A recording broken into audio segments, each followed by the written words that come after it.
Hello. Ooh, I sound doubled in my own head.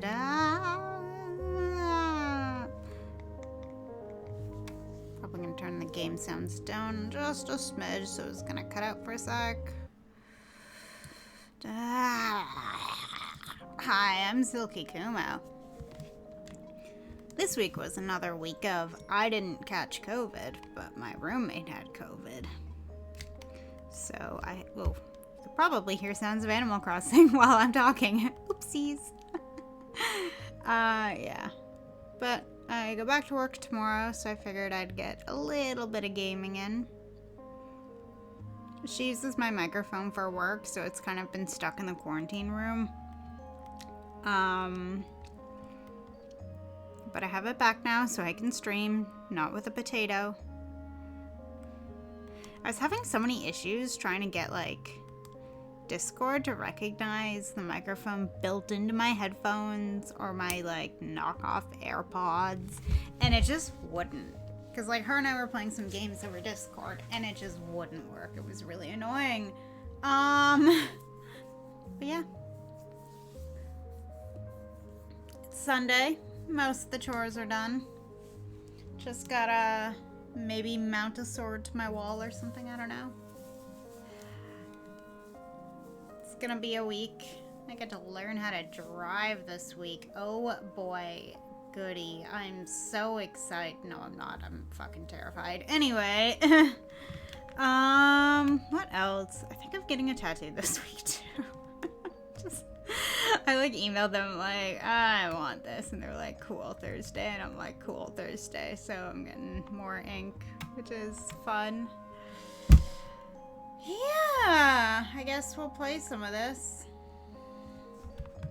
I'm just gonna waltz out of the museum.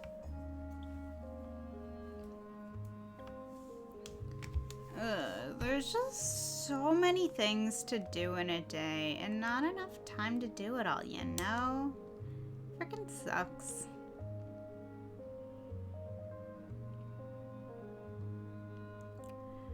Yeah, I should actually play this game instead of just sitting here on the opening screen. But alas, earwax. Yeah, it's just that I still have my head up my own ass, and I'm still just playing Animal Crossing. I need to get to this store, and then once I'm in the store, maybe I'll remember that I'm there to sell. Ooh, hello. I haven't talked to you yet today, friendo.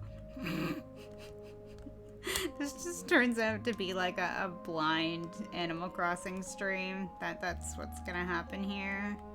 To the DMCA'd sounds of I Am Dead. Because even if I were monetized, I can't monetize the streams for I Am Dead on my YouTube archives because the music's copyrighted. And I'm like, great, thanks. You want streamers to play your game? Clearly not. And there's no, streamer mode, I don't think.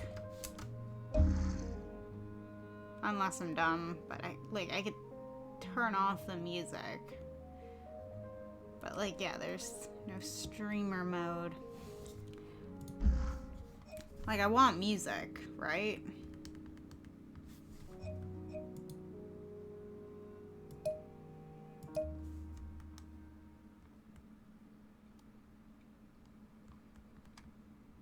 I'm still not in the shop yet. I figured while I'm touching my keyboard, I might as well turn the game on. Boats of Shalmerston. Okay, let's sell this stuff. Oh, right, yeah, I just started. Oh, boy.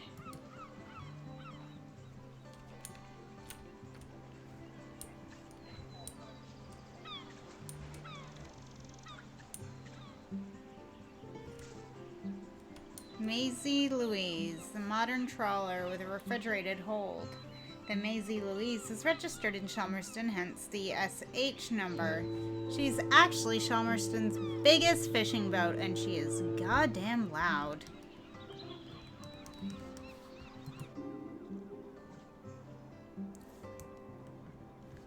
What would you like to sell? Everything. Sell everything. turn this off in a second. I also have, like, 6 functioning fingers out of 10 right now. Or no, other way around. 4 functioning fingers out of 10.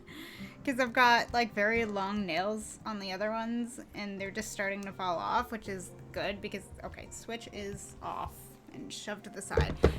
Because I need my fingers to work, and they'll just get ripped off at work anyway, so might as well pry them off today. And they're just stuck on with stickers, so it's like, they come off easily anyway.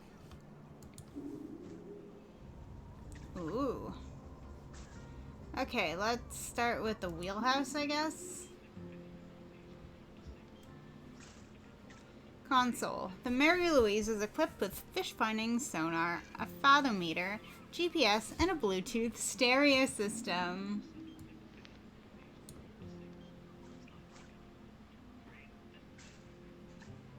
Cup of tea. The captain only drinks out of this fancy cup and saucer.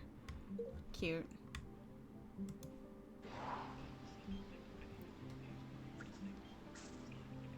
Thermos flask. Black tea. Ooh, I want tea. He's done it again! Miles Humboldt, Shelmerston's most famous sporting superstar, did it again Thursday when he completed the final lap of the Shelmerston course in the Scheller World Cup to be crowned world champion for the 5th time. The volcano continues to cause alarm. Last week it was announced that the Queen of the Isles would be suspending its service, and tomorrow's crossing would be the last for the foreseeable future. Fun. Radio. Leslie is from making fun of the crew of the Sally Ann. 4 to 6, moderate, occasionally slight later. Fog patches for a time, moderate or good, occasionally very poor. Biscay, variable 2 to 4, becoming northwest 3 to 5, moderate, occasionally slight, mainly fair. Oh my god. Occasionally poor. Humber, cyclonic, becoming northeast 4 to 6, slight becoming moderate, rain then fair, poor becoming good. Thames, cyclonic 4 to 6, slight or moderate. That's cool. Wow. Wow, look at all these parts. Ah, that's so cool. Okay, I will never not be amazed about how cool this game is. Harry Tuft is a museum volunteer. And this is his skipper's chair. Cool.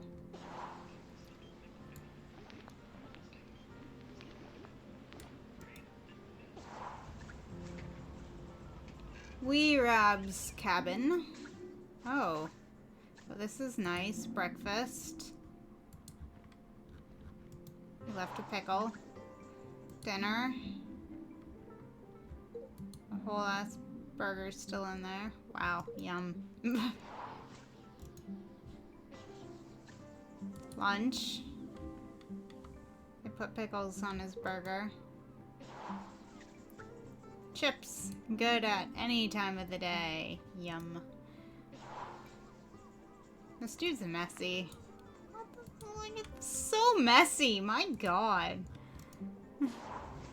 Okay, the galley.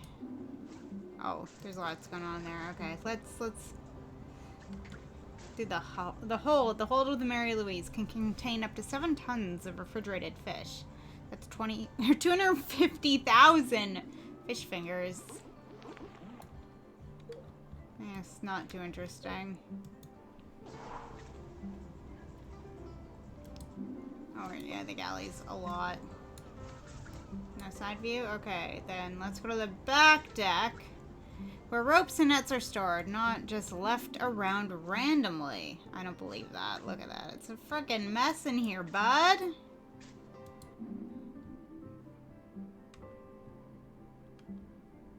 Toolbox full of tools.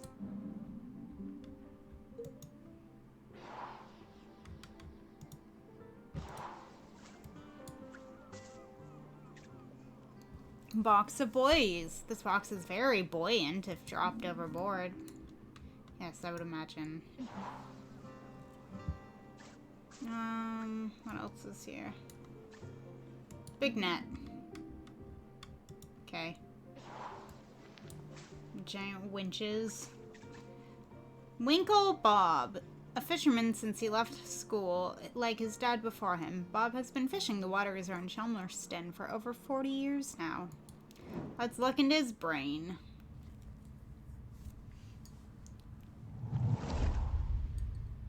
When I was a kid, I hated the annual Morlow cull.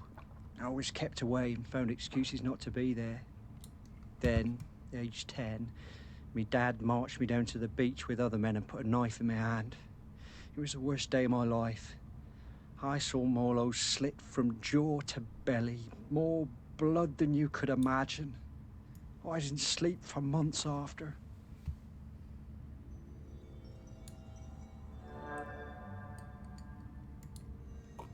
But you grow up, don't you? I never felt it right that we was killing Morlows, but what could I do about it? I was just a fisherman. One day I see Samfire, the new harbour officer, handing out leaflets on the quayside. Stop that cull. I went along to that first meeting at the campsite. Greg Litherland was one of the other organisers. It was beautiful. So much hope around that campfire. When I spoke about the pain of the Morlow, it really felt like the young uns were listening. Me, Sam and Greg held regular events to raise funds for badges and patches. I was proud to wear mine on my best Gansey. There was quite a rift between us and the old guard. They felt the ban was an attack on our ways.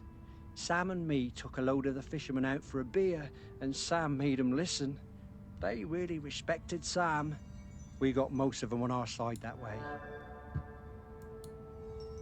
By 87, we finally felt like we had enough support to push for change. So the week before the Morlow showed up, we organised a mass dying on the beach. There were loads of us lying down on that sand. Islanders, fishermen, fish folk all together. And the press showed up, and the mainland TV, and for the first time in 500 years, we stopped that cull. Cool. I'm so glad we don't do that cull anymore. I was proud of Sam and that lot when they finally made the old uns see sense. And, well, I did my part. Held a lot of those early meetings at the museum, we did. Cool.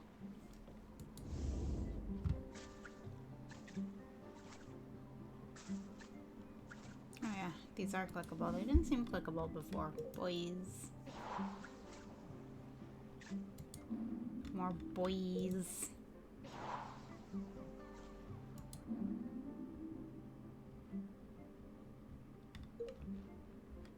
Life jackets. Floats.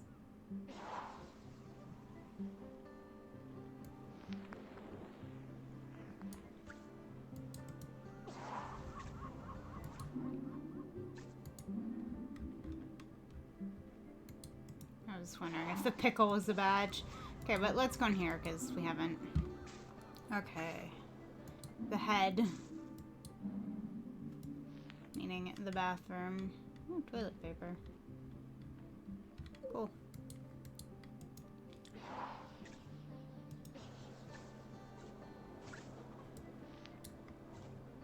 The kitchen.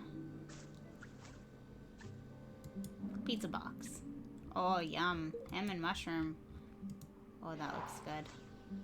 Oven. The stove swivels on a gimbal to cut down on spillages when the sea is rough. Interesting. That's a really cool concept. The condiment cupboard. It's literally just mustard and ketchup. The fridge. Radio tuned to LW148. I love all the little resistors and stuff. Ah, so cool. Ooh. We rob stag do. New key. 2011. All the Chelmerston fishing boys on the dance floor in whiskers. We rob is the lobster. They're supposed to be sharing the penguin head, but Godfrey Bowen has been wearing it for hours now. Cute.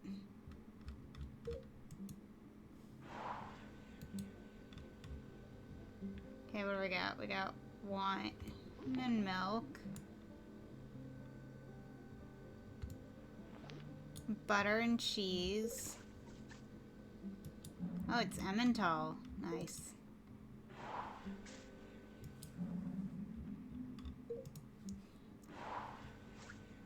Coleslaw. At one time, this was probably coleslaw, but it's now been in this fridge long enough to pass into legend. If the original owner knows who they are, they're not owning up. Thankfully, the box is well sealed. Yeah, that's when you kind of just throw it out. Quiche. Spinach quiche. Simon Grunn's wife Julia made this quiche for Simon's lunch. It'll probably end up as a late night snack after hauling in the nets. Nice. Quiche is good. Pork pie. Anything in the vegetable drawer? Nope. Cute. Alright.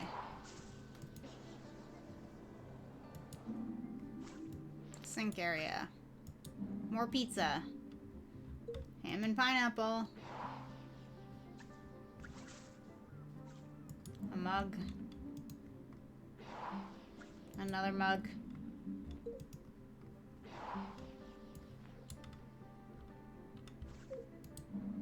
Another mug. Green striped tea bags. There's one left. It's the drink that cheers.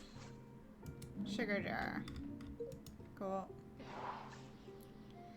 Arvum Inspire Classic J350, 1.5 liter, 3,000 watts. They used to have one of those smart kettles, but it broke. Aw. Upsetting. Cup of tea.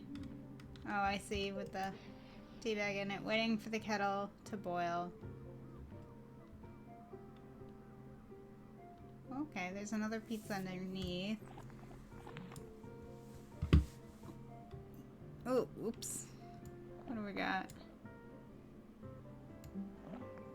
Oh my god, there's too much going on here.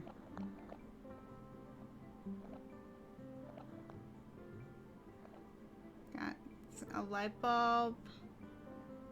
Some tins.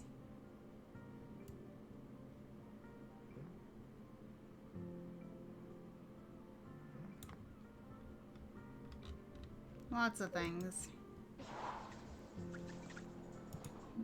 You know I did. Okay, the booth. Who are you? Simon Grund, cricket captain, and fisherman. More pizzas. This is mushroom, oh, ham, mushroom, and olives, but black olives. That looks good. Ham, mushroom, and olives. I want pizza. I literally just ate, but like, I want pizza, you know? Beer. More beer. I just wanted soda.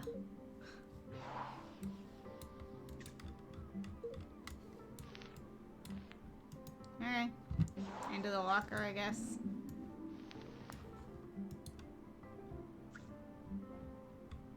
Ooh. We got some bananas. Nice.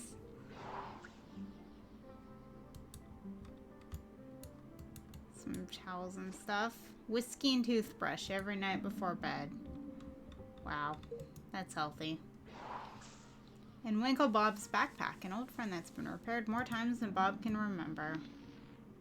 Hey look, this is what we're looking for. Save the Morlow patch. Handmade and worn with pride. We got some chips.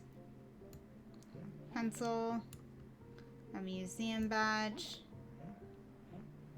Notepad. Sandwich. No, go back. I need the patch.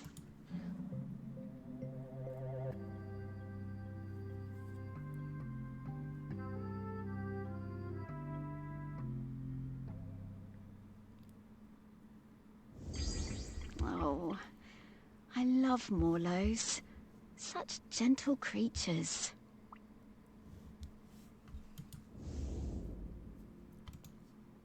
Okay. Well, I guess we're done with this boat.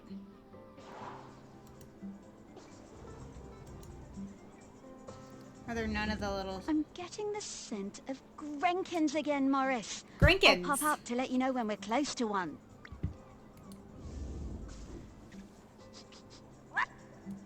Yeah, thank you. What would that be?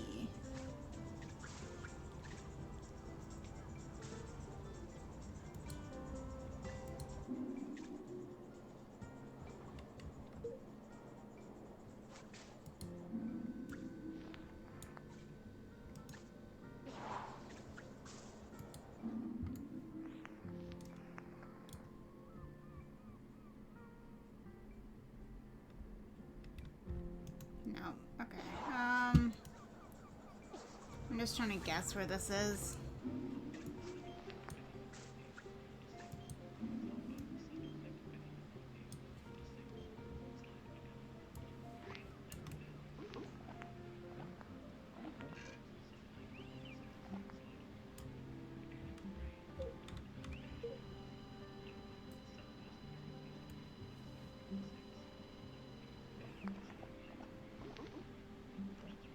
It's got that sound.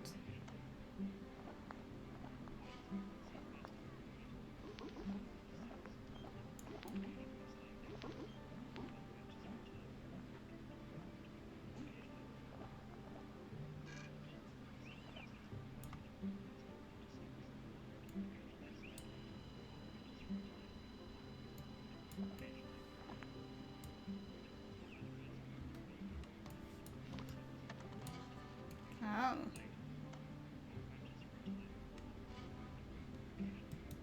I don't know, man.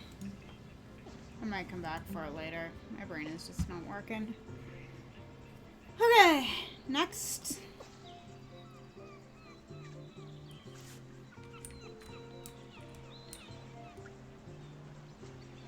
Seismologists. Doug Bradfield and Angie Potts are seismological postgraduates from University College London who have been studying Shelmerston for several years. With the remote instruments, when the remote instruments detected unusual activity, they headed straight for the island to investigate in person. Doug and Angie are now torn between staying on Shelmerston to see how the geological situation develops over the next few days and jumping on the ferry home immediately to get off the island as quickly as possible. You don't blame them. Okay, Gruffman Supergoose.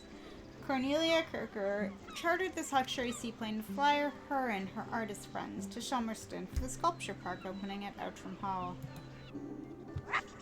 Yeah, okay. Schoenford and Barwell Hornet Radial Aviation Engine.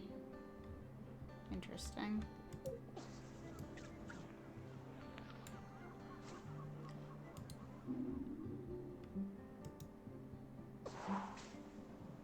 Why is there... Oh, it's a fish person.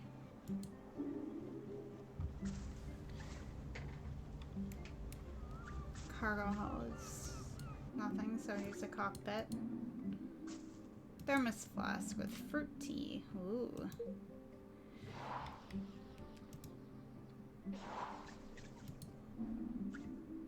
Sweet spot from Chelmerston Sweets for the flight home. Nice.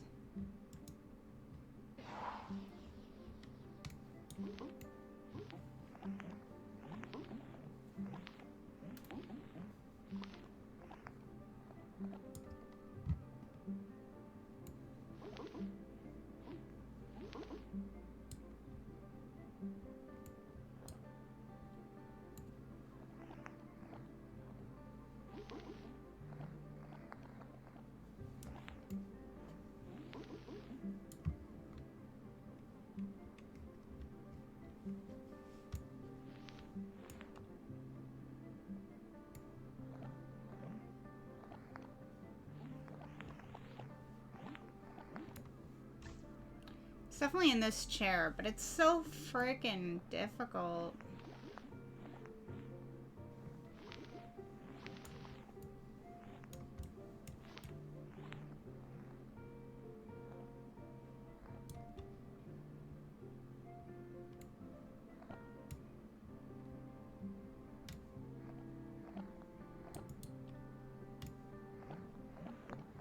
Oh my god, I'm gonna lose my mind.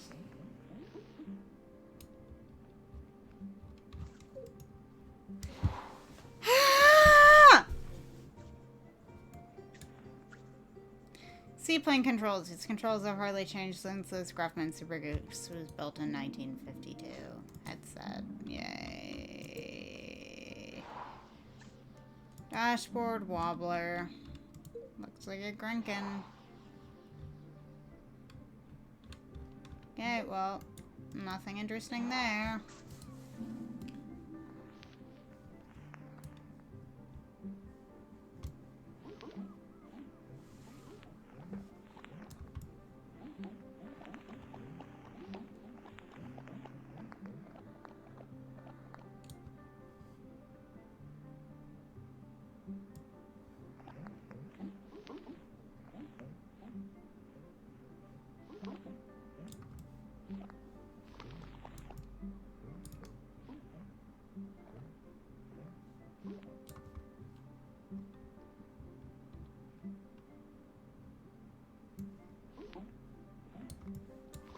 Ah! I can't do this. Bedroom. Hat box. There's definitely liquor in there. Nice. Carry-on luggage. It's got a hat in it. Cute. Plush bed. The stories this bed could tell. Oh boy, do I not want to hear those stories. I'll be honest.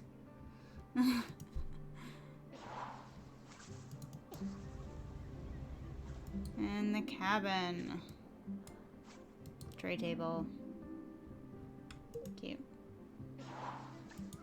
Seat. Oh, with a life jacket underneath.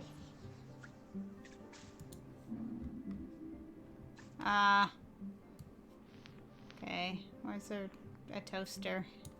Under the seat for emergency uses only. Toast. Cook's favorite toast.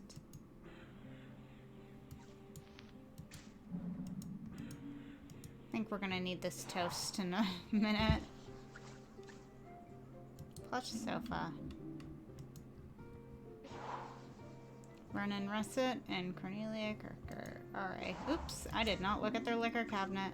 Drinks cabinet, designed in 1962 by Otto Lindsay, chief designer of the Reynolds Furniture Company.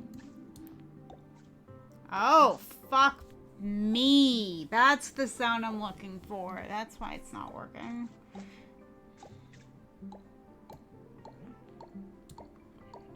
There it is.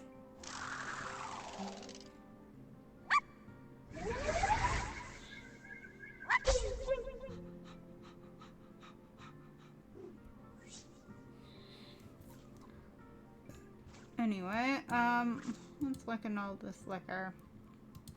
Vodka. Yeah. Sheepshank. Champagne. Tonic. Rum.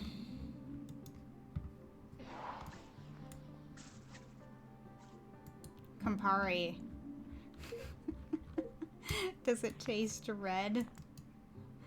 Okay, I have a thing with Campari because it's so distinctly bitter, and like I like bitter things. I like IPAs, but God, do I not like Campari? Because it like it just confuses you. Because like one time, my dad was making a drink with Campari, and this was before I'd ever had it before. So I was like, "Ooh, can I try some of that? That looks really good." He's like, "You're not gonna like it." I'm like, "You don't know that." I take a sip. I'm like, "That is bitter." Did not expect that to be bitter. So it's also kind of become a joke with my roommate and I that like because of it's got that very distinct bitter taste that if like I have a sip of her drink or whatever and it's got Campari in it, and my first response is always going to be, well, that tastes red. Amaretto. Ooh, nice. I like amaretto. Okay, let's go talk to that fish dude. Gook. Knows there's toast on the seaplane. He just knows it. Well, he's not wrong. It's hiding under a seat, and Wow. I swim with a pod south of the Fire Isles. I believe the dry-siders call the larger one Shelmaston. It's where the ceremony happens for the dry-sider who stopped the world from cracking. That's where I first heard talk of toast, and where I met the friend called Samfire. I did not believe it at first. A food which snaps so dry.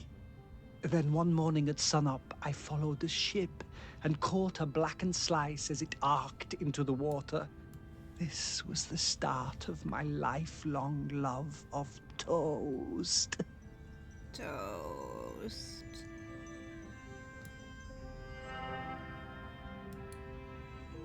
I saw Samfire on the dry side and came up out of the sea to ask them for toast. They asked me to put on some pants, but I refused to denigrate myself with dry-side fabric. No matter, I had brought some shiny coins with me that I found on the seabed and secreted in my swimming folds. What? Sam took me to their parents' toast shack, but they refused to serve me without clothes. They also told me that my shiny coins were unsuitable, too old. So Sam lent me some trousers, and I swept the toast shack in return for crispy slices. Sam taught me some of the ways of the dry-siders, but to be honest, I'm only interested in the toast. I never wanted to eat anything else. Sam understood this. I spend my nights swimming through the black waters of the deepest ocean trenches. By day, I come up onto quayside and fill up on the finest crusted seedy bloomer, almost black, no butter. It's just funny, their obsession with toast. Oh, I could really go for a nice piece of toast right now. But, yeah, with butter. Yeah. Definitely worth it with butter.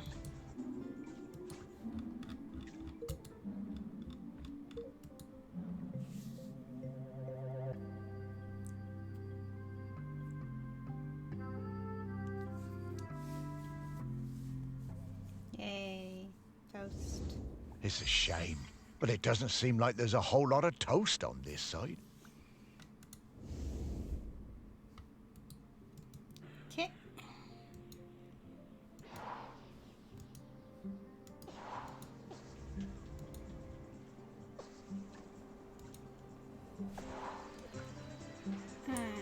We're gonna have to go back at some point, but Perseverance, a small traditional wooden fishing boat. Only the hard work and dedication of the crew allows her to compete with the larger trawlers. The Perseverance has an RX number. This tells us that she is registered to Rye Harbor on the mainland. Probably for, accounting reasons. Bahamas shit.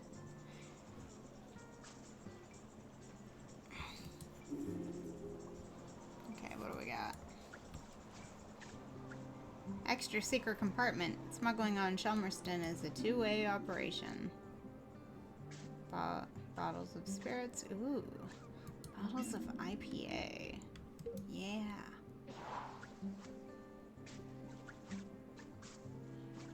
Commemorative sheepshank box.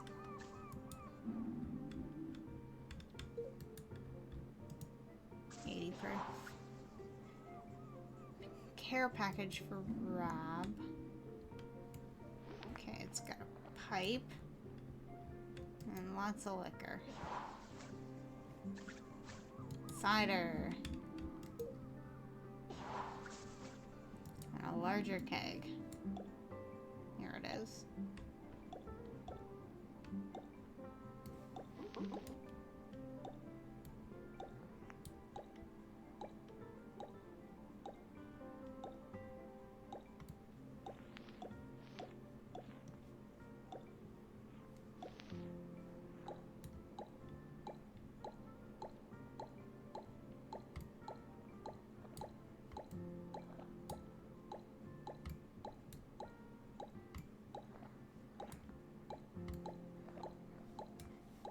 almost have it.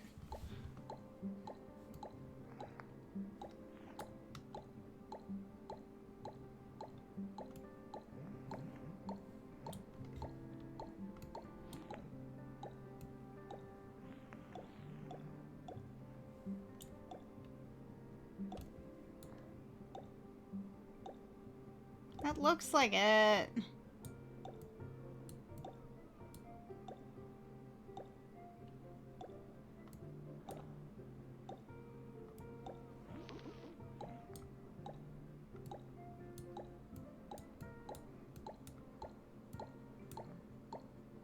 There it goes.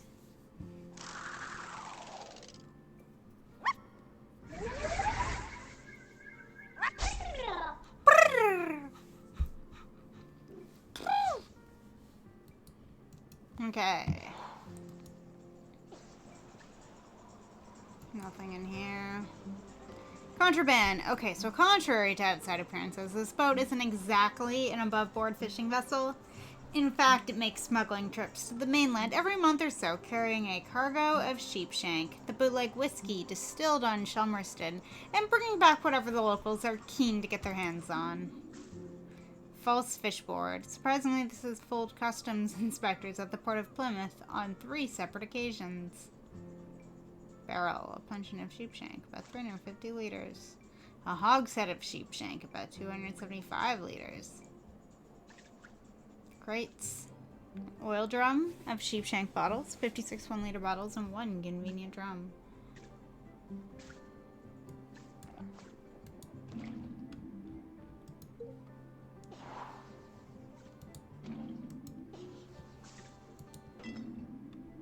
Oh, wow.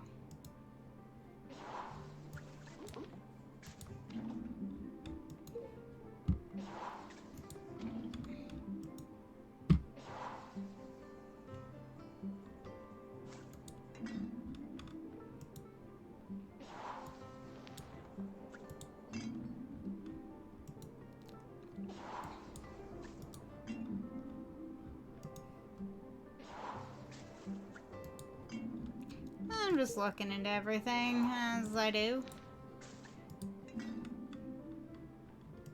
Okay, well.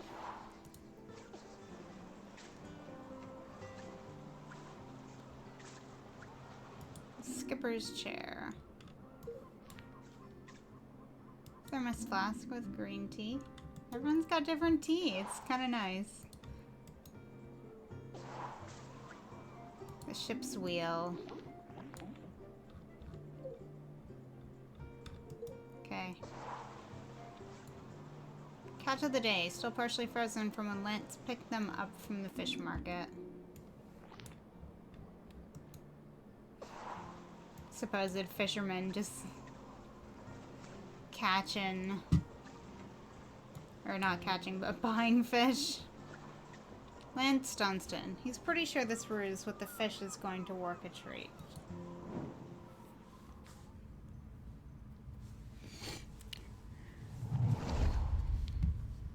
By the time Sam started as the harbour controller in '79, the fishing industry in Chelmerston was on its arse. No way to compete with those factory trawlers from the mainland, was there? Couldn't moor those things anywhere near the island, even if we had them. Of course we were all smuggling, stands to reason, done it? There was no money. All those old fishing sheds on the quay, the ones the tourists like, were falling down. Old place looked, pardon me, like a tip. There was a lot of trouble at first. Sam trying to stick by the rules and catch us out any way they could, and us trying any which way to give her the runabout. Wasn't easy, mind you. She was smart, that Sam. You never knew when they were going to pop her head out of the water beside your tub. And to be fair to Sam, some of them smuggling boys were bad uns. Worse stuff than booze on some of them boats, and that's the truth. Probably no bad thing Sam put a stop to it. But in time, Sam started to see how things were, how we do things. And we came to an understanding of sorts. If Sam turned a blind eye to a bit of the decent stuff, the harmless stuff, then we'd report the worst of it. I mean, we all want to keep the seas safe, stands to reason. Plus, Sam was partial to a bottle or two of the sheepshank on occasion. Oh, yeah. Nice. Sam was sharp as a gutting knife. They made us hand over some of the, shall we say, dividends to fix up the quay. All them sheds and that. Make them into something we can be proud of. Turn things around for Shelmiston, that did. Now we get more of those tourists since the big ferry started. And they love a day out on a boat. Ken takes them all out, he does.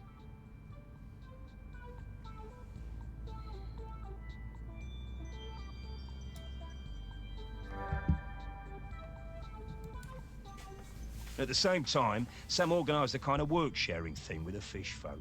Got some of them to swim along with the fishing boats, help them locate the biggest shoals. Gave those big trawlers with all their fancy radar gear a run for their money. We'll never be big players in the fishing down here. But thanks to Sam, we hold our own. Bless him. Nice. I reckon I still have a bottle or two of sheep shank stashed away at the museum. Don't suppose anyone will ever drink them now.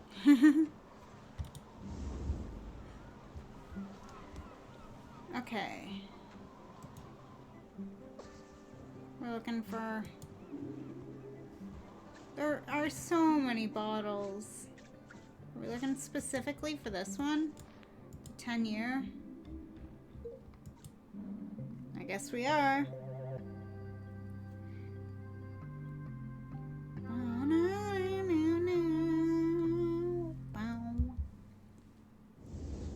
Ah, a different kind of spirit to the ones we've been looking for.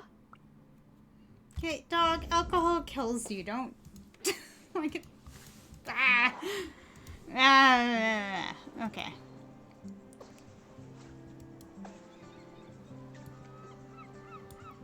Let's go back over here.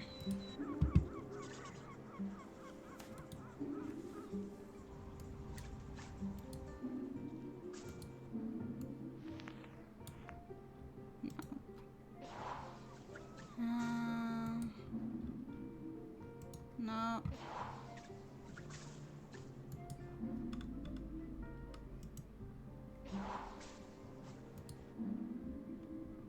No. Nope. I just want to find the Grenkin. Oh, otter boards, sometimes called troll doors. These large metal things keep the mouth of the troll net open as it passes along the seabed. Interesting. Very interesting.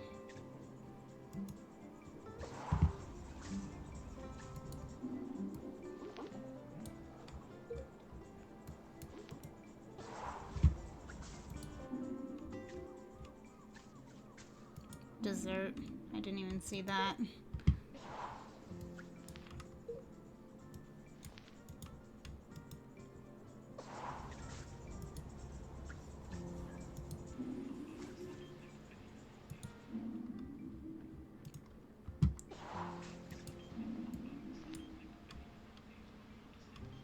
Okay, it definitely isn't this.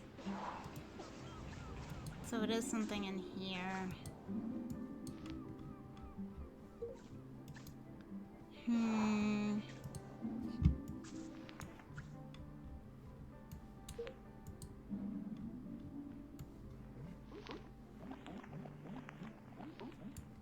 It's not that though.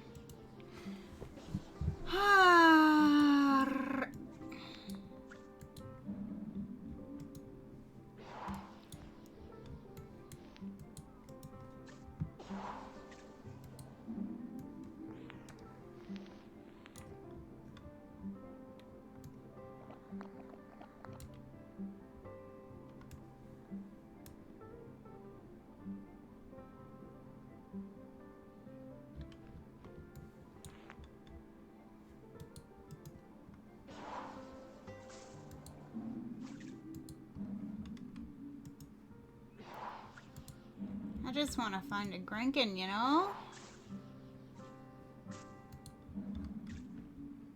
It ain't in my ham and pineapple pizza.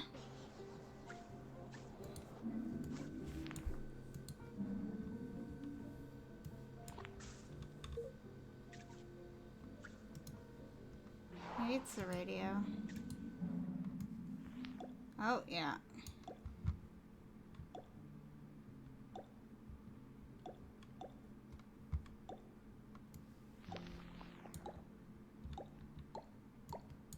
There it is. Nice.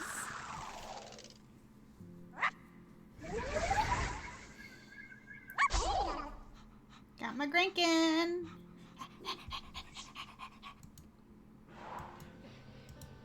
Okay.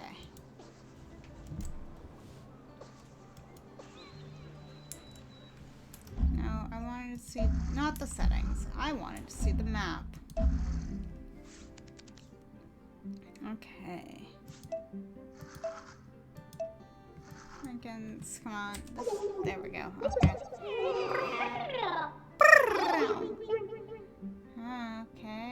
Okay, okay.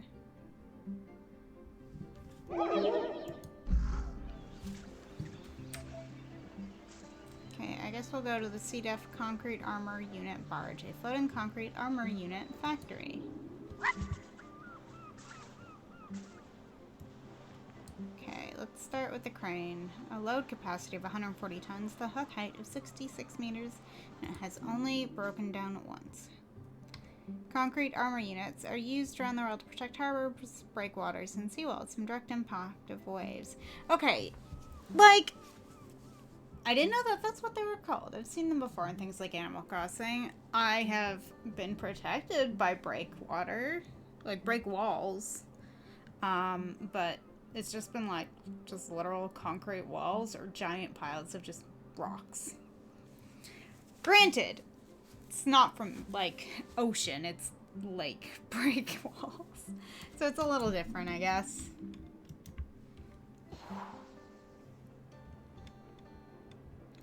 Nice little console they got there. Cute. Okay. There are many other CAU shapes in use, including Stabbit, Dolus, Hexalake, and Ackman. So I guess these are molds.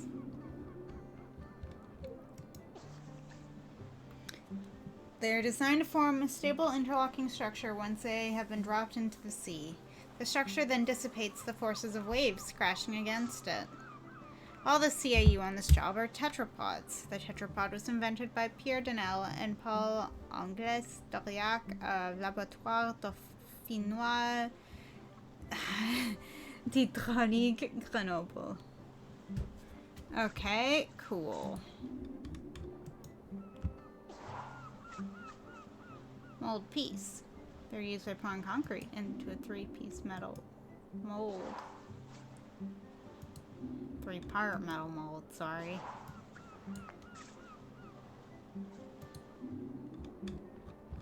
It's just been cracked from the mold. As soon as the concrete is fully set, it can go into the sea. Cool.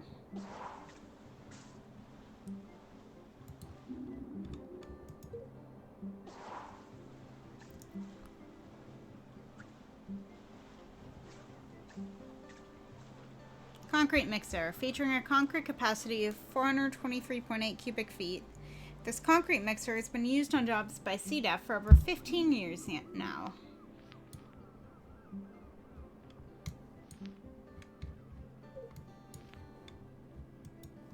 Cool.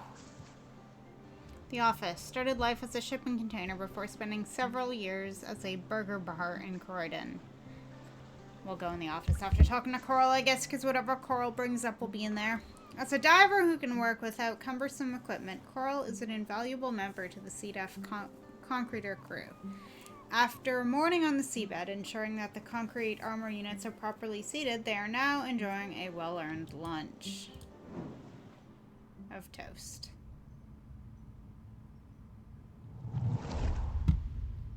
It was the 6th summer after I spawned that I went to my first Aggie's Day ceremony. You know, Aggie, the dry cider who saved the world from cracking in two. We don't go on land until we're 6 years old. It's all swimming, wafting around. Standing up is hard at first, the weight distribution. Anyway, I went up dry side for the ceremony, and that was where I first met Sam. It was so loud and hot out there, all that shell blowing. I was bored, and my body felt dry and heavy. I was too young, really. There were souvenir stores selling bracelets with little stones of polished lava. I wanted one so bad, I would not shut up about it. Sam saw I was fed up. They took me up the beach, away to the dunes, and Sam gave me a little polished stone of my own to play with. Had a heart of gold, they did. It wasn't until years later that I found out it was a tiny replica of the one Aggie died on. Oh, wow. We became good friends. Sam helped a lot. They were always on my side. My pod, we were quite traditional, didn't like us working with the dry-siders, but Sam talked me into going for the job as a diver on the new harbor. If it wasn't for them, I don't think I'd have tried. That stone was my lucky charm. I took it with me when I went for the interview, and I took it down with me when I went on my first dive. I had a pocket made specially in my tool belt. I like the Sam booty. took me under their fin, invited me out to the Camel, and let me stay with them and Blythe on the ferry if it was a late one. And there were plenty of late ones. Karaoke nights are still my favorites. Every time I feel that lucky stone in my pocket, I think of Sam. Okay, so we're gonna have to find that stone. I remember all the fish folk coming up on the beach for Aggie's Day when I was a lad. Seems less of a big deal these days. I guess they still celebrate it, but, well, it's a lot more sedate. Back then, oh, it was a huge event. Interesting.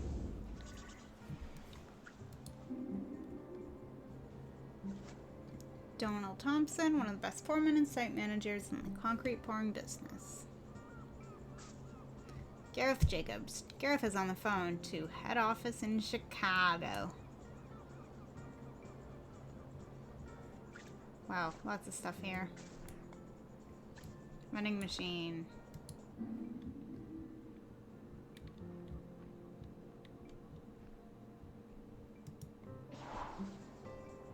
Lockers.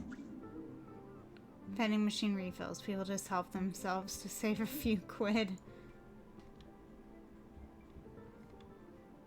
Cricket equipment. The concreters have heard how good Chelmerston Cricket's team. Heard how good the Chelmerston Cricket team are and have challenged them to match out the Sandspit next low tide. Wait.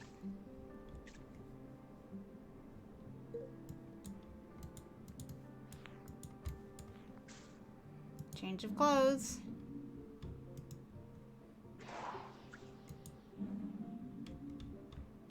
Okay. Cool.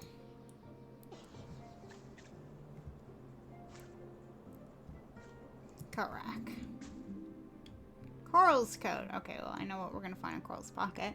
Fish folk who live dry side don't have formative experiences with clothes, so their fashion decisions tend to be a little unusual. Coral borrowed this coat from a scarecrow at the allotments and loves it. They think it makes him look dashing. And there's a carved polished stone. There used to be a larger one of these near the beach in the Outram Hall grounds, but it's in the Chelmerston Museum now.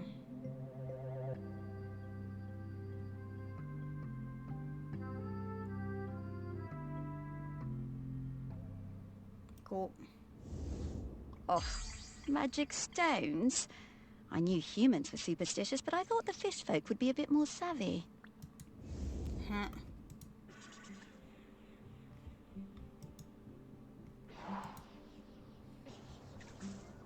More lockers. Makeshift pen pot. Cute. Thermos flask with oat tea. Interesting. Donald's lunchbox.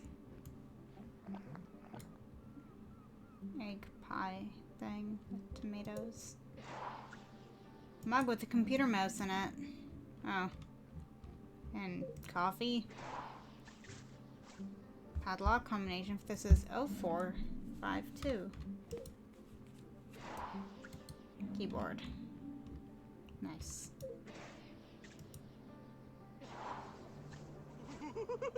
Oh no. Oh, fuck.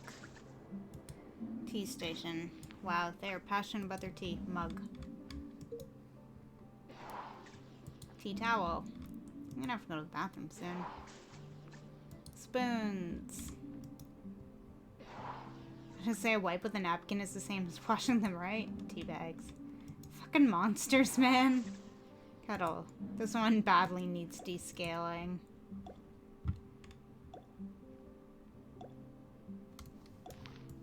Oops.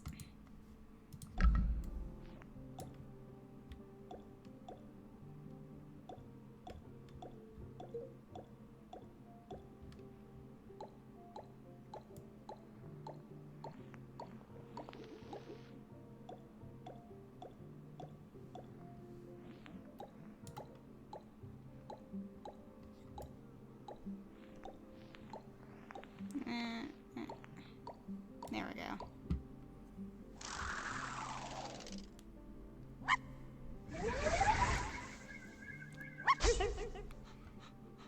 We need 5 more Grunkins. File box. It just contains more tea and sugar with a note on it.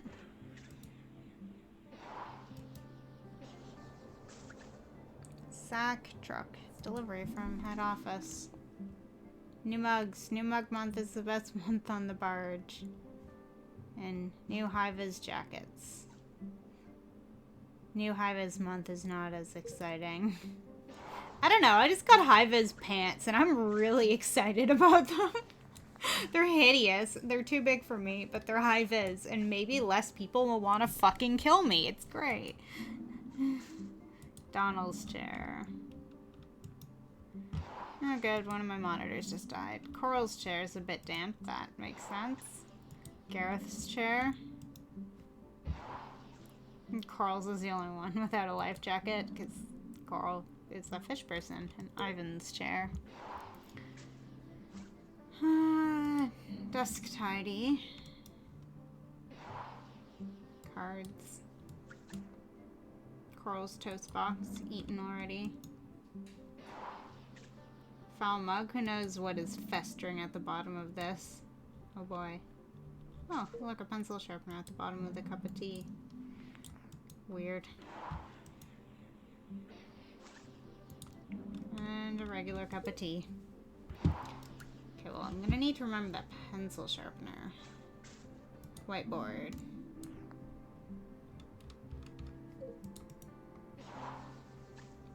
Computer desk. Filing cabinet. VGA cable.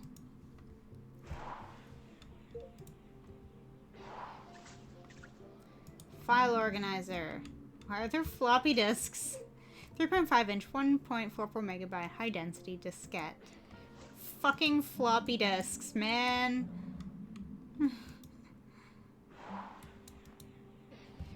I remember loading an assignment onto a oh god, this is gonna age me, onto a floppy disk and then printing it at the library at school. Fuck. Walkie-talkie for telling people the kettle is boiled. Over. God, I feel like all they do on this trolley is drink tea. Trolley, not the right word. Trawler. Disassembled mouse. Oh my god, it's the kind of mouse with the fucking ball. Mouse broken for some reason. Where's the mouse ball? Oh my god. Oh my god. This is so old school. The mouse ball's right there. Lost mouse ball. Take it apart. Rub it with rubbing alcohol. Put it back together. Holy shit. This is a key memory that was just unlocked. The McMaster. 389X. It's a fucking Mac. Holy shit. This is my childhood. Folder mostly full of doodles on this one. I can't see them, unfortunate. File box. Whiteboard erasers. I like the doodle on that one. Ooh, Ivan's chocolate stash to keep his sugar levels up when he's on an all-night pour.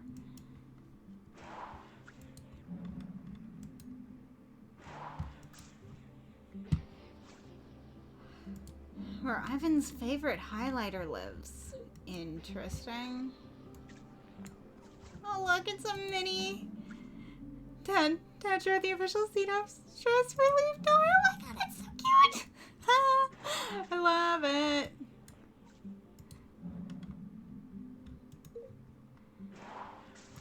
No one bothered to like investigate the inside of a floppy disk too much. Oh look, more VGA cables just tangled this time. As if people still use VGA cables. My goodness. Okay. I'll be back in a second. Yeah.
I'm back. Okay. Let's do puzzles now. I went too far back.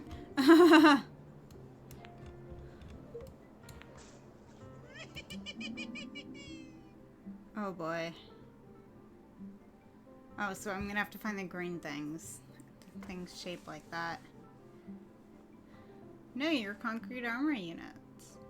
Okay, well the stationary honing device is obviously the pencil sharpener. CDEF, we tame the seas. Printed in association with the Department of Environment and Ministry of Agriculture, Fisheries, and Food. Poster design, copyright CDEF 2019, all rights reserved.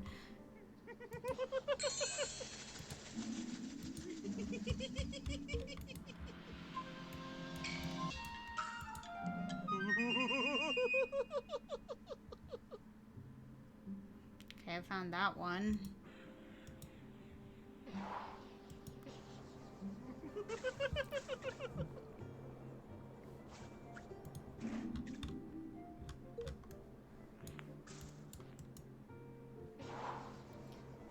It's just like... It's gonna be hard to find other things.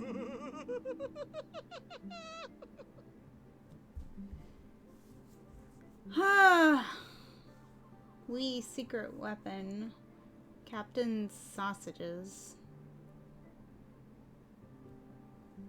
Okay, they're riddles, because the stationary honing device, it hones stationary, it hones pencils.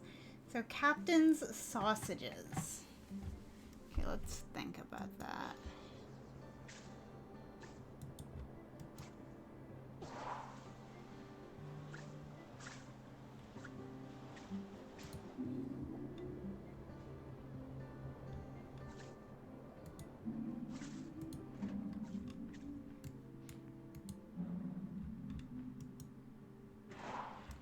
Would that be the shape we're looking for? Not quite.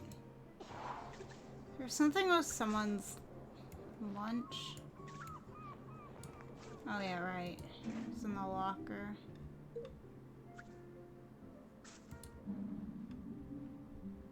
Could be that. Captain's sausages.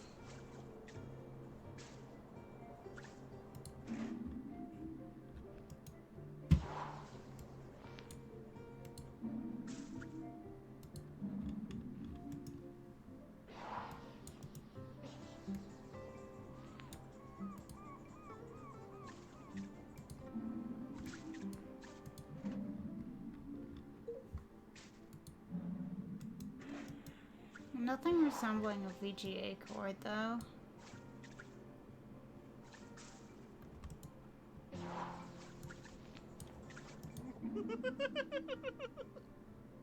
A lonely mouse ball.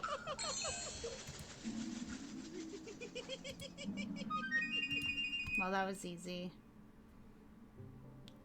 Cool, it doesn't necessarily have to be shaped like the thing. Okay, well.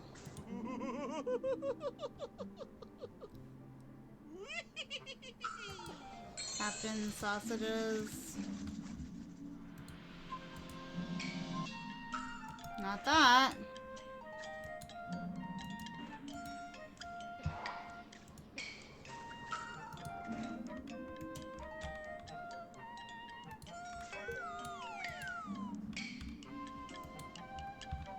Not that.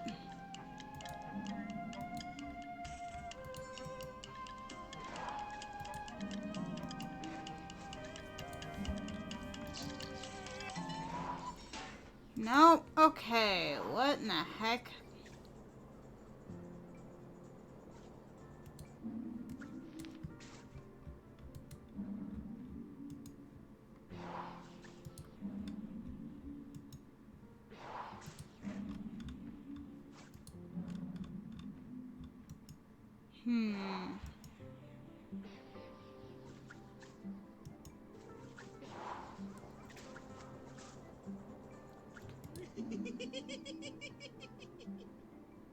Wee secret weapon.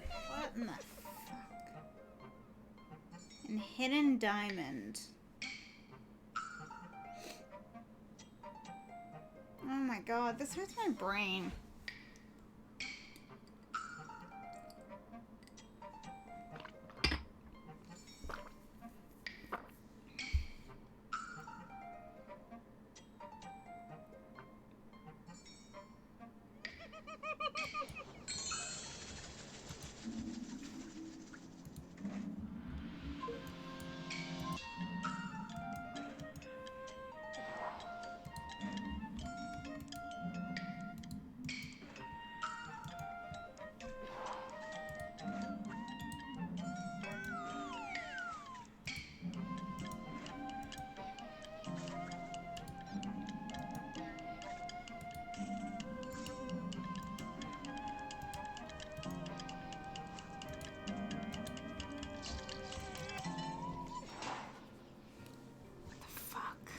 I don't know, man. I just don't know.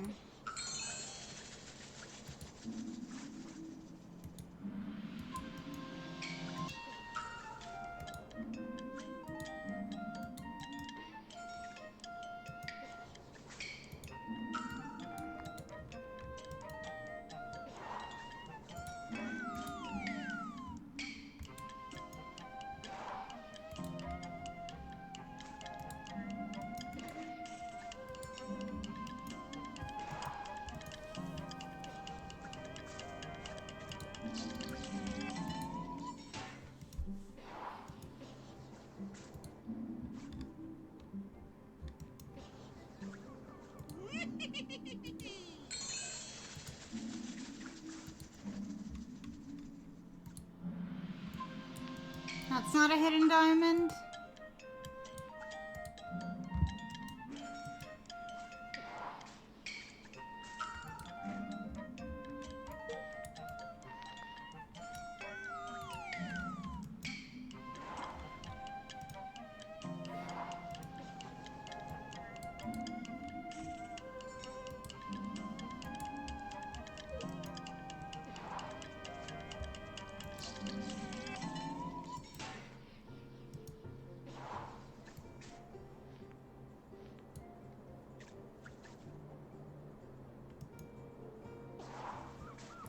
Alright, there could be something up here.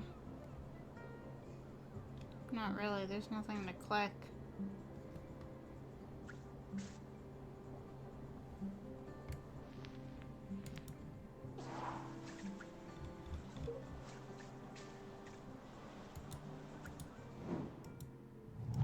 Nope, nope.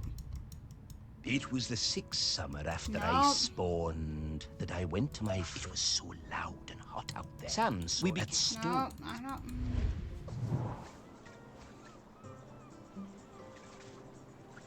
Hidden diamond.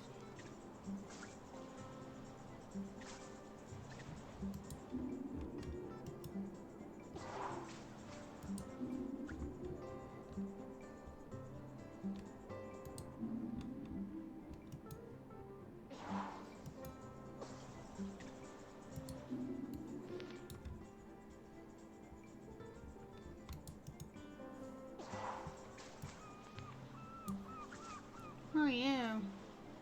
Ivan Hobbs is contemplating the beauty of smooth, well-mixed concrete expertly poured.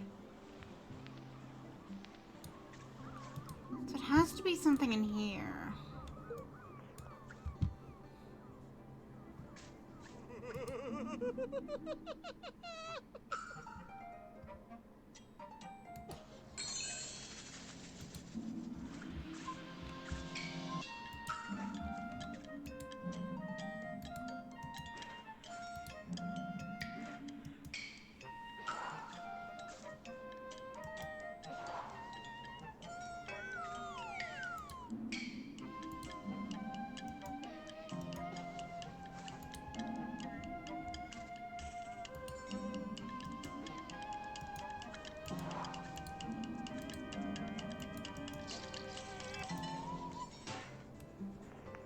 Ay, ay, ay.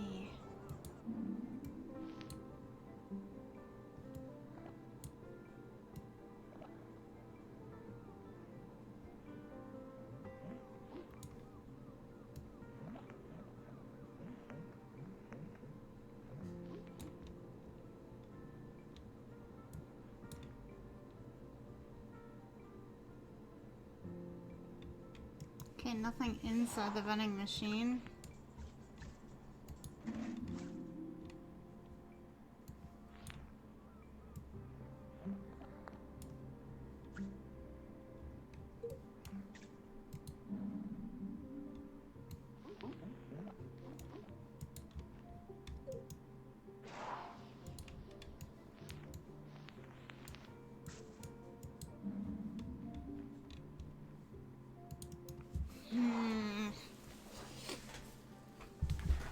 Secret weapon, hidden diamond.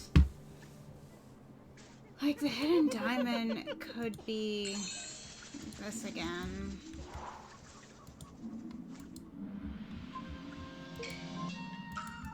But it's not.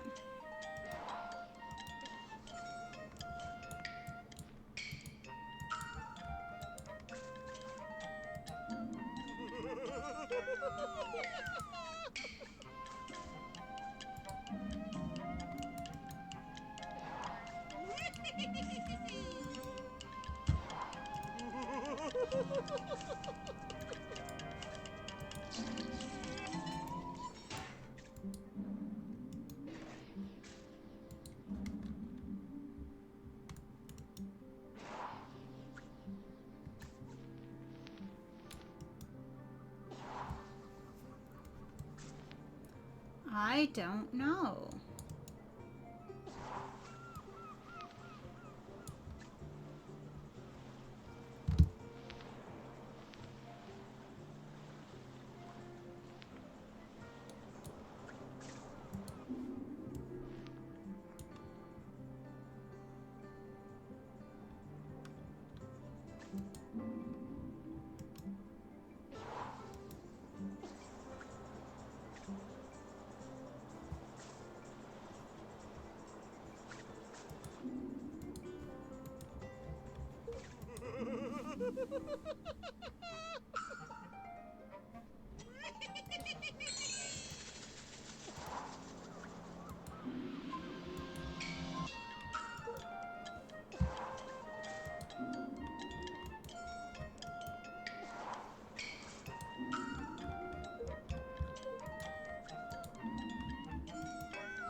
I do not know.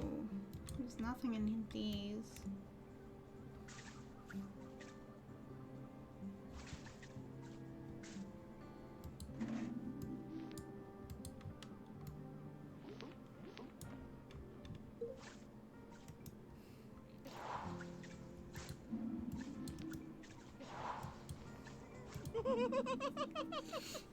Okay, let's try this.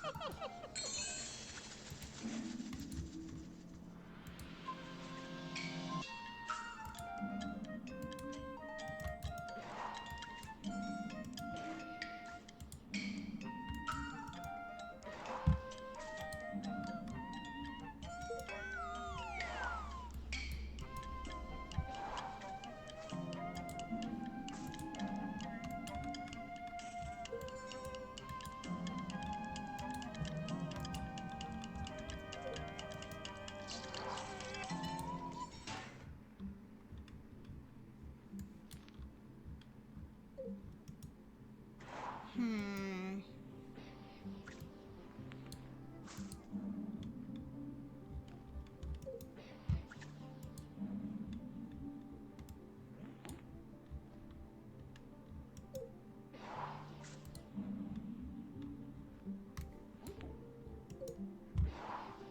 I have no fucking clue.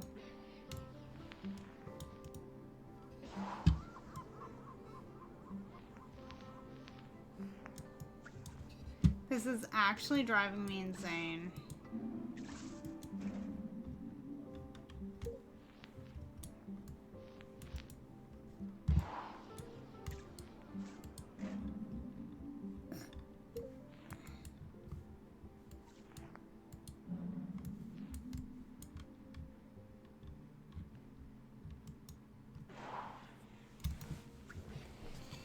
Hmm.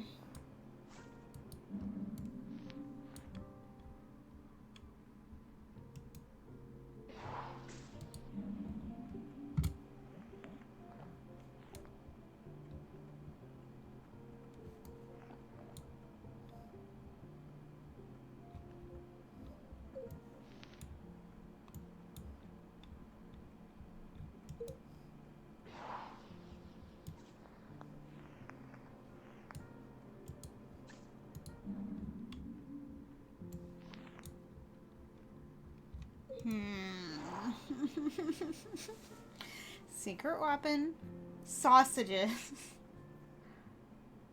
and hidden diamond. I don't know what any of them are.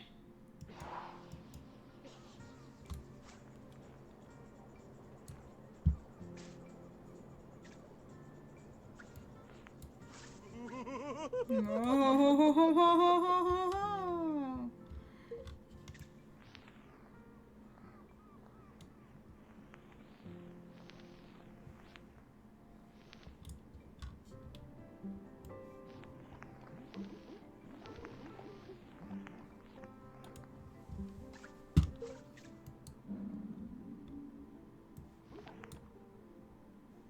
There's a hidden diamond.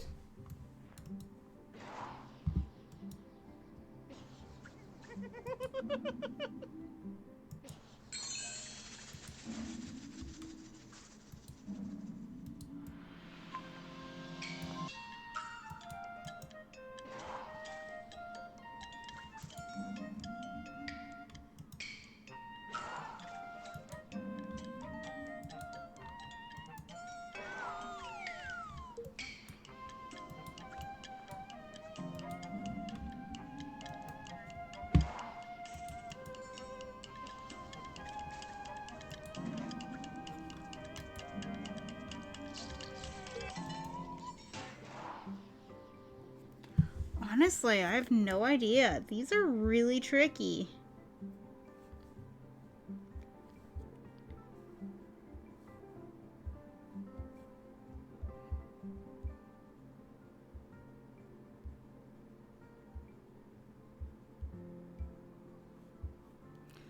Ugh.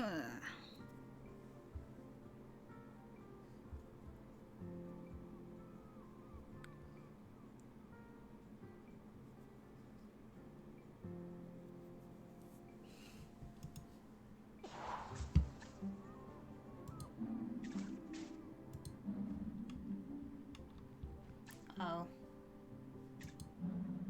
Well, I might have looked up the answer to that one.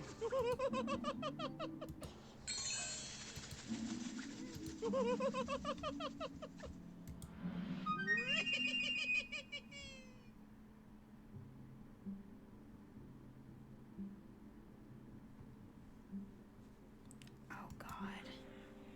Not all of them are in this room. Oi.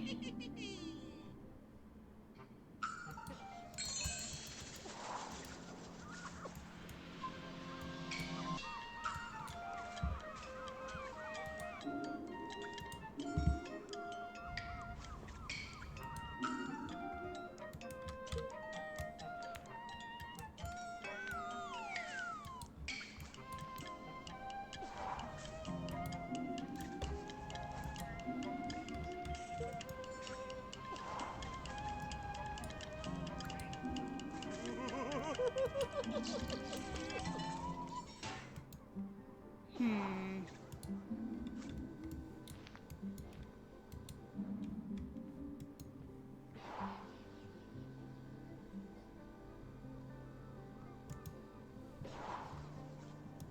Ah.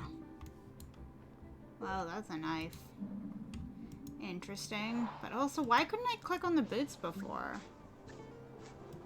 That's annoying. Okay, well, I guess we'll get that one.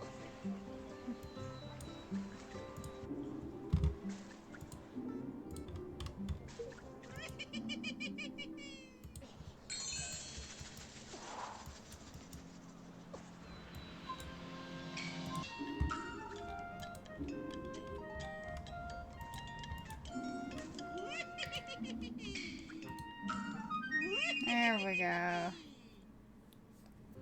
And then the last one, I think. We're not gonna get yet. Ah, shit. God, that hurt my brain.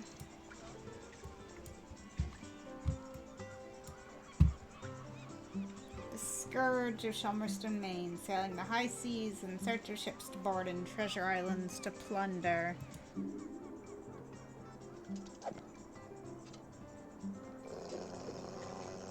Oh, God. Pig, when fired onto an enemy ship with a cannon, Pig bites through the mainmast in seconds, bringing the sails and rigging crashing down. This little dude. Bumbleton of the deep, this dread sea beast rises from the sea to breathe flames down upon the unsuspecting Royal Navy crews, incinerating them instantly. One-eyed Arthur Yellowbeard, keeping a keen watch for likely vessels to keel haul. Arthur isn't sure what keel hauling it is, but sounds really piratey. Dread Captain Bergonzi. With flashing cutlass and wits of steel, Captain Bergonzi strikes fear into the hearts of sailors far and wide. Okay.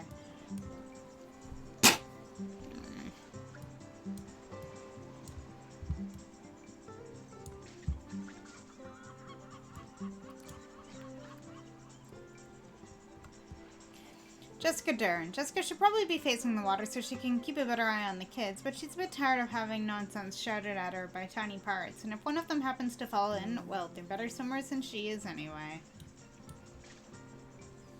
Poor Darren. He's completely correct about the impending danger, but if it somehow works out, he'll forever be known as that guy who totally overreacted and thought the volcano was about to erupt when it was just smoking a bit. T. Bookerton tourist on her way home after another lovely holiday on Shelmerston. Sally isn't that concerned about the volcano, but she's going to stay with her sister on the mainland just in case. Going to spend most of the ferry crossing deleting photos from his camera. Wilmot doesn't like the sound of the volcano at all. It's not supposed to be making those noises, and he's getting on that ferry as soon as the gangway comes down. Queen of the Isles sailing time.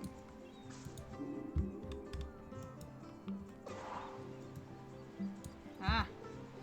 The Queen of the Isles. In 2006, the Tipucatan People's Government signed a deal with the CDF Corporation to make Chelmerston's harbor suitable for larger vessels, building a new harbor arm and dredging the southern bay. They also part-funded Queen of the Isles, connecting Chelmerston to the mainland with a weekly ferry service. Okay, last boat. Wow, look at all that luggage. Captain's private cabin. Cribbage game. Nice. Yeah, look at the storage, the other colors. Beautiful.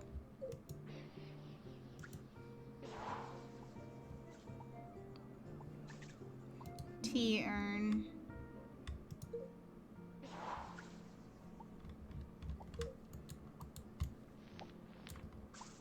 Lockers.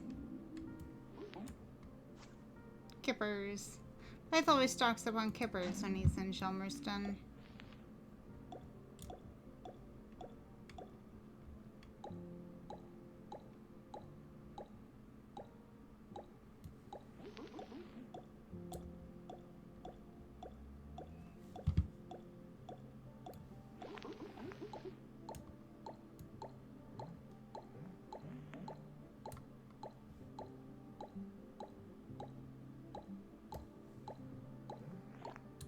There it is.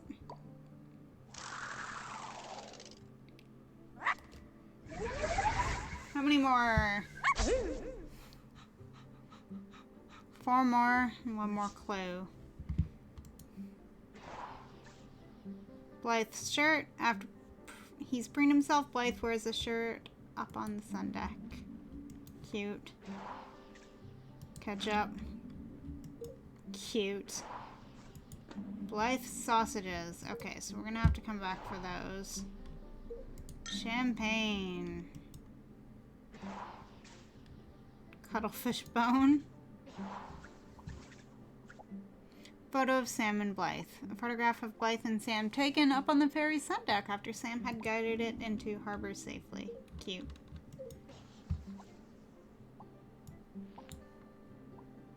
Okay, well, I'm gonna talk to you later. Engine room. Wow. What's going on here? Oh my god. Oh my god. Okay. 220 volt transformer bank. 110 volt transformer bank.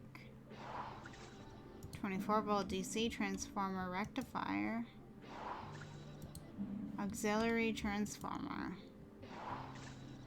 Emergency alternator. Main switchboard. I think these are all just words. Emergency switchboard. Diesel alternator.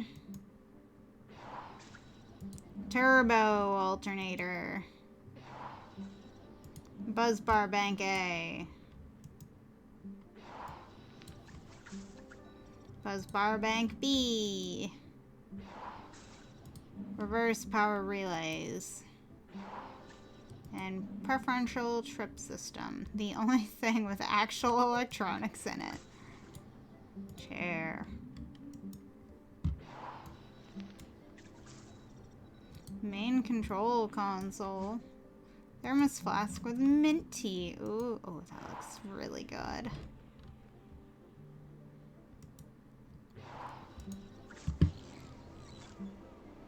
Port auxiliary feed controller. Fire and bilge pump. Auxiliary condenser and Moira Revenak. Moira is a rose-throated parrotfinch. She is most at home in a dense bamboo thicket. Guess this is close enough.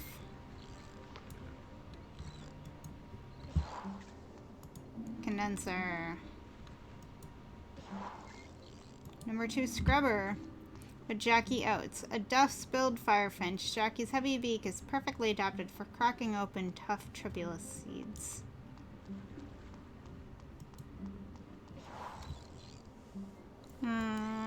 Oops. Domestic hot water heater. And here we go.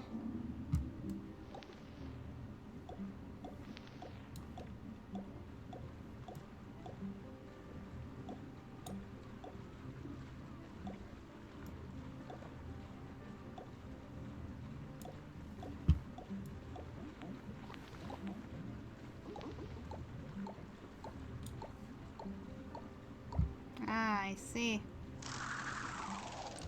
Starboard boilers got us another Grankin.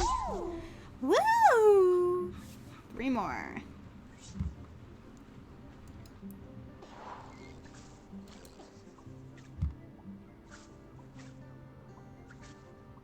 Okay.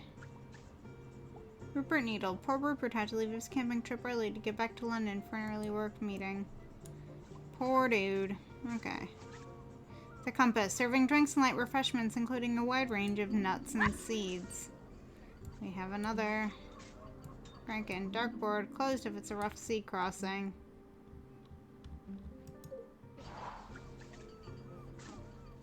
Booth.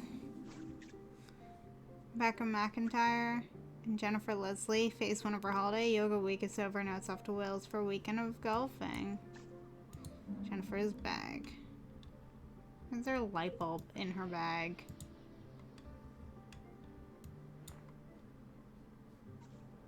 Shelmerston, 1400 BC. Meet the Bog Woman, the island's oldest resident. Preserved in Shelmerston Peat Bog for over 3,000 years. Yeah, look, it's Aggie.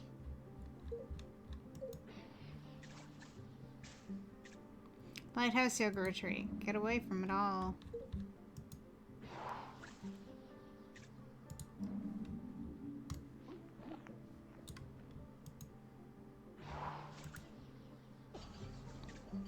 Pool table. Any ball but the 8 ball that gets sunk by the rocking of the boat counts, but if the 8 ball gets sunk, the loser has to buy a round of drinks for the whole bar. Oh boy. This one's gonna be difficult.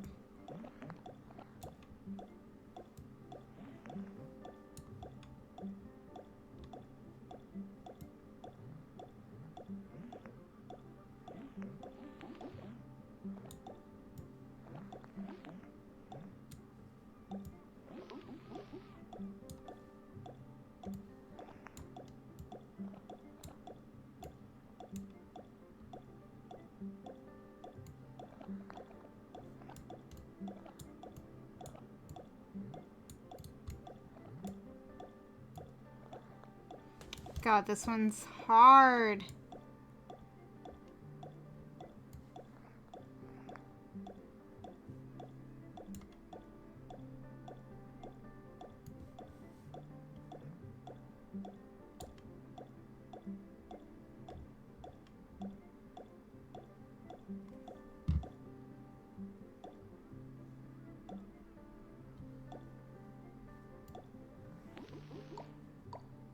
There it is. He'll be lurking, but he'll have fun. Cool, thank you. Have fun lurking, doing what you're doing. I'm just trying to finish this game. I don't know what I'm gonna make for dinner tonight. Guess it's only 4. I have time to think. But I hope your day's going well. I hope your weekend is going well. I don't want to work tomorrow, though. I'd have to be up at like 6, which sucks. Julian and Joel. Famous artists from the mainland. Hector Leclerc. Stack it. You gotta stack them, but watch you don't stack it. What the fuck? Wait, did I read that? No, I did read that right. Okay. Ooh, I want a beer. The Tangential Gaze. New voices from the edge of meaning. Open 11 a.m. to 5:30 p.m. daily until 8 p.m. on Thursdays. £6 entry, £3 concessions. Cool. I only have 1 beer left. It's kind of tragic. I need to buy more beer, but we haven't been able to go out because COVID. Ay. Okay, the compass. Serving drinks and light refreshments. Who are you? Clyde Ingold is a purple-masked twin spot. The species is noted for its elaborate sidestepping mating dance. Oh, I would like to see that. Martini glasses, pint glasses, tumblers, chocolate bars. Ooh-wee.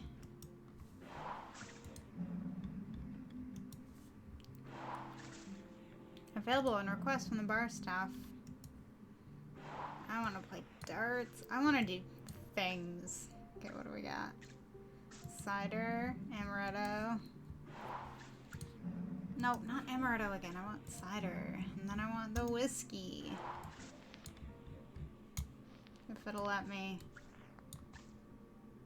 It won't. No. Rum. Vodka. No. Vodka. Shot glasses? It's single measure. Okay. And a double measure. No.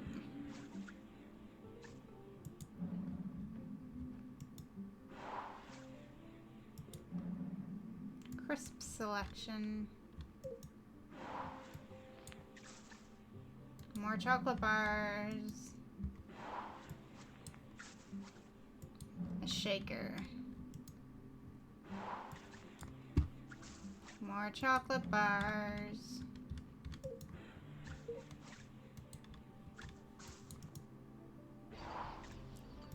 Ooh, in the fridges. What do we got? Lots of beer and cider. Campari and tonic. Doesn't need to be kept in the fridge. Champagne. Carrots. Beer. Interesting. Queen of the Isles. Ferry sailing times. Beer pumps. Aphelion. Table beer.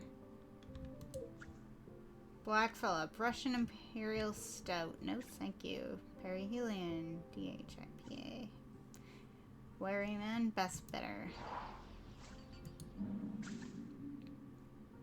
Da-da-da. Same thing. Cool. And more crisps.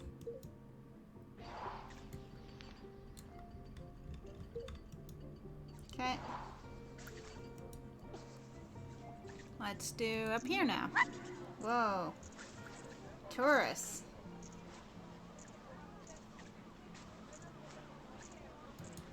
I'm gonna go in the suitcase. Grunkins. Wow, they got a bunch of little fun souvenirs.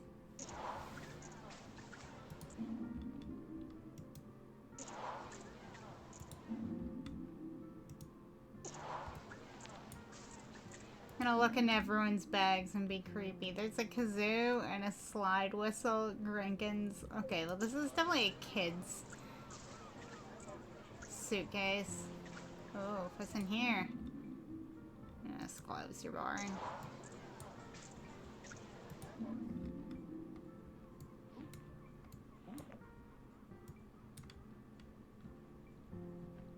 Wacky things. Oh, I like the little sword.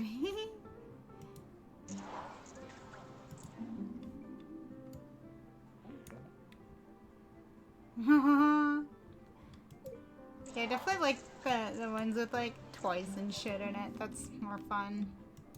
Clothes, boring.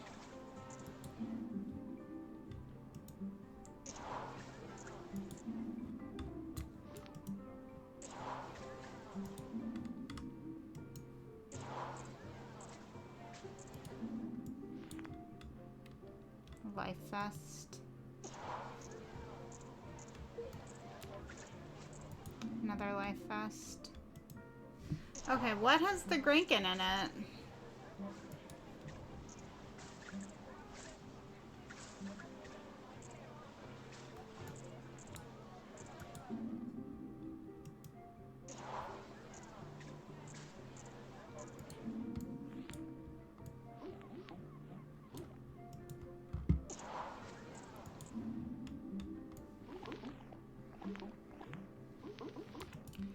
so far none of these. I don't know what it could be.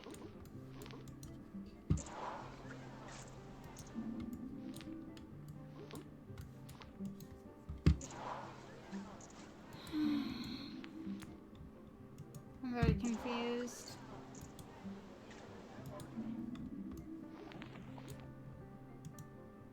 Wait. Hold on. This water pistol. There it is.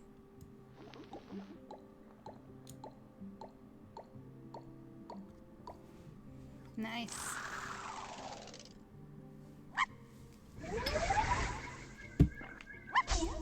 Yay! One more drinking.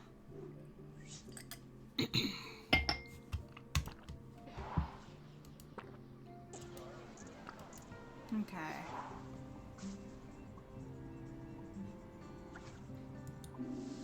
We'll hang out in the wheelhouse, get the last Kraken, go back, solve the last riddle, and then find the last piece. I like this roll cake. Laid out for Treat Friday. We got a Victorious sponge cake. A Swiss roll. It's an afternoon treat. Oh, fuck, I want a roll cake. Battenberg? How did they make the pattern inside? Plates. A chair. Reggie Davis. Reggie is a lavender-billed patella. These birds often form large, noisy flocks, often mixing with other finches, such as the crimson-legged antpecker and the golden munia. J. Wooster, plum-headed waxback. These finches build a distinctive oval nest with a short entrance tunnel, often choosing to locate its nest near the nest of a wasp. It is speculated that this helps deter predators. Wild. Ship controls. Captain's comfier chair. Thermos flask with honey and lemon. I got an achievement, I think, for looking at everyone's different tea. Plate of snacks.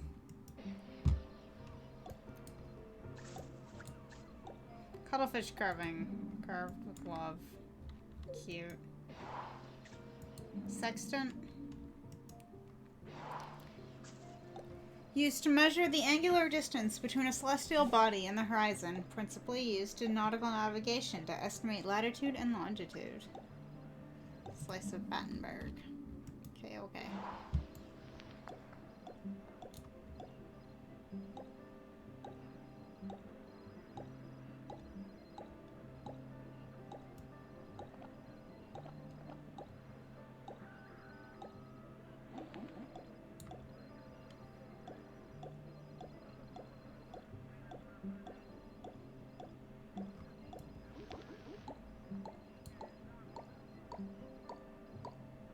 There it is. Last Grinkin.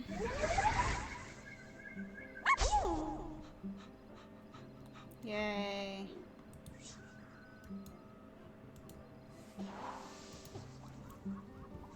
Okay, let's zoom. Wait, no, I need trawler. So we got them all except for the sausages.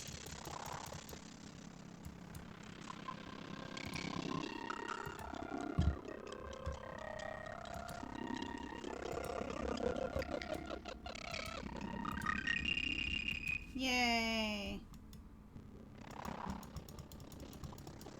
Okay, let's go back again, just to look at the poster, make sure that it's all done.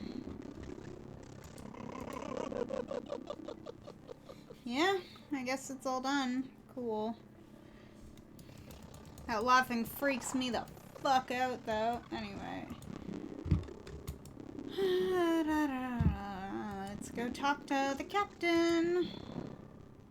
I didn't read the thing. Sam was alive.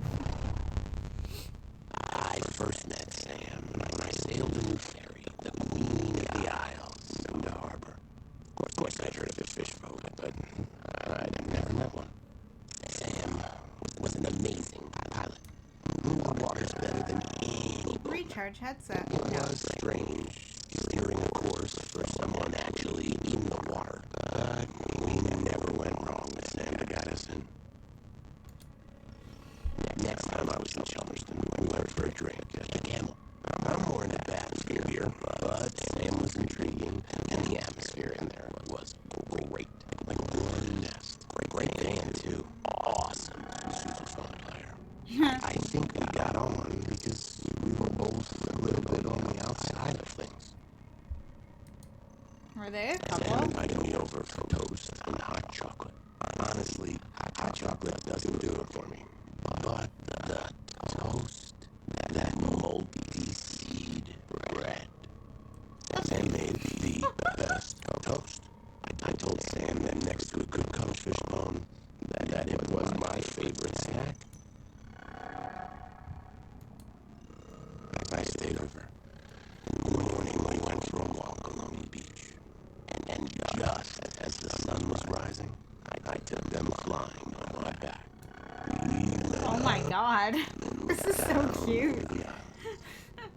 Sam wasn't scared at all. They said it was like swimming through the air. It was on the next trip to Chelmsford. We just sighted land when Sam's head popped in the water right beside my berth and passed me a fresh cuttlefish bone, carved especially That for is me. so cute. I thought that was done by a child, I'll be honest, but... We moved in together. It was the best day of my whole life. I put that cuttlefish bone on my bedside table within reach. I still look at it every day. Every single day. That's so cute. I just remembered that time Blythe and I did a duet at the karaoke. I can't believe I agreed to it. I must have had a few too many. I never knew how Sam and Blythe met. What was the description for Blythe Tonkian? The captain of the Queen of the Isles, Blythe, has been making the trip back and forth to Chelmsford for a number of years now. While Sam was alive, he was their partner and misses them very much. Aww. Oops.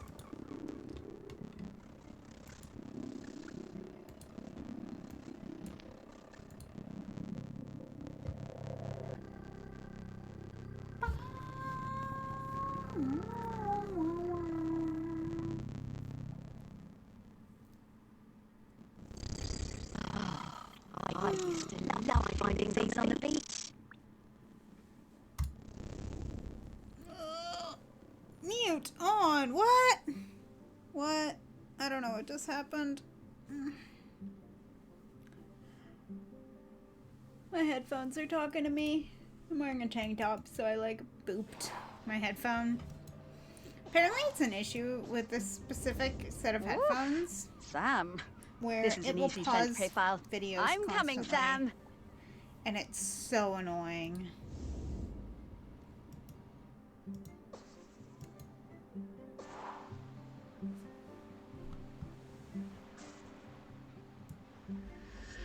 It's really sparky.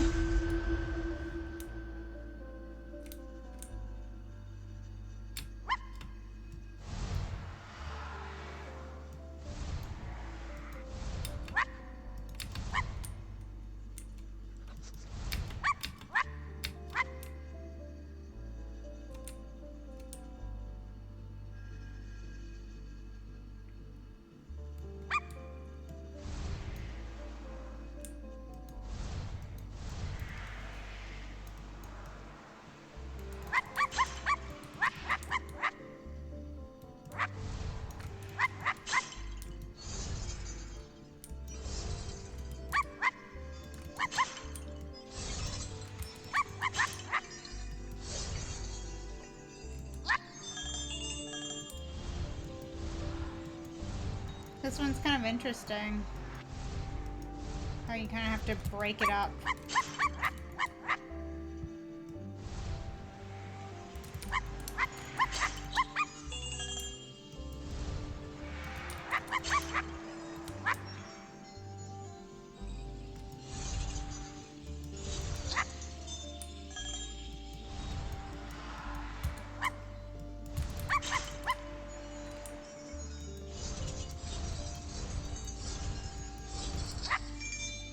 Nice, and now we get to meet Sam. They seem pretty cool.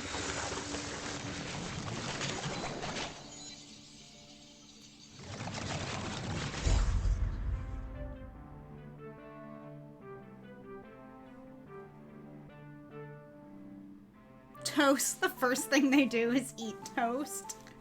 Incredible. Ahoy there, Samfire! Morris and Sparky! Oh, lovely to see you both. What can I do for you two? Well, we wanted to ask you something. It's about Aggie. She doesn't have long left now, does she? Poor thing. No, not long at all. We were hoping you might replace her as custodian. Oh, Morris. Oh no. I spent years of my life as harbour master trying to keep people from meddling with nature. I don't feel any differently now. I'm appreciative of all Aggie has sacrificed for us, but the island spirit isn't evil. It just needs to erupt from time to time. And if it needs to now, let it, I say. Let nature do what it must. As the fish folk say, the tides will tell. Yeah. Yeah, Sam, I hear that. I really do. No! No, Morris. We can't just give up. I'm eating No, really we'll talk old about this in a rockets. bit, Sparky. Sam, it's always good to see you. Will you be around later? I think I will. A volcanic eruption is a rare and beautiful thing. I think I'd like to see it. Now we're gonna get yelled at by Sparky.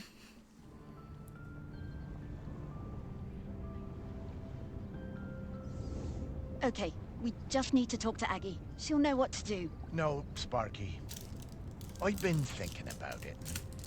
I think Samfire's right. I think it's maybe time to let the town go. No, Morris. It's not. No, it's all right, Sparky girl. It's over. This isn't my town anymore. The only ones around here who remember me are ghosts. That's not true. No, it is. But that's all right. Truly it is. Everything for a season and all that. And I miss the people I knew. The people who've moved on. I want to see them again. I think I will take Pete No-Chop on his offer and head into the west with him. Shelmerston doesn't need Morris Lupton any longer. Morris Lupton, you will not give up. You have been granted a precious responsibility and you will honor it. Sparky? I'm sorry about that. Remember when I told you I was mostly Sparky? I am, but mostly. Then what else are you? I am the rock that you stand on. The wood you people built this town from. The magma bubbling beneath your feet. Sparky's the spirit I of the island. am Selmerston. And right now, I want to erupt. But I have also made connections to the things that live here. Connections I want to keep alive. I need you, Morris. Right. Yes, Morris is gonna become Well, the caretaker. And I'm still your Sparky. And I need you, Morris. We all do. Oh, Sparky. I know you feel forgotten. I know you want to move on. I do too, but I can't until I wrap up this last bit of unfinished business. Will you try one last avenue with me? If we still can't find a solution, then I'll be done. It'll all be done, and we can go into the West together. Please. All right, Sparky. One last try. But who else is there to talk to? Aggie. Aggie? But where is she? Oh, she's everywhere, isn't she? She is, but I can sniff her out. I just need some mementos. But where would we find mementos from back then? The museum. Oh, of course. Back to your museum, Morris.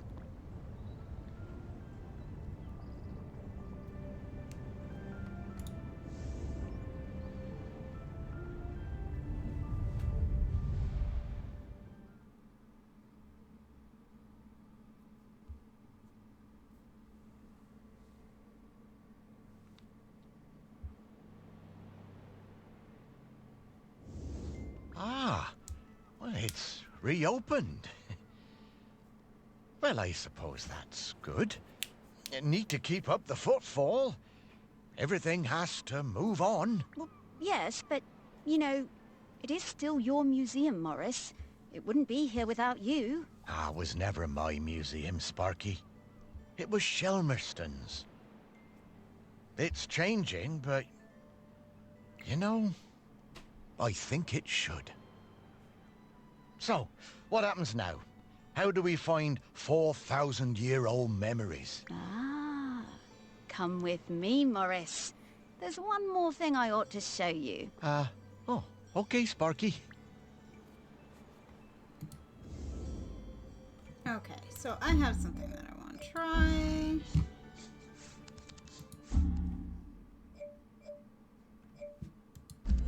Okay, we're gonna hop over to here for a bit. Before we finish the game, we're gonna hang out in the lighthouse and solve some riddles. And then we're gonna go to the art area and then solve some riddles. Unexpected spider! Oh yay, let's go find our friend.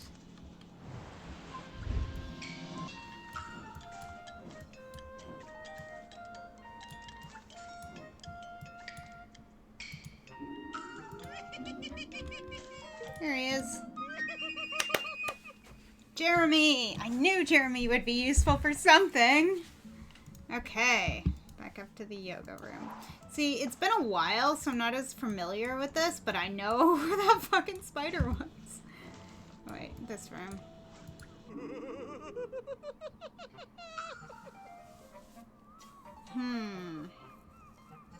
Misplaced control. I know where that one is.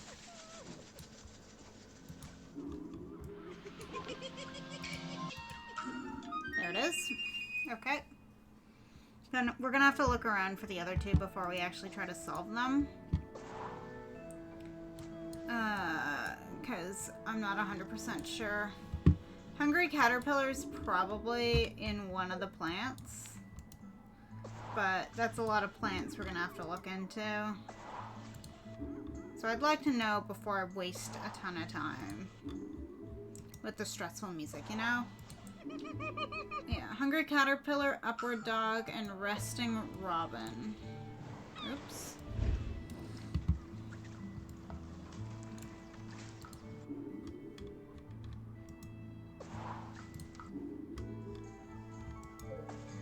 Actually, resting robin, I have an idea for.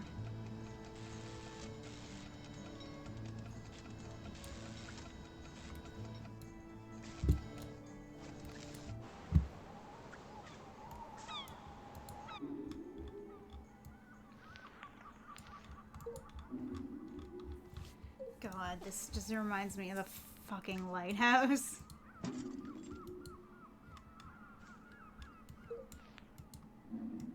No, that was another problem to solve.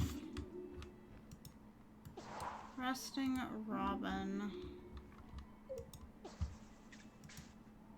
I was gonna say maybe Stella, but guess not.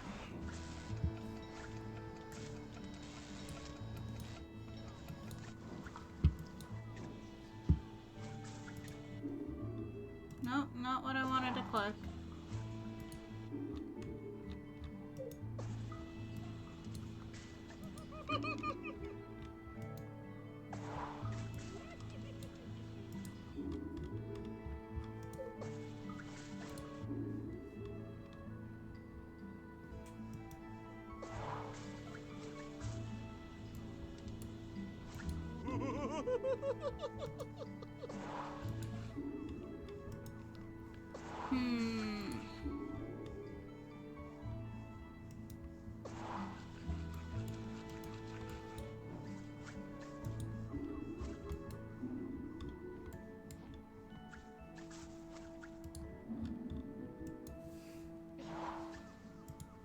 comfy shorts, linen shirt. Okay, what do I want? I want the dog thing, the caterpillar thing.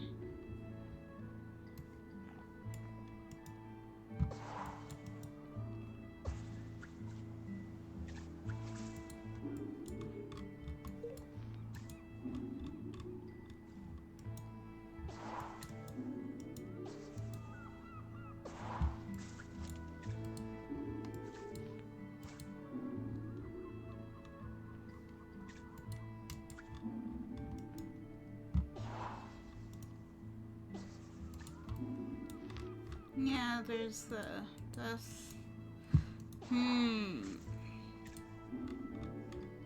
Wonky chair.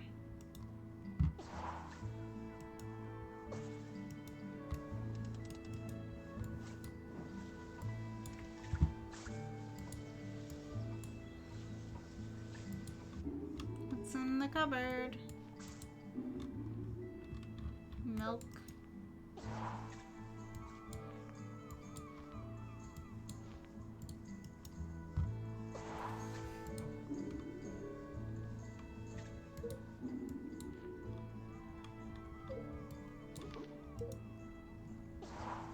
It's always Emmental cheese. It's interesting.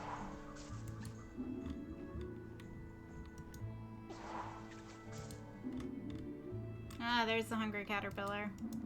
Okay, so let's go back. Oops.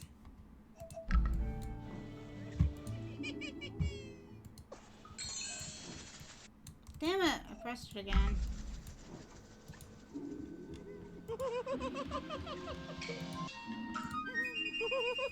Okay, now I need downward dog and I don't remember what the other one was. Or resting robin.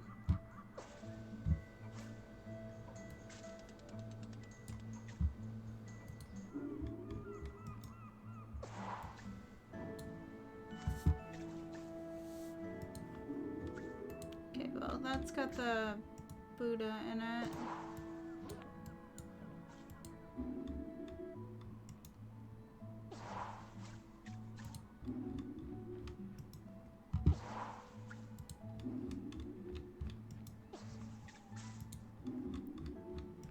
I'm just thinking it's in a room that we haven't fully explored yet, so looking at all our options. I really don't want to look in all the thermometers and shit.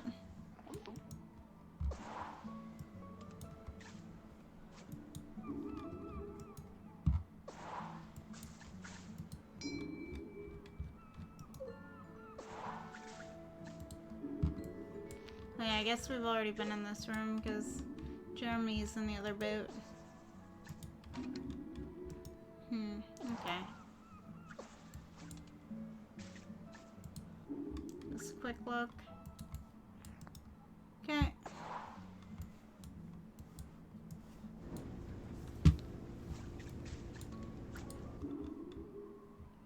Gigantic light bulb.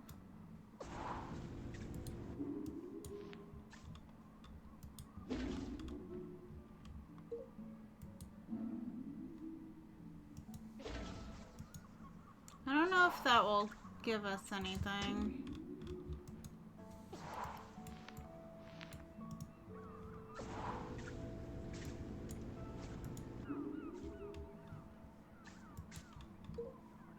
Quinoa and couscous.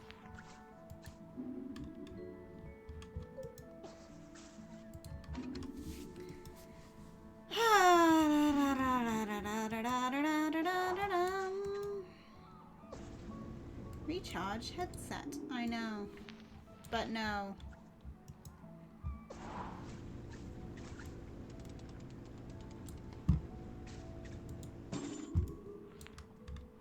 His other toolbox.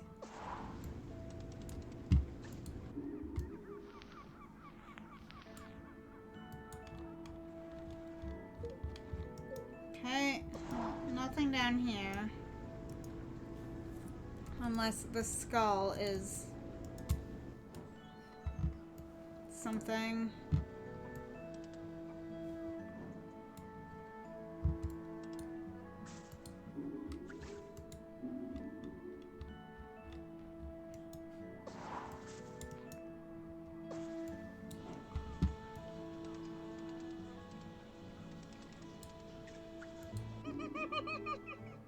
Oh, it's upward dog, not downward dog.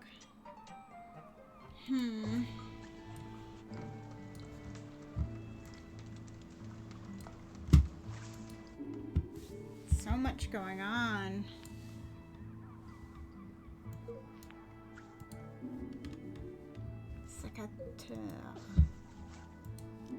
Handbook.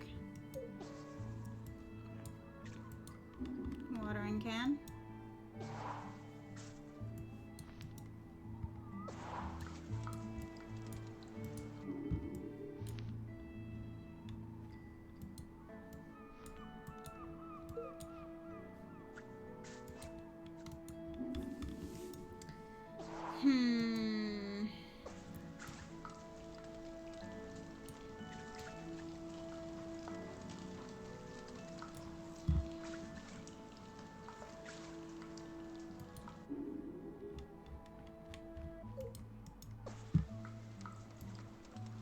Snake.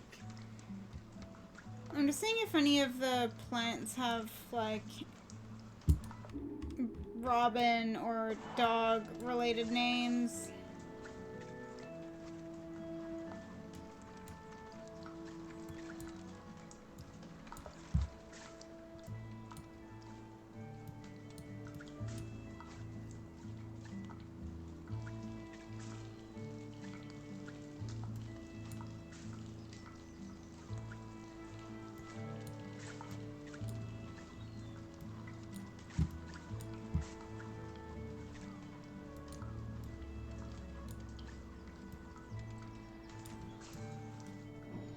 Okay, I guess we'll have to look into here.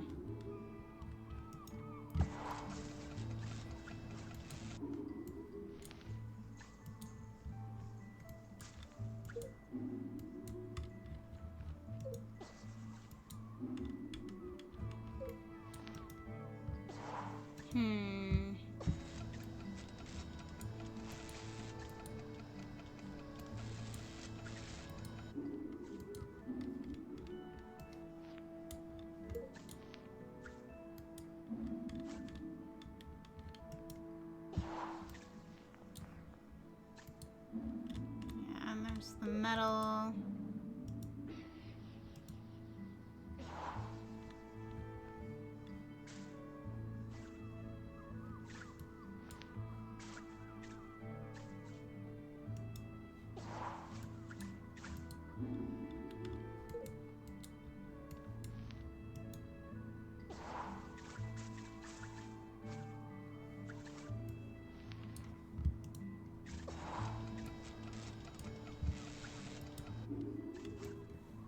Oh.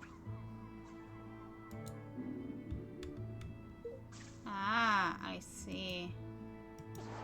Well, that's gonna be helpful in a second.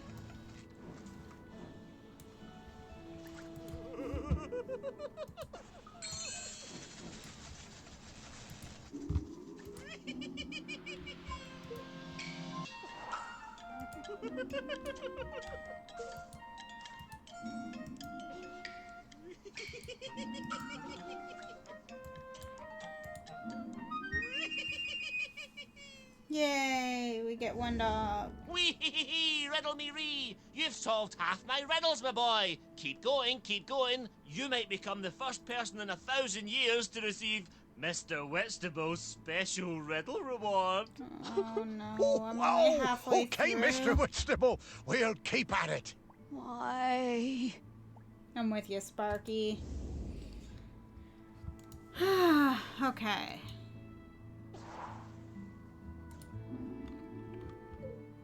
Looking for a robin related thing.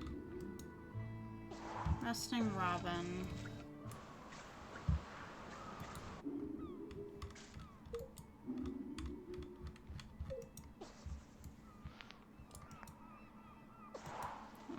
gonna click the cormorant, even though that's not gonna be accurate.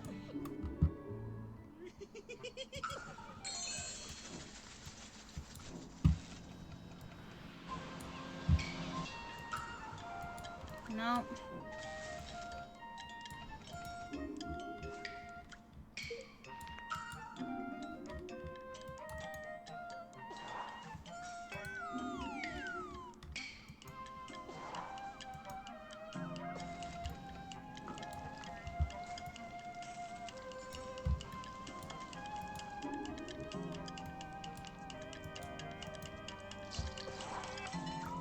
I don't know this one, the Resting Robin one. It's a lot trickier.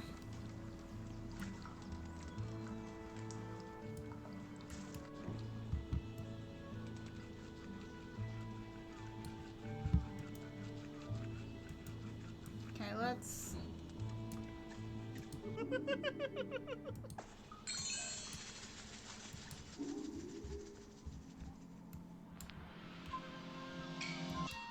Oh.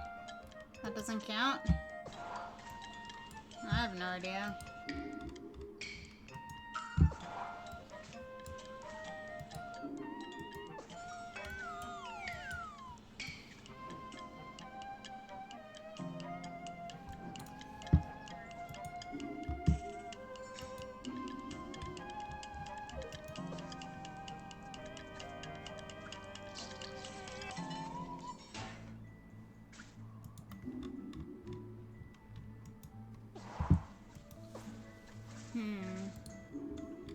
Guess I didn't really go in here.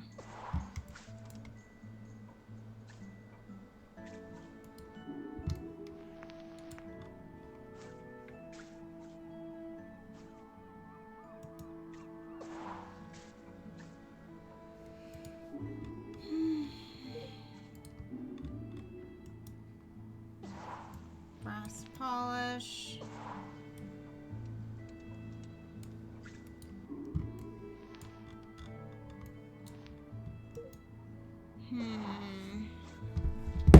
Whoops.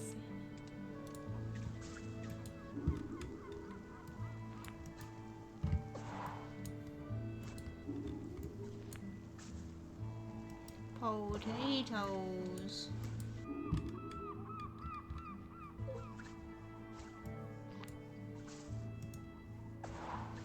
Resting Robin.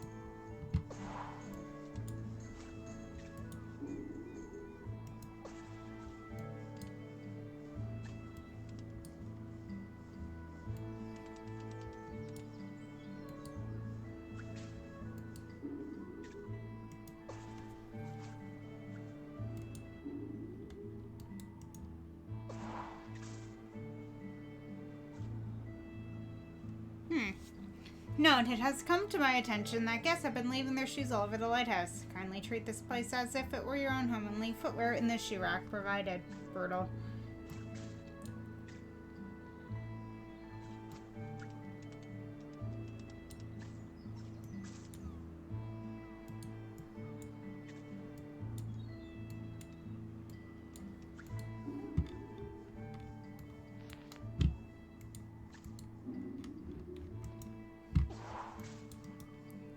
Resting Robin.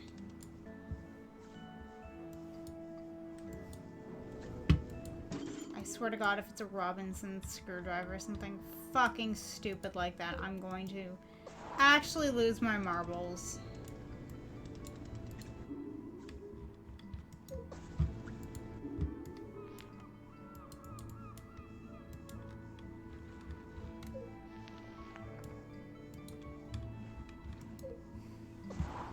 And it's not the wrench up there. What is Robin another name for?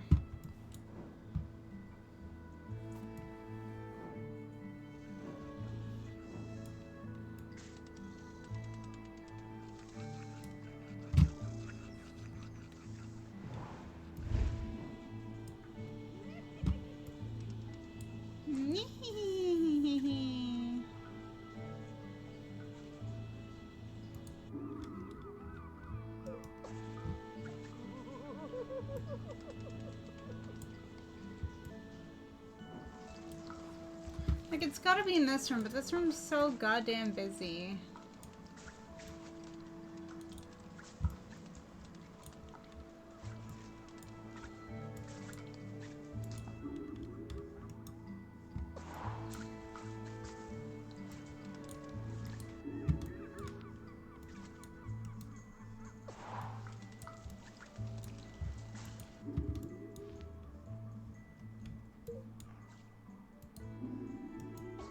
I'm gonna try that.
Yeah, I have no idea.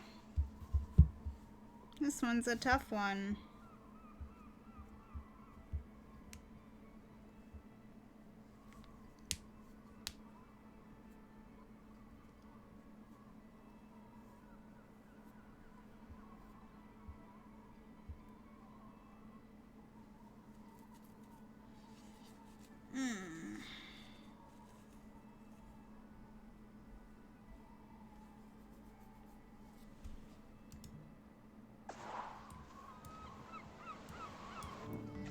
Right.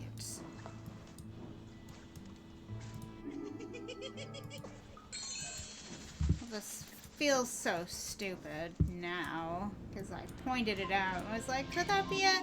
No, no way could that be it.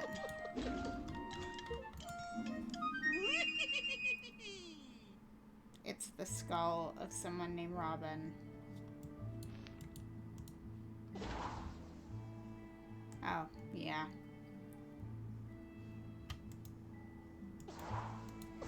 Oi! So let's go back up, check the poster. Okay, that's all done. So now let's go to the sculpture garden.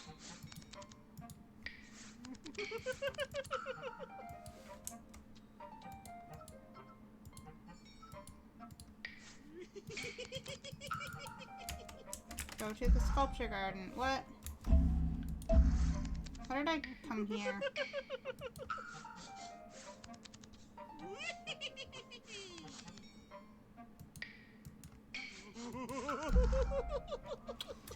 What the fucking shit? How do... It works the first fucking time I do something, but after that, nothing ever fucking works. I don't get it. I actually don't get it. It's like so frustrating. It's like I will do something with technology and it'll work perfectly, and then the next time I try to do it, it doesn't work, and I can never figure out why. And it's so incredibly frustrating because this is every aspect of me using technology, and it's very annoying. Okay, let's go all the way out. Now, can we go? That was silly. Okay. So I remember, oh yeah, it's right here.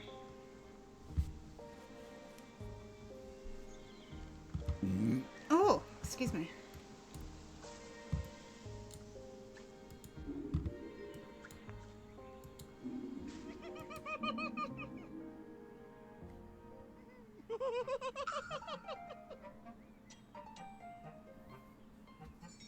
Arrow flint down.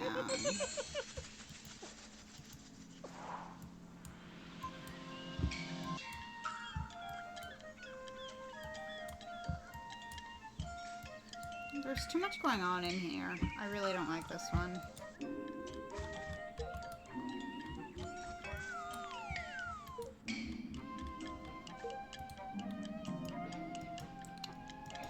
Oh, I know where the arrow flint is. Never mind.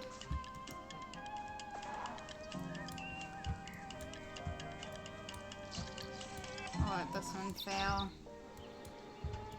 It's up here.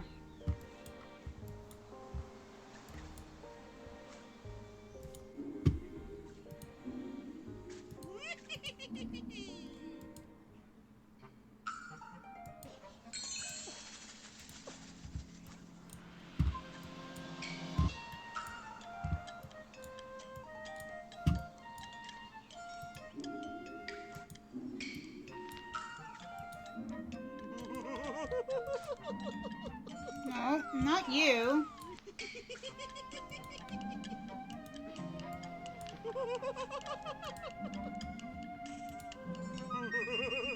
Okay, well there's the arrowhead. Cool. Now we have to find the sleeping laird.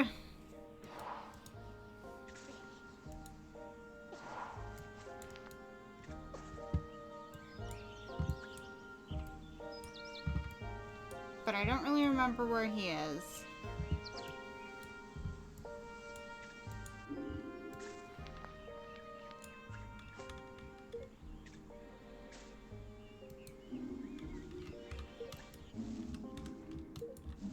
I was in here again.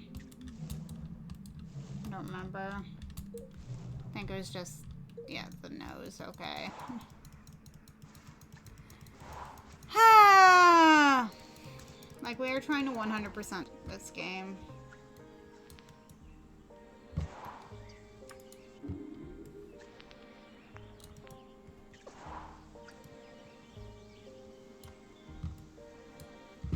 Because from what I remember, he's somewhere asleep on his, like, tractor thing. Lawnmower.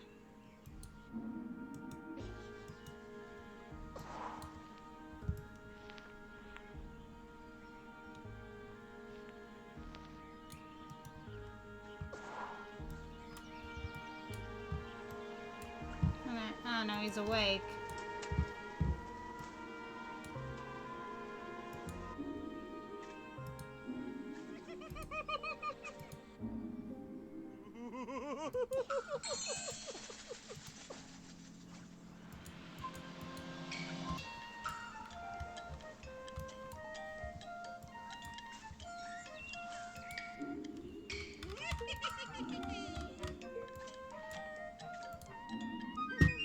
Okay, cool. It's just this coffin.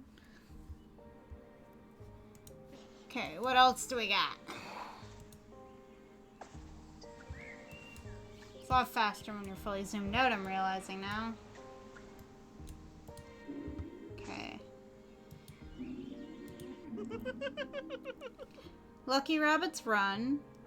Long yoke stretch. And a truncated root. Oh my god, I have no fucking clue.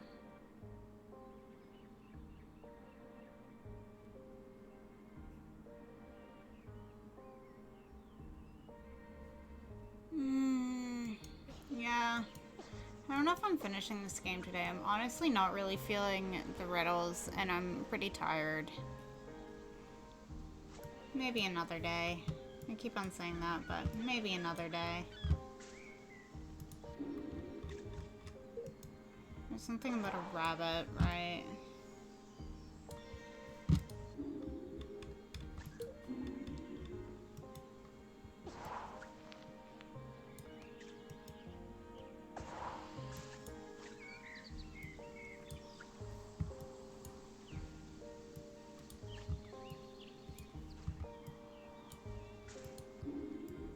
Is it whatever the dogs?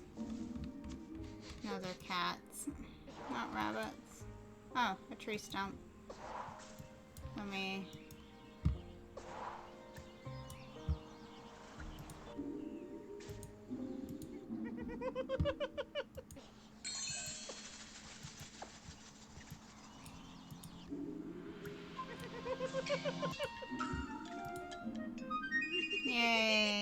got that one.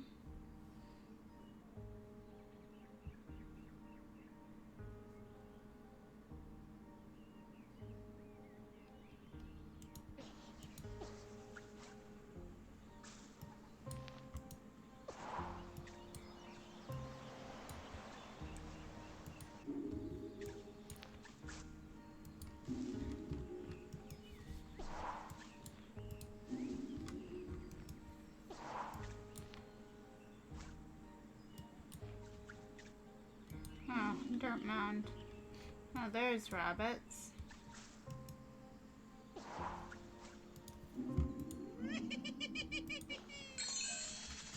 You know, let's finish this. Let's go through this.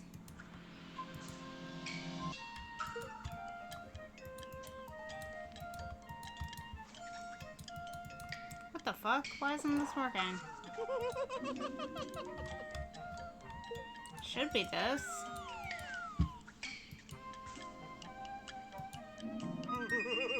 Oh. 'Cause you run in boots? I guess. That's really stupid.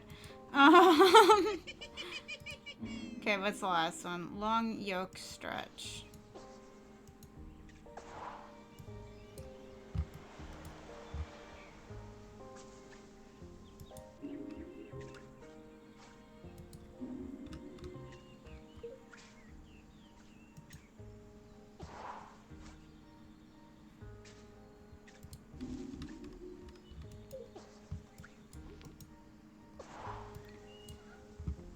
Da-da-dum, bum, ba-dum, bum, bum, bum, bum, bum.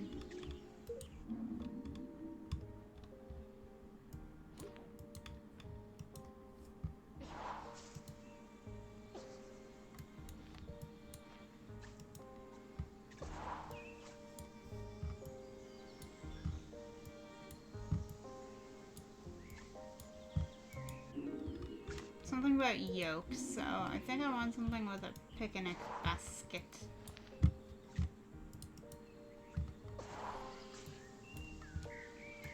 So it could be this.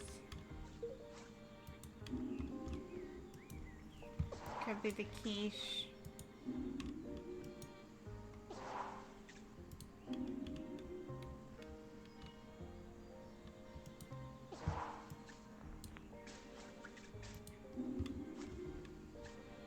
Oh.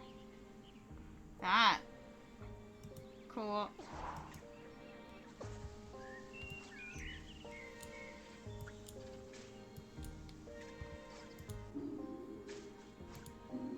Last one.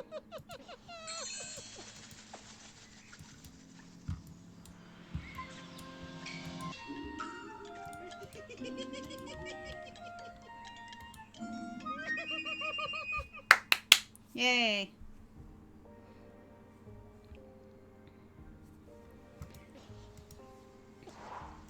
So that's all of those. And then we can go to Old Town. And I think we got all of them after Old Town, but I'll have to double check. Ooh, big stretch. Huh.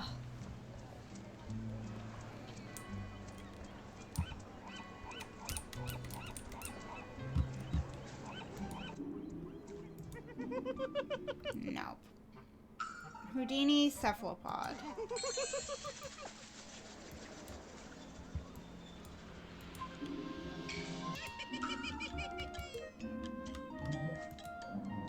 Obviously. Okay. Cool. That one was easy because we remember Derek and Jeremy. Okay. The worms and the wizard seagull and hard cell.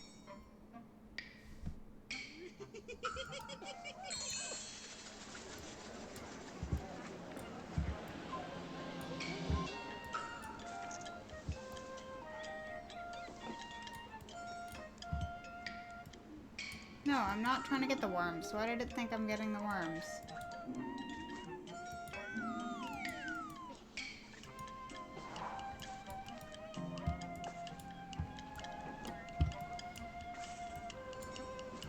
I swear to God, this thing is clicking more things than it should be.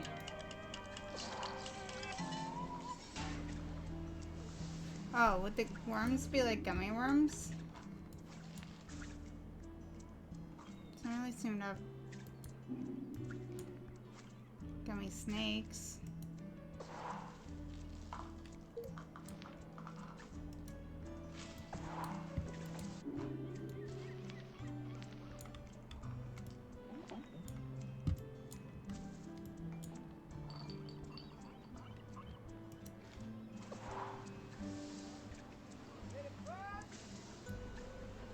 I can try that.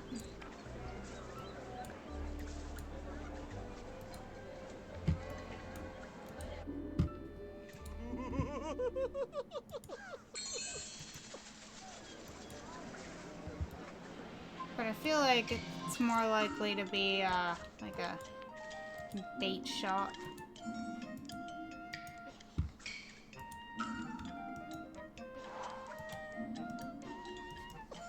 Was there a bait shop?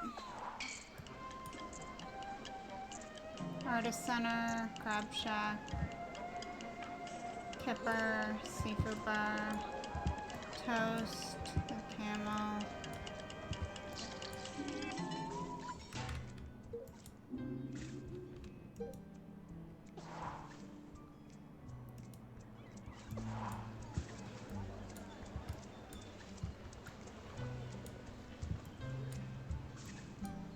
Or the worms could be dirt and stuff.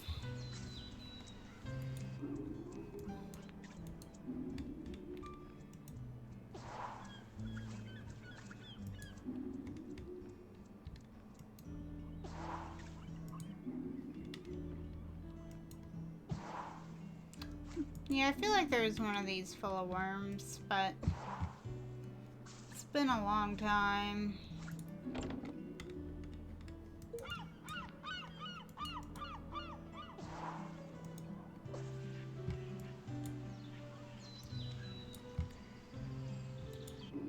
Laura Baxter's allotment. Oh, probably in the compost bin.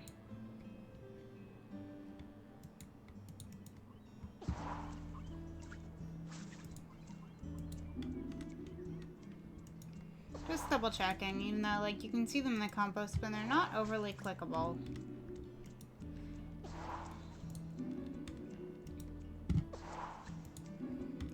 I'm kinda hungry. I have a fucking king spud.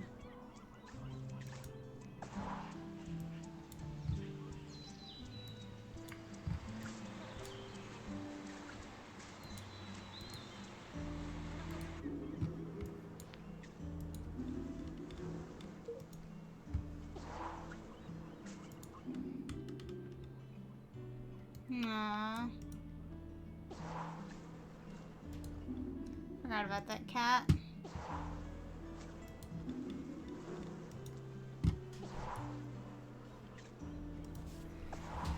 Okay, let's do the composting bin as the worms. Like,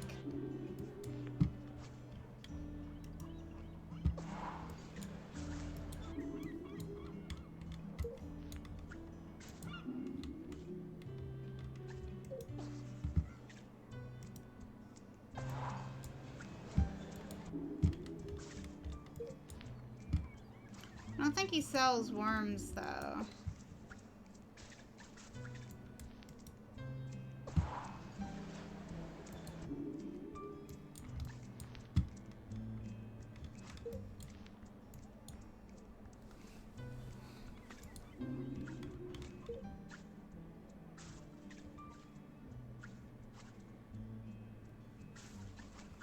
Aqua Blast.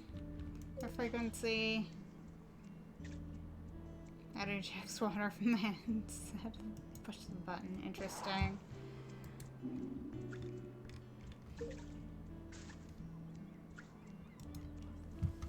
Okay, yeah, I guess that's what we'll click for the worms.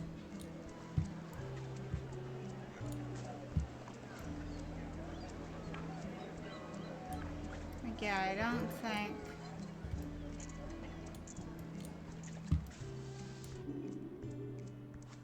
Oh, maybe.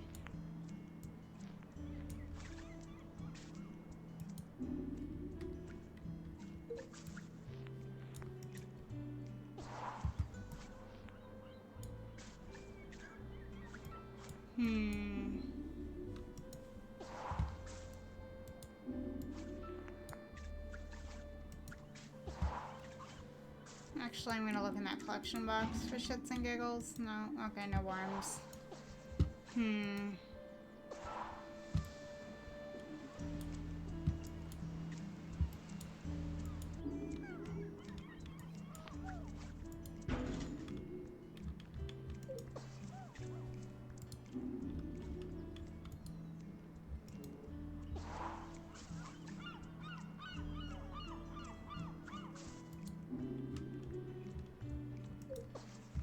A harbor light.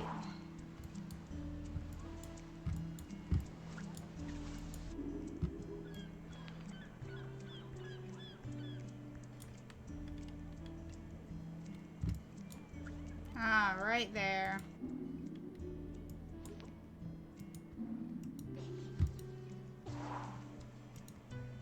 Okay, well. Let's try a couple things. Not what I wanted.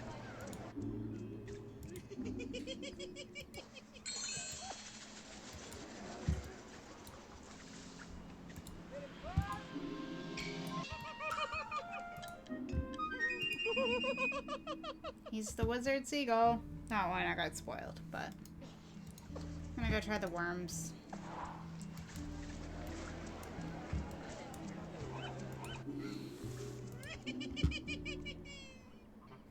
Oh, the hard sell. I know what that one's gonna be.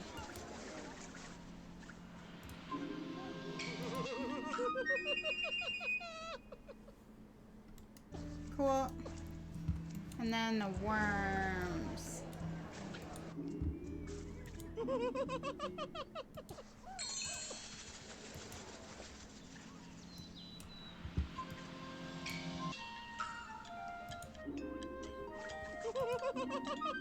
Oh, perfect. Sweet. Got them all. Okay. I know I didn't double check last time, but let's just double check this. Perfect. Okay, map. Let's go to the campsite. Yes.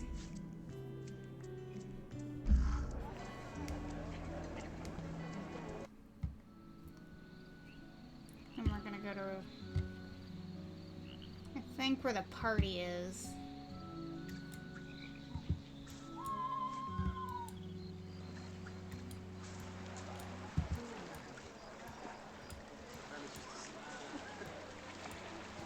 Oh, right here, yeah.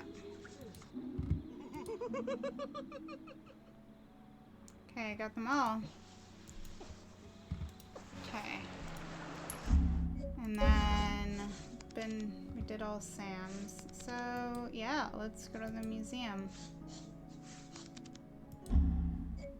Perfect. Okay. Now we're caught up. Cool. That only took like an extra half hour. And a lot of brain hurting.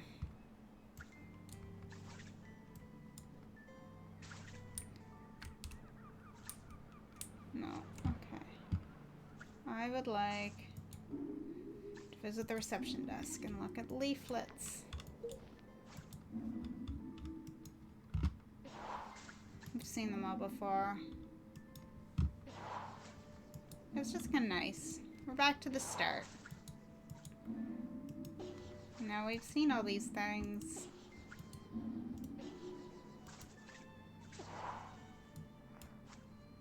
Geode.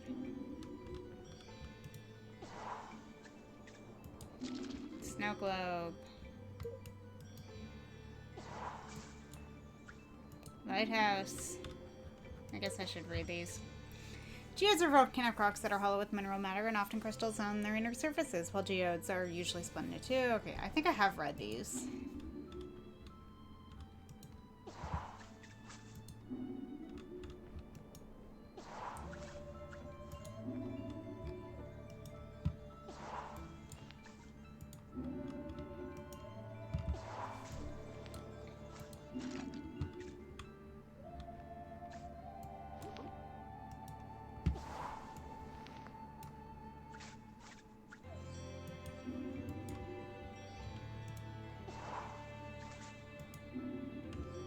Wow, they really keep a lot of records here. Cersei Jackson. She's back on Shelmerston after a lifetime away. Her mom worked the shrimp trawlers, and her dad was from the famous baking family in the Old Town. Cersei left the island for university to read history at Cambridge, but didn't finish her degree. Instead, she ran off the circus, touring Northern Europe with her innovative and daring equestrian act. Her collections of tutus and spangly leotards are now in the V&A Museum. But time took its toll, and she returned to Shelmerston looking for a quieter life. She found it in the museum, the place that first ignited her love of history. She knows Morris has done a good job and respects his vision, but is keen to add to the collection. A study of the fish people, a history of the bracken harvest, ethical shrimping. She can't wait.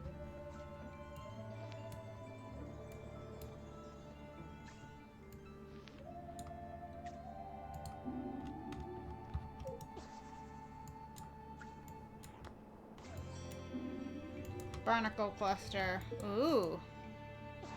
There's a knife in there. Pete's golf tee. Cool. Fancy box. Aw, caramel chocolate. I want some.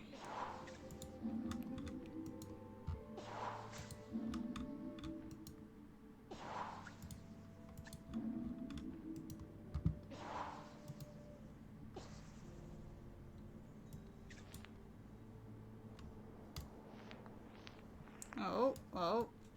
Ayo. Nice. Found some more whiskey. Oh, and the Rubik's Cube. Got some mementos.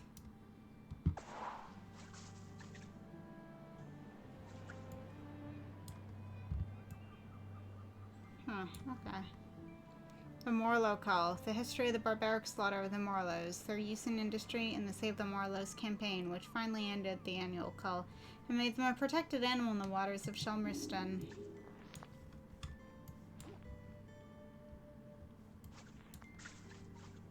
Harpoon. Cleansing knife. Cleansing knife. Saw. Brutal. Diorama depicting the Morlow Call. Every year at the turning of the midsummer tide, thousands of Morlows gather in the water off the island, many hauling themselves up on the beach to rest. The local people would flock to the beach and would slaughter these majestic beasts in the hundreds. Their meat was considered a delicacy, potted and eaten at birthday parties throughout the year, while their bones and hide were used to craft a variety of tools, clothing, jewelry, and items of folk art. Butchering the Morlows. After the Morlows had died, the islanders would gut the Morlows, removing the parts of the animal that they used, the meat, skins, intestines, and blubber. Morlows are now protected by law, and the sale of products made from Morlow is strictly prohibited. Slaughter the Morlows. Once the Morlows had beached themselves, the call begins as the people of the island descend on the Morlows, cutting and slicing them, leaving them to slowly die on the beach. Holy shit. The shoreline. The smell during the call was so horrendous that people living nearby would lock their windows for weeks afterwards. Oh my god.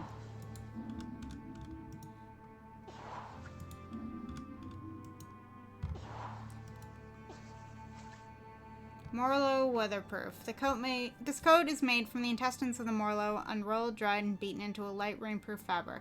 Morlow clothing was once part of every fisher person's workwear, but given the declining population and outcry over the cull, these products have become interestingly rare. This item is over 100 years old and belonged to the famous landlady of the Camel in its glory days, Trilby Akinbola, who is said to have enjoyed the lingering aroma such garments inevitably conferred.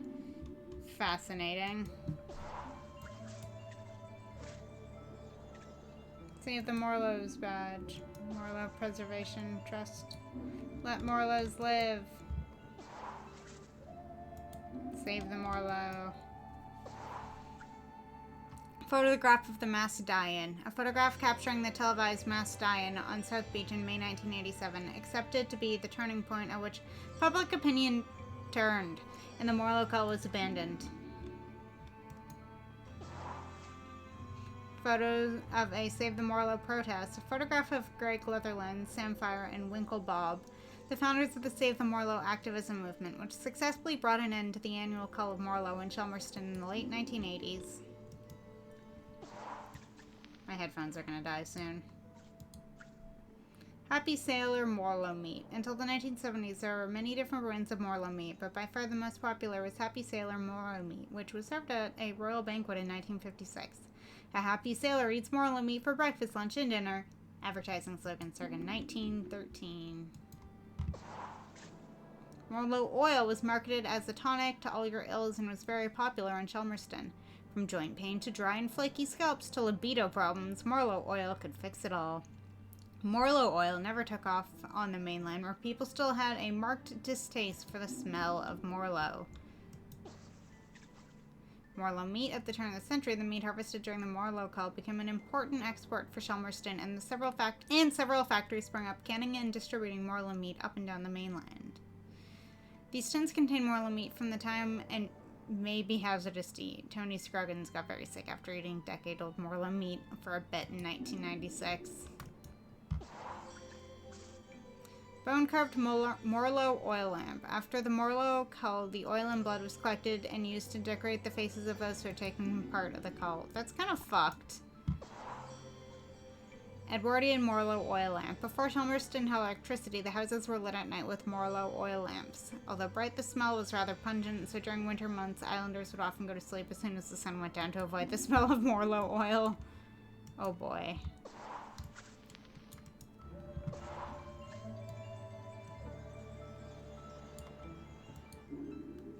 Wreck of the HMS Mentor. In 1802, the HMS Mentor weighed anchor and left Chelmerston, setting sail for Portsmouth, England, laden with a cargo of archaeological treasures from the island, including the famous Chelmerston Stone. Oh shit. As it reached open waters, the subsea earthquake and the resulting tsunami swamped the ship, sank it with loss of all hands. That's what they get for trying to take the rock away.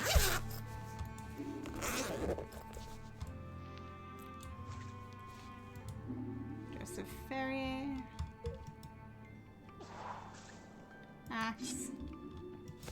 I'm just getting my headphones out because my Bluetooth ones are about to die. Boating hook. HMS Mentor's bell, the original bell recovered from the seafloor. The siren, one of the few pieces of the ship that could be recovered, was the figurehead. Kinda creepy, not gonna lie. Barnacle cluster. The ship's telegraph.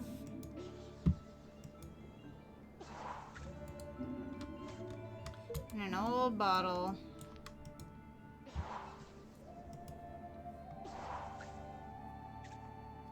R.S. Dogmatic, the model of the salvage vessel in 1989 worked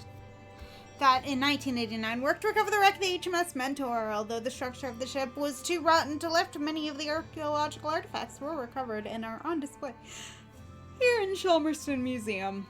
Chelmerston Stone. The stone is the center of a local legend. The fish folk believe it to be the sacrificial seat of a mythological figure called Aggie, said to have saved the island from destruction in ancient times. The stone sat near the beach, in the grounds of Outram Hall until it was sold to a collector and loaded onto the HMS Mentor for transport to the British Museum in London. After the Mentor sank, it lay on the seabed for almost 200 years before being recovered, curiously unaffected by its time underwater. No sea life or corrosion marked its surface. Upon recovery, it was donated to this museum, where it has remained ever since. Some people say it looks like a sleeping dog. Oh no, it does. It's Sparky.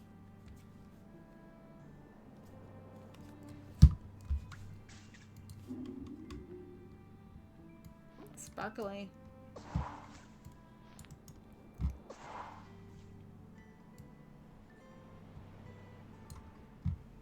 The legend of the camel. Sightings of camels date back to the early 1800s. But are there really camels on Shelmerston? We look at the evidence. Camel life ring, the legacy of Shelmerston. Camels live on to this day through the island's booming tourist trade. Fred Wooderhill's camel photo, 1949. Alleged a fake at the time, Wooderhill's photograph nevertheless started camel fever on the island of Shelmerston. Years later, Fred would often be found in the pub, regaling the locals with the tale of the night in 1949 when he drunkenly photographed that camel. Cast of a camel footprint. Originally cast from the print found in Shelmerston Hall grounds. Put Me on the Camel Daisy. Anonymous, 1890. Sheet music for the classic Shelmerston nursery rhyme. That isn't actually music. Laird's nose. The nose from Vernon Russell's statue, the Laird as a camel. So it's a bunch of shit that we found.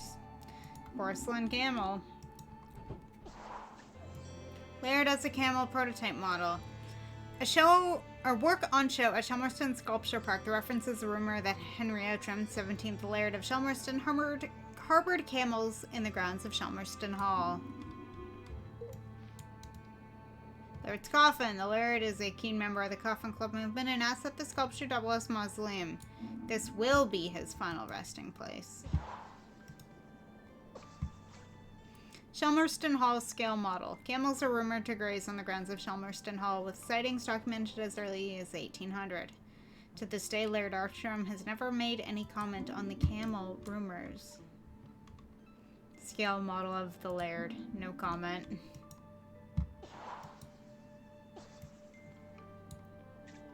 Grooming glove found in the wood near Shelmerston Hall. Could it have been used on a camel?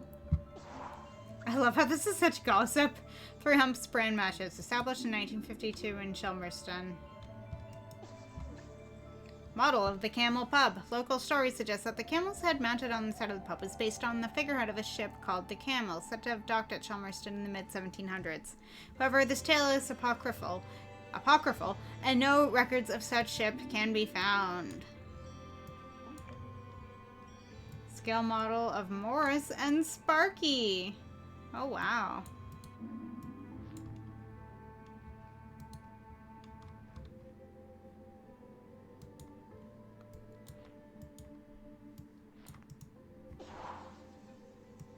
Cute.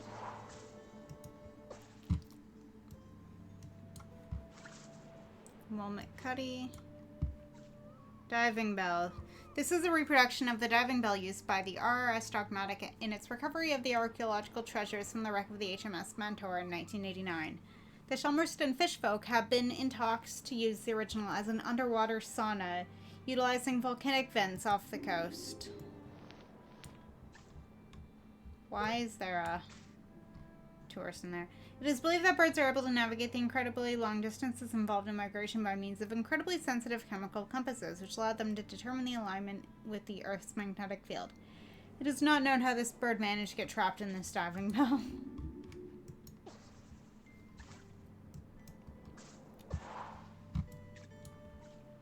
The story of Shelmerston Lighthouse. Shelmerston's lighthouse was built in 1907. This exhibit shows its construction and features a number of historical items from its operation, as well as a scale model of the lighthouse itself. Oh no. Gaps Head Lighthouse. Under construction in 1904. Previous lighthouse keepers. Scale model lighthouse was made to commemorate it being chosen as the venue for the 1973 Lighthouse Keepers Convention, which is where it depicts the lighthouse with many more inhabitants than it would have usually. Fresnel lens developed by Augustin Jean Fresnel to reduce the amount of glass needed to create lighthouse lenses while still allowing the light to be shown over a large distance. This is achieved by, instead of one curved lens, a Fresnel lens featured a series of smaller flat sections at different angles, which give the same focusing effect with a smaller volume of glass. Bulbs, donated by Pete Noach before his passing. Instruments, also donated by Pete Noach.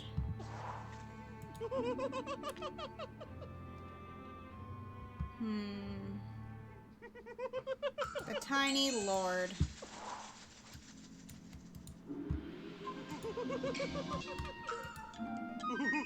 Nice. Got that.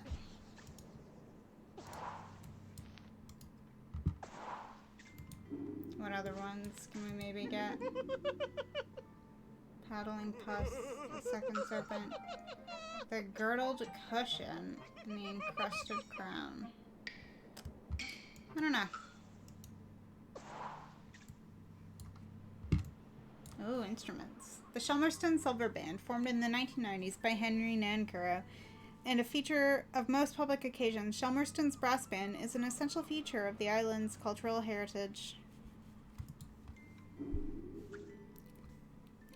They played on the deck of the HMS Indefatigable. Yeah, no, I can't. To celebrate the Laird's 60th birthday. Serpent. The serpent is a bass wind instrument that was popular in the 18th century, an ancestor of the tuba. Oh. There was something about a snake, right? The oboe. The Shelmerston Silver Band played at Ogden's funeral and gave an outstanding performance. Bob Piper remarked, "It was uncanny, like our instruments had a life of their own. We could all feel Ogden's presence with us as we played." Sousaphone belonged to Ogden Beckett.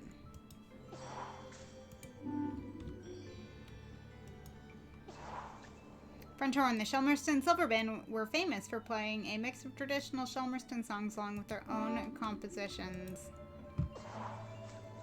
And the trumpet. The Shelmerston Silver Band have won numerous prestigious competitions on the mainland. They are now one of the most decorated fishermen's brass bands in the Northern Hemisphere.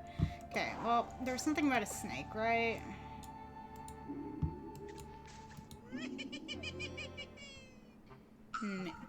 Yeah.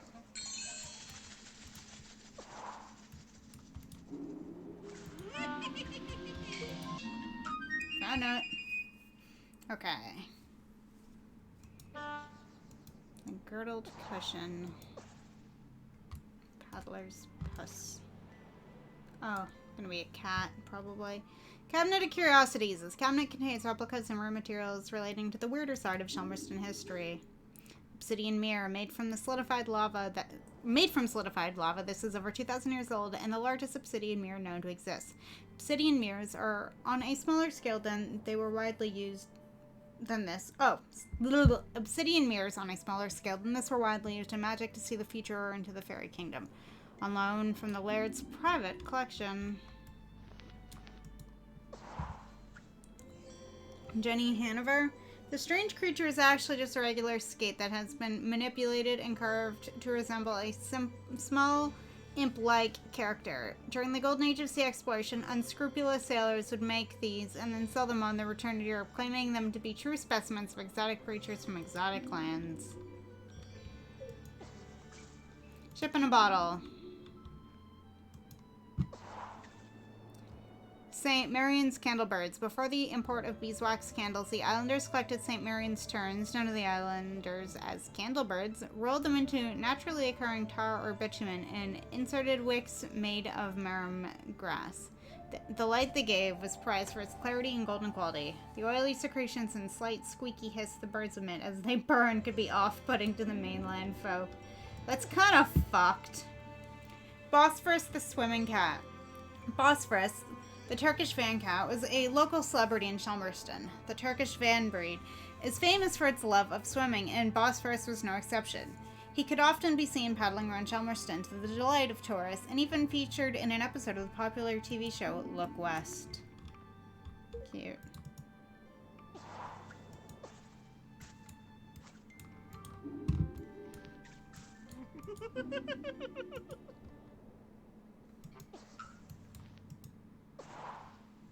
Oh wait, is it not? Oh shit.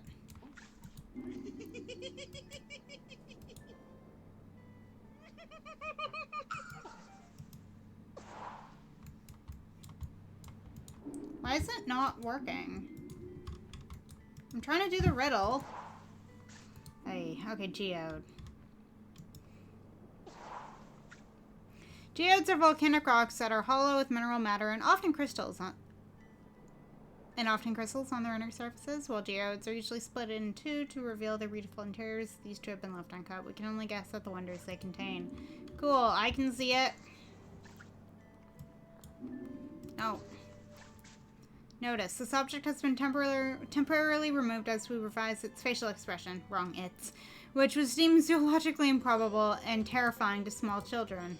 I want to know what it was.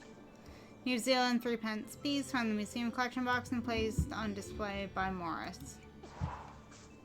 St. Marine's Candlebird Candelabra. One bird was not enough for the larger crofts, so better off families designed elaborate candelabras for space for up to 12 birds. That is so fucked.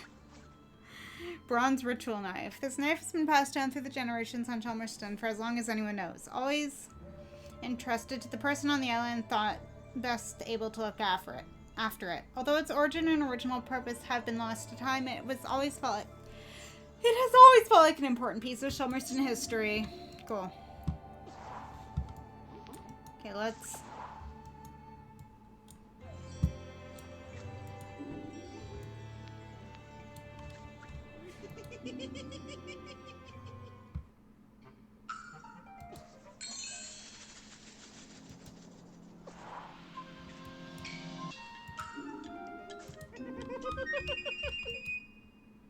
Okay. Almost done the riddles. What is this? Okay, Bergonzi. Oh. Bosphorus is Katie's favorite thing in the entire museum. He used to belong to her granddad, and she loved looking at him as a very young child. When her granddad died, her grand donated Bosphorus to the museum, and now she likes to visit him here. Anthony Scroggins, local ne'er-do-well. Relief map of Chelmerston. Lighthouse. Cute. Ferry. Oh, with little birds.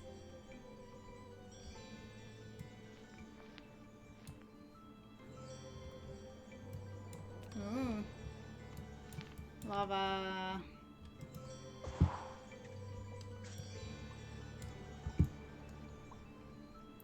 God, I need more water. This museum's huge.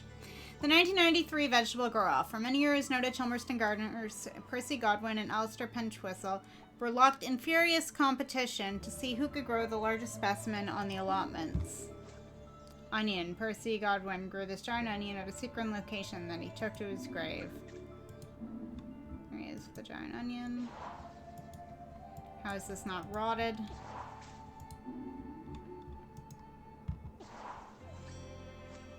Old bamboo.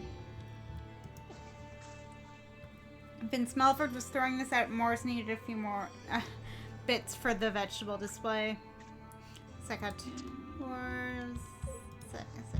I don't know. Trowel. Shovel.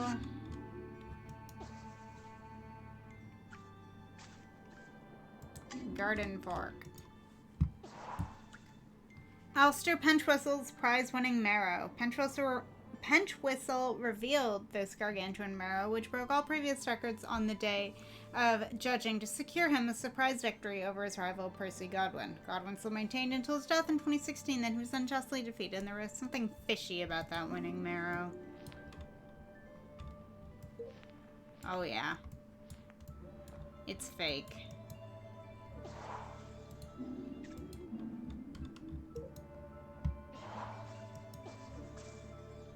The Golden Trowel, awarded to Percy Godwin by Bob Flowerdew in 1994 for a stunning parsnip.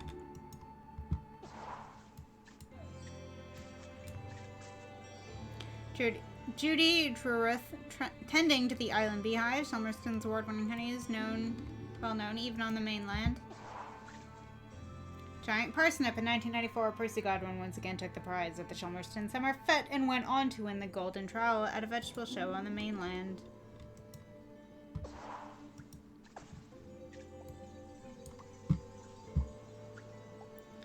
Arthur is waiting for his sister.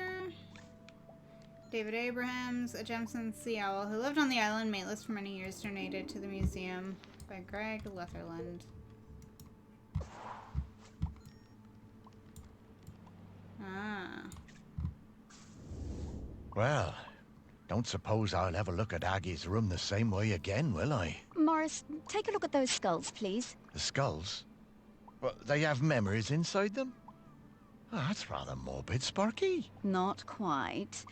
Look, I didn't explain this before because I felt things were confusing enough, but that slicing is a bit more powerful than I've led you to believe. Oh, well, what do you mean? Well, we aren't limited to memories of people who are alive. People are bounded by time, but memories aren't. Check it out. Interesting. Chelmerston, 1400 BC. This exciting new exhibit showcases the results of a recent archaeological dig on the foot of Chelmerston's volcano. The unearthing of the preserved remains of a human woman, the Bog Lady of Chelmerston, along with a number of her possessions. Bronze Age jewelry. Bronze Age bone hooks.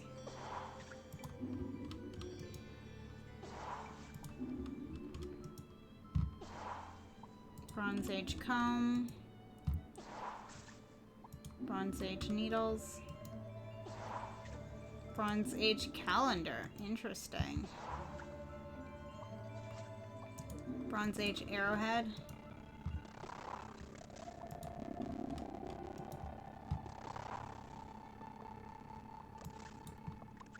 Bronze Age coin. I wonder if this is one of the coins that one fish person tried to give.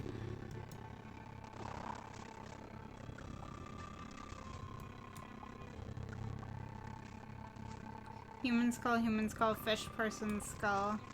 Human skull, bone flute. Bronze Age figure of a camel. Looks like a crab. Bronze Age figure of a grankin. Bronze Age figure of a horse. Bronze Age figure of a deer. Bronze Age figure of Morlo. Bog Lady of Chelmerston, the body of a woman in her 40s, superbly preserved by the peat she was dug from.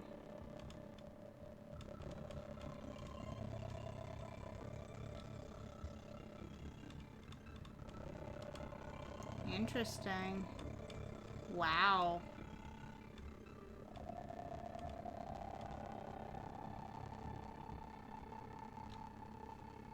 Is that her brain in her heart?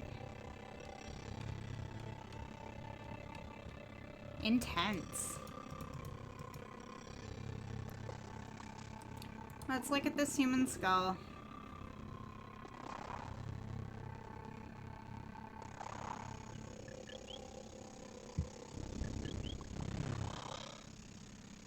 Oh, I didn't think dead stomachs could get queasy. But here we are.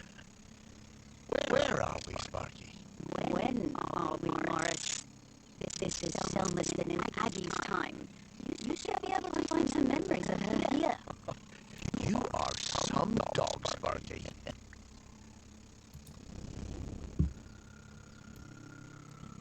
Oh, wow. I'm gonna go back to the museum first. There's a lot to explore here. Oh my god. Okay, so yeah, let's go back to the riddles. What were they? The encrusted crown and the girdled cushion.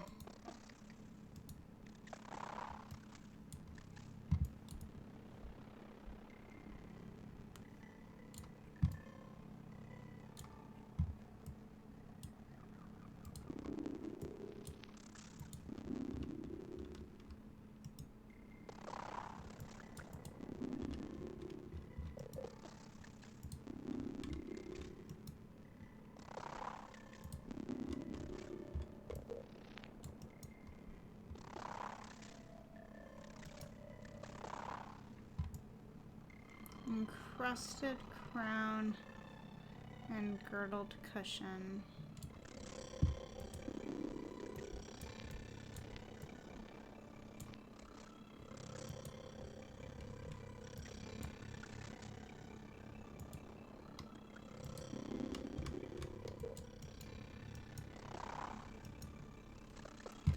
might be like part of exhibits from like over here. Oh, Gansey knitting on Chelmerston. Appledore, Gansey. Chelmerston fisherman pictured wearing Ganseys, 1967. Gansey belt.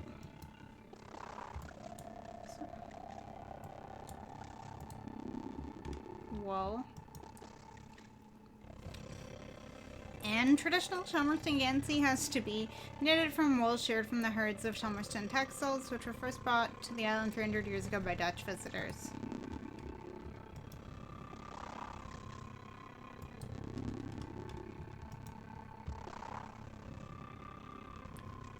Gansey steel is used for traditional Gansey knitting and patterns. Each fishing community has its own unique Gansey pattern. Some say this is so that the bodies of drowned fishermen can be easily returned to their loved ones. Clockwise, these patterns are from Appledore, Chelmerston, Whitwick, and Ipstock.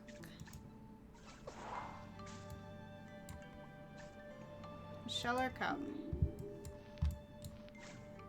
Miles Humboldt's shell. This is the actual shell that Miles Humboldt used to win the 2016 Shellers Cup. Miles kindly donated it to the museum so that everyone can have a taste of what it's like to be the shell racer. Not suitable for those with claustrophobia or a nervous disposition.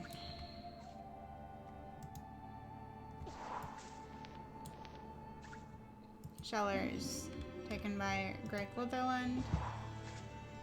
Replica punch bowl. The Chelmerston Shellers Cup race always ends with a big party on the beach near the campsite where this famous punch is served. The punch recipe is secret, but it is known to contain gin, mango juice, and blue curacao. Shell wax. Improve airflow on the shells along the wearer to achieve even greater speeds. Welk shell wax. These are premier shell waxes by shellers around the world. Interesting. Official Miles Humboldt flip-flops. Shell out on my new flip-flops and rock that summer look. Miles Humboldt. Shellers Cup awarded to Miles Humboldt in 2016. And in 2015. Greg Litherland's camera. It's official race photographer. Shellers warming up.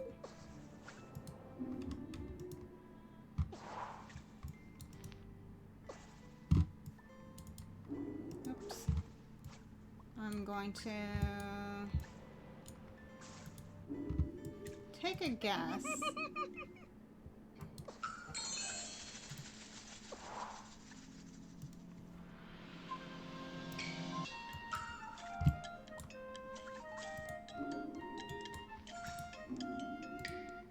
That's not it?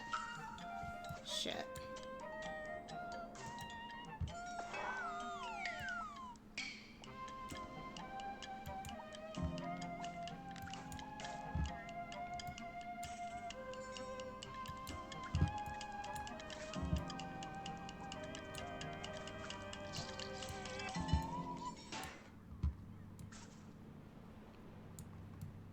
Miscellaneous volcanic rocks. 1986. Mirrored rock. This piece of volcanic rock is finely polished with swirling patterns carved in the reverse. Oh, pretty.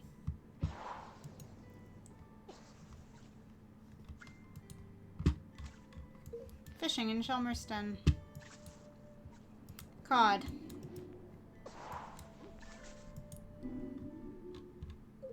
Tuna. Bream. Lobster pot. Tiny toy boat.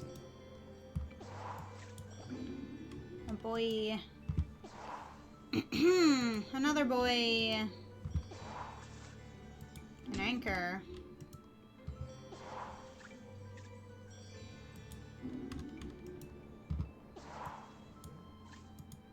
Buoyancy aid. Another buoyancy aid. A hook.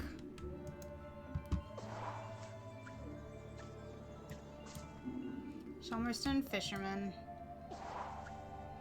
Algar and Seb Roberts with a 170 kilogram Atlantic bluefin that they caught together. Cooperation between the native fish folk and human fishermen.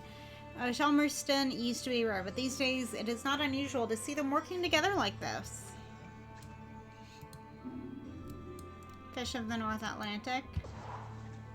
Replica fishing trawler, a scale model of the typical Shelmerston fishing trawler. Sample their catch at Shelmerston Fish Market outside this museum.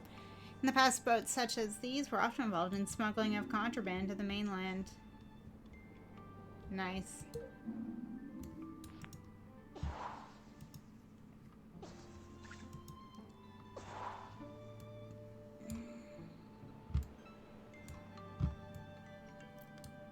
The Tipucatan migration.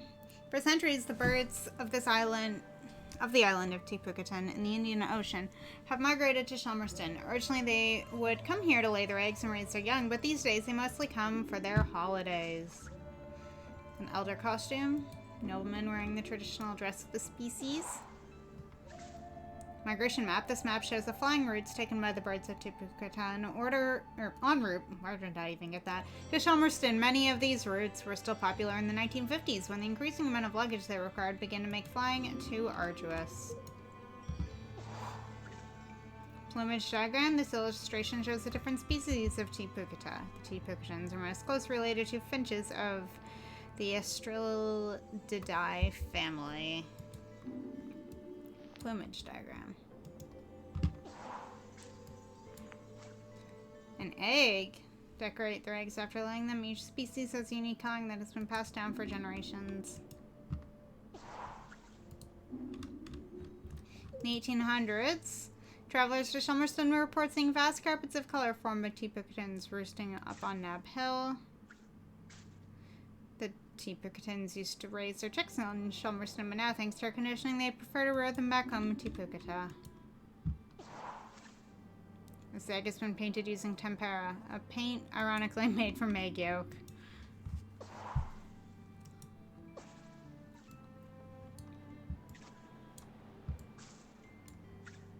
Festival of the Sea. For as long as anyone can remember, the people of Shelmerston have celebrated the Festival of the Sea, which takes place at the midsummer equinox. A week of feasting and sports. Traditional sea breads are baked to cast into the dormant volcano crater on Shelmerston Peak to give thanks for the spirit of the island for its protection. Well, there's the crown.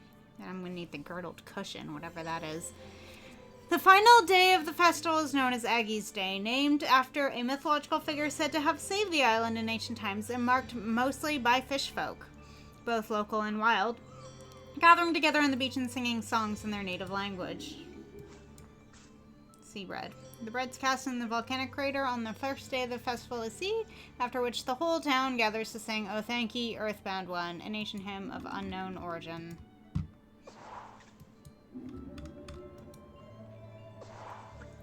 Until the practice was banned in 1987, these breads were infused with Morlo oil.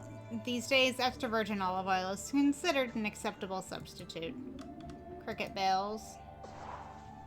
Sinistral shell. Sinistral shells are extremely rare examples of shells which are left-handed. They turn anti-clockwise. These shells are often played by fish folk as accompaniment to their songs. Cricket bat. Oh, Ogden Beckett's cricket bat. Cricket ball, another high point of the Festival of the Sea, is the annual cricket match between Shelmerston and Appledore, which takes place on the sand spit at low tide. And a welkin crown. The welkin crown is worn each year by the Queen of the Sea. Traditionally, the Queen is a girl who is judged to have the best sea-themed hairstyle at the previous year's festival.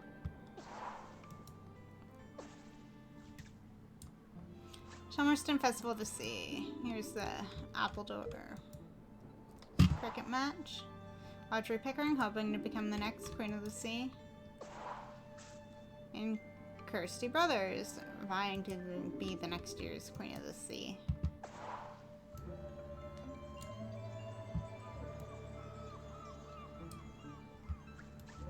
Girdled cushion.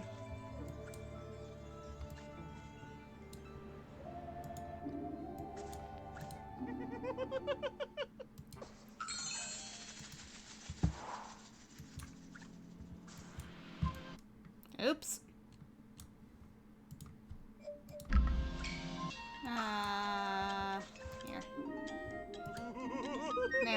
Now I just need the girdled cushion. Only one more riddle to solve, Morris. And then... And then? Wondrous delights, Morris. Wondrous.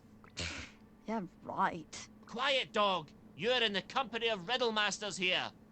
Just one more, Morris. One more. Oh my god. Okay, well, there was that pin cushion, so let's go look at that.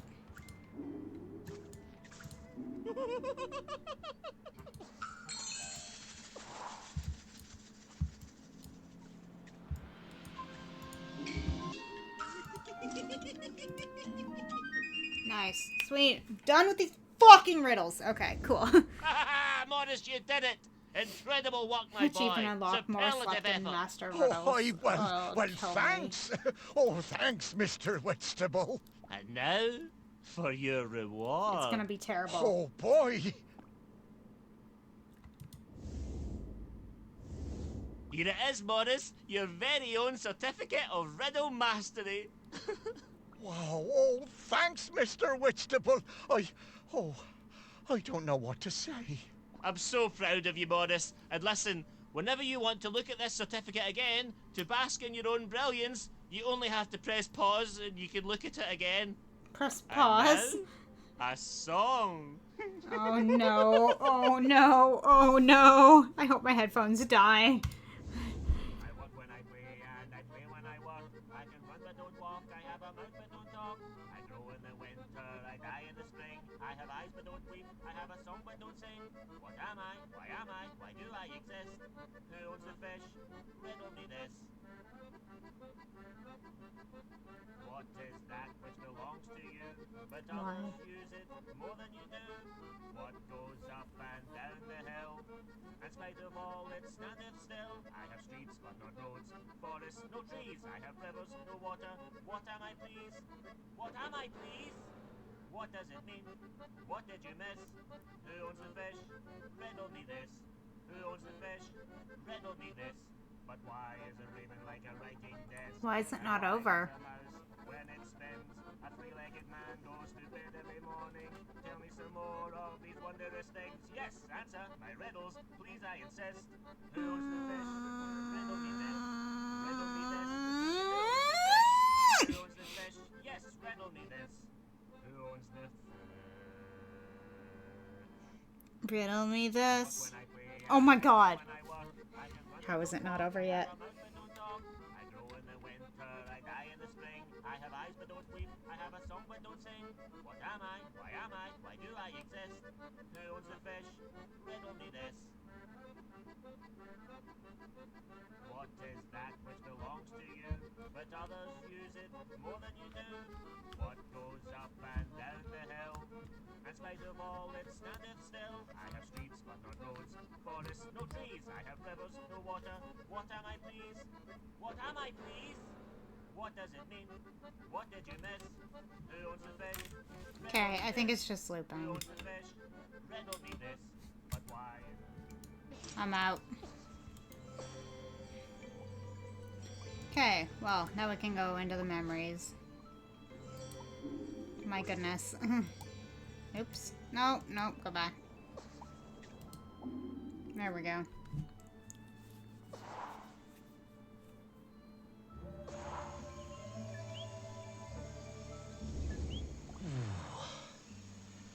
Oh, I didn't think dead stomachs could get queasy.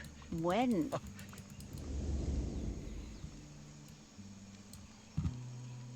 The hunters. Lomo is sharpening his harpoon while Burwell prepares for this afternoon's bow practice.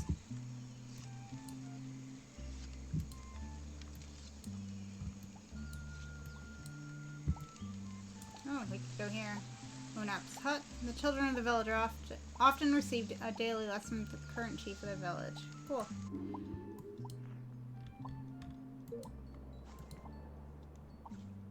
Unap, one of the village elders, and widely respected for her advice and wisdom.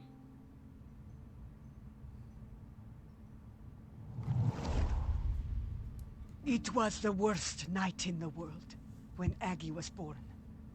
It began in the old village, the one swept away by the rivers of fire. The ground shook, and the earth split open and spat sparks. The sun hid, and the huts burst into flame as we fled. I thought we would all die. Everyone washed in the burning orange death, and Aggie's mother howling with the pain of the child coming.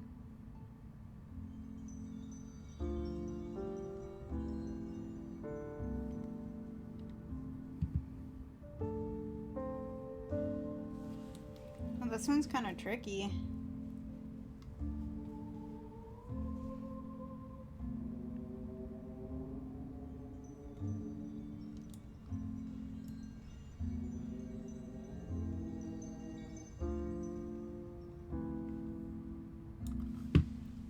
I actually can't get this one, huh? This is kind of annoying.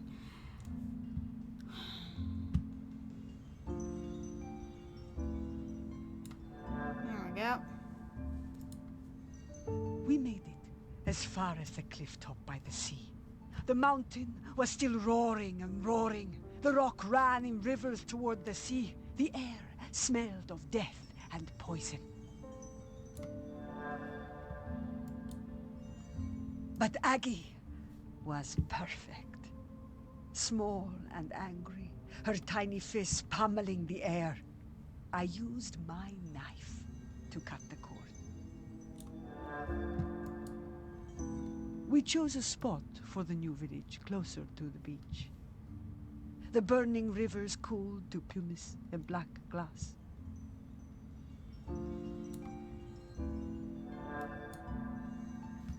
I made sure everyone knew that a life that began in this way would be special. Not everyone believed me, but Aggie proved me right. Interesting. My goodness. Giving birth like that must have been awful. What a terrifying situation. So, where do you think that knife is? Should we look around here, or...? No, I'm pretty sure I've seen that knife before. Back at the museum, I reckon. Okay, Morris. Let's go.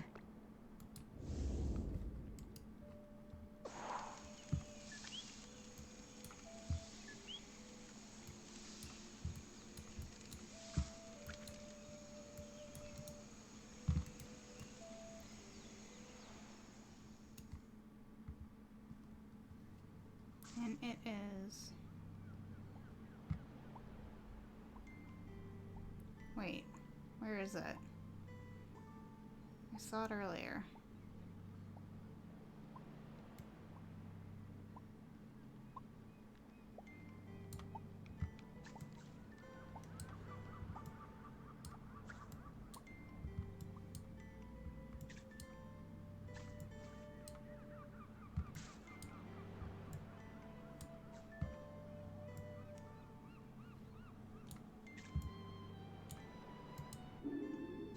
Kinda looks like that one, but it's not.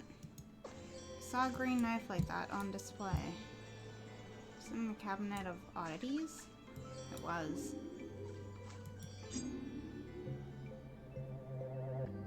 Nice.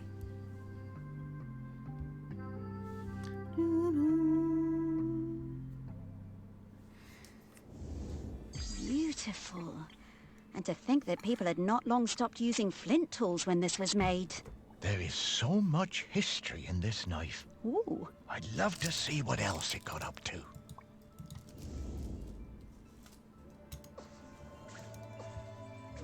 Okay. Back in here. Looks like the next... I'm getting the scent of Grenkins again, man. Morris. I'll pop up to let you know when we're close to one. Hey, let's look at more Grenkins.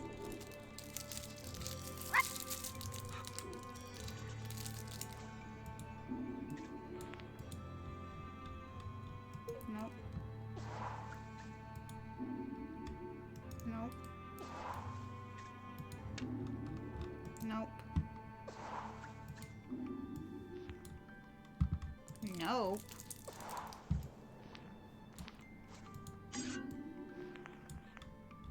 Nope.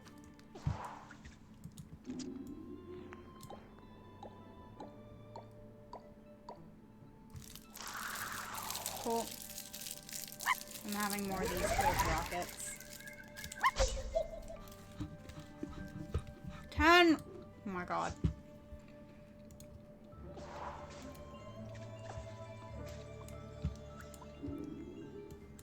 Nope. Nope.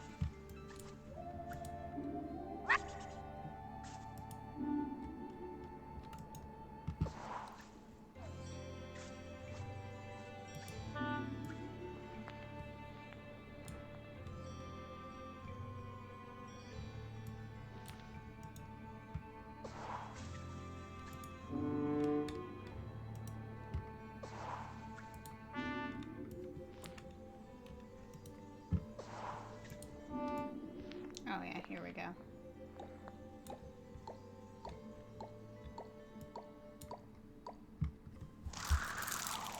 Nice.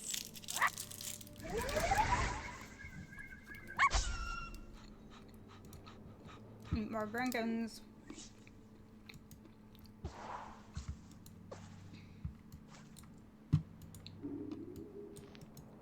Nope.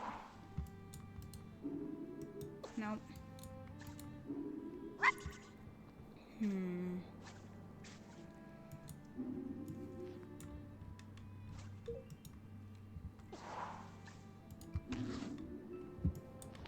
Nope. Nope. Nope.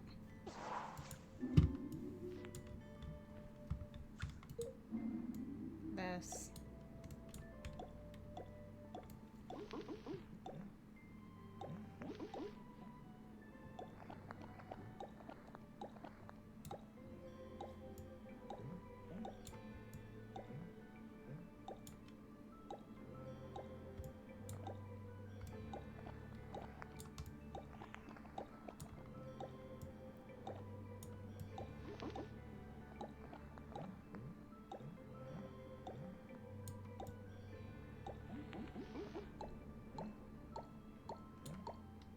There we go.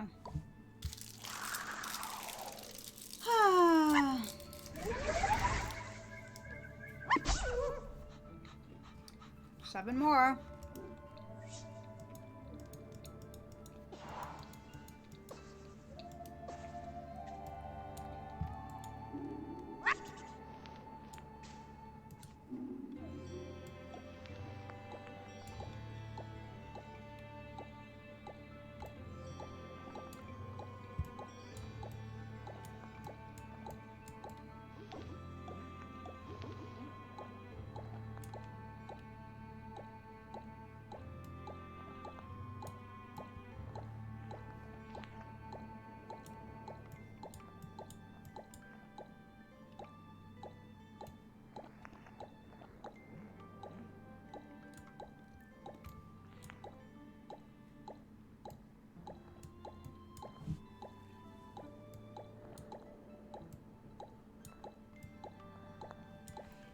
Jeez, this one's tricky.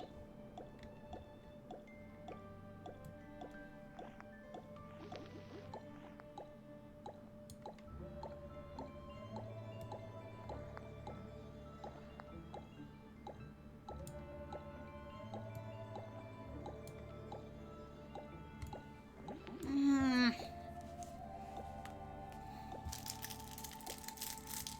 having another, because I'm blah.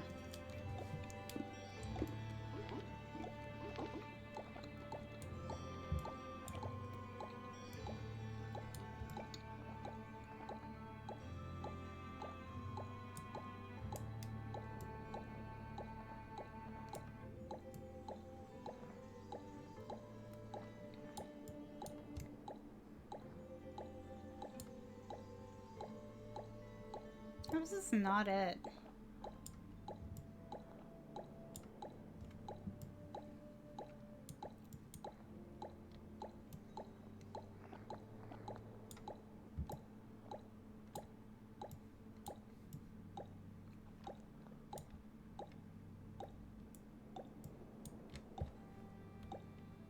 I'm actually losing my mind. This is so bad. Why can't it just fucking work? It holds your hand when it's this close other times. Why isn't it just doing that now? I have the fucking sheep.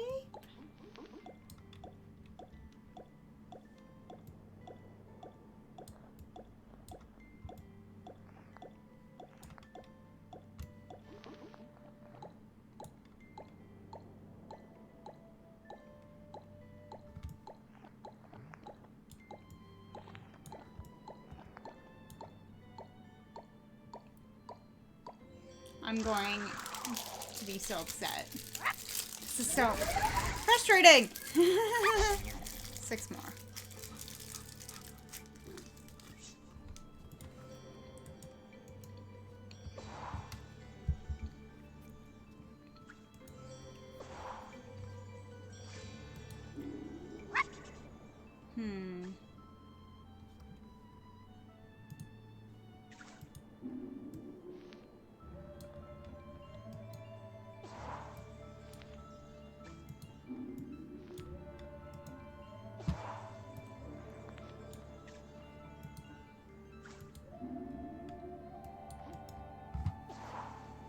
What could that possibly be?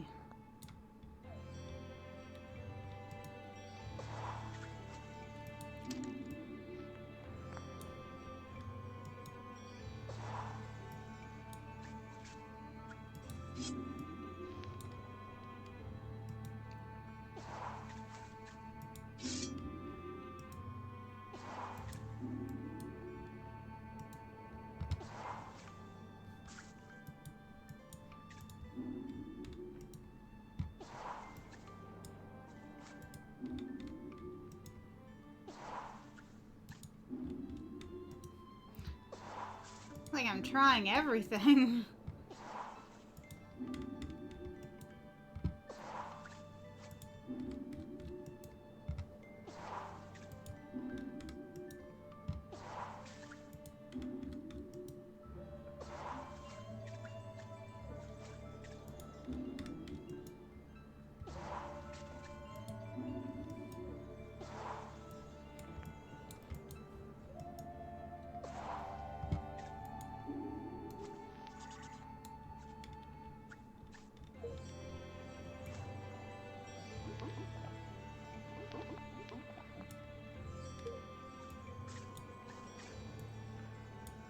Oh.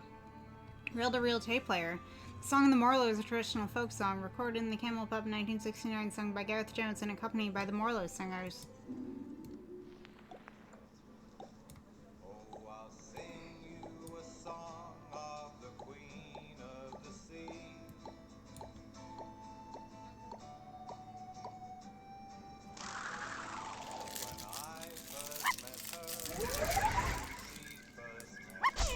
Interesting. Didn't even know that was there.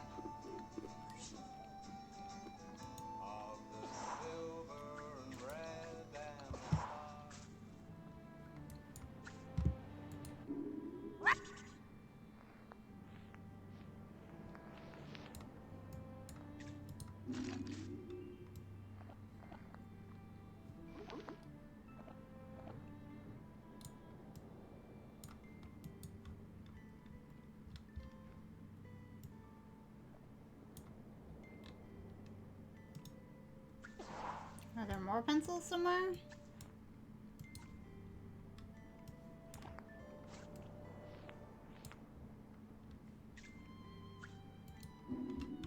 Ah, just noticed the disc under the table.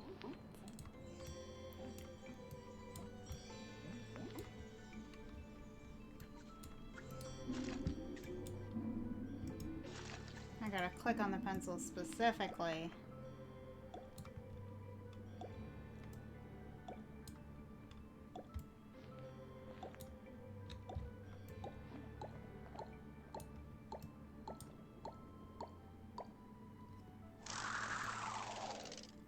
I see.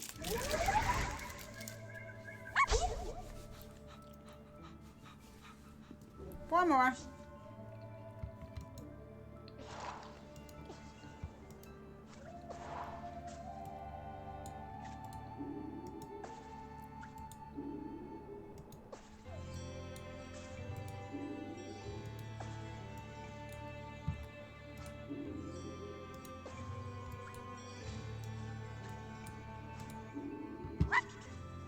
What the fuck? Oh.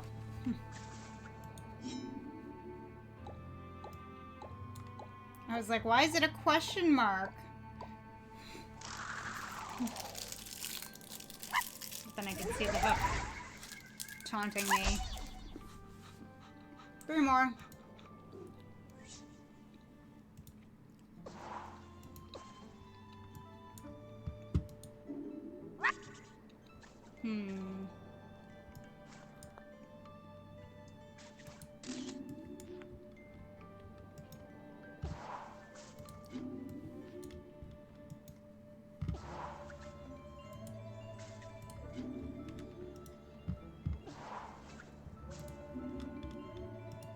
Oh, it's gonna be the knobs on the flip-flops. Yep. There it is.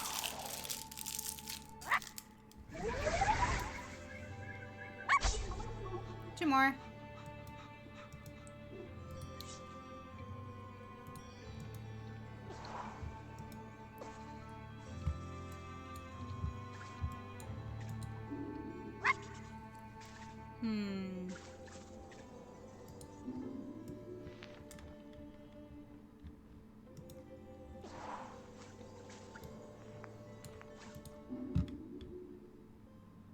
Not this one.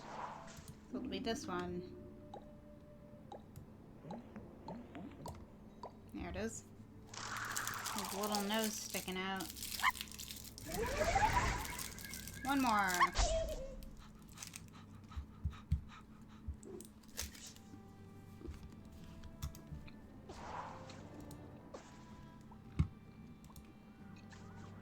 Oh. Shit, these are clickable?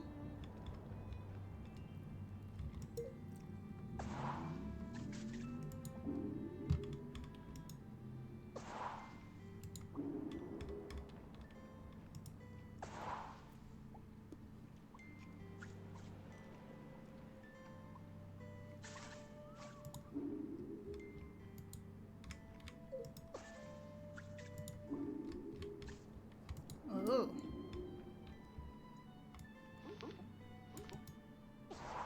Feel like that butterfly is important then.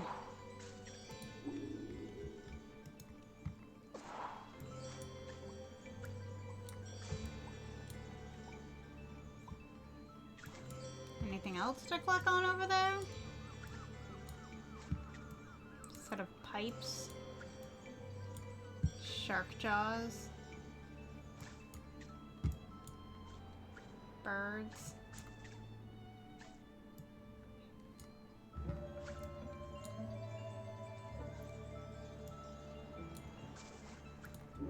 Guess it's just the bug ones that are clickable.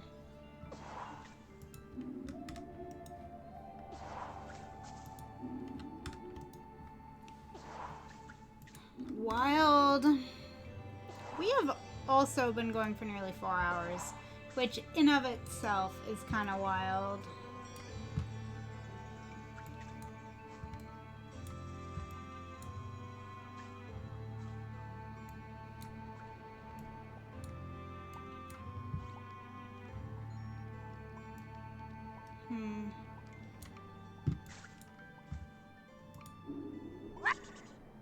Interesting.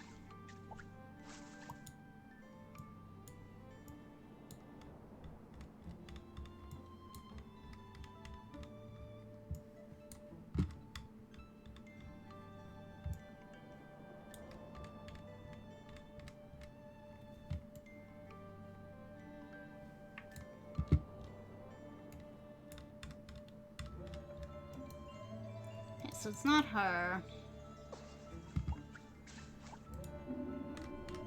Not that.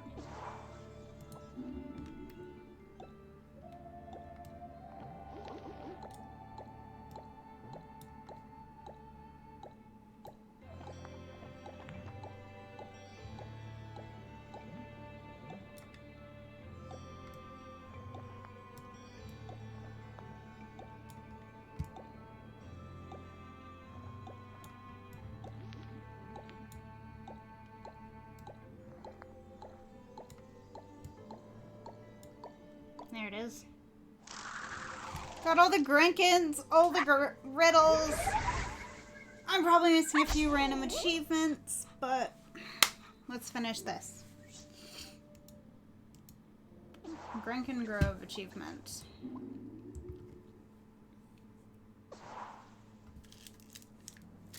Oh, a child.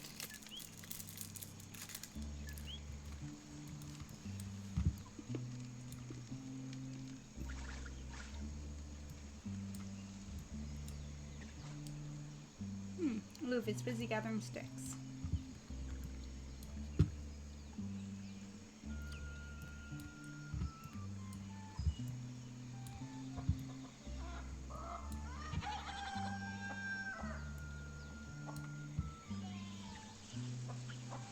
Ketsy learned many new things from Kirk, the fish person, about how to best raise the village goats. Oops. Peebly on goat. This goat is perfectly happy to have Peebly on its back, but Peebly has never managed to get it to take him anywhere. Okay, my headphones just died. So let's rewrite that. Ugh.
Of course we watched her. We had heard of her birth and seen her on the shore. Her feet sometimes in the seawater, her body in the sun.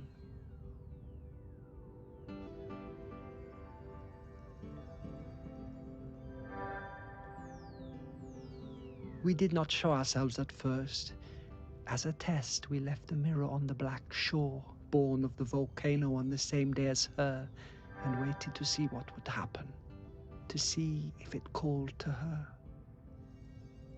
She picked it up, turned it from side to side. She took it home.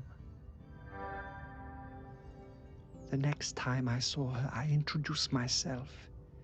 We sang together, and I showed her how the mirror worked.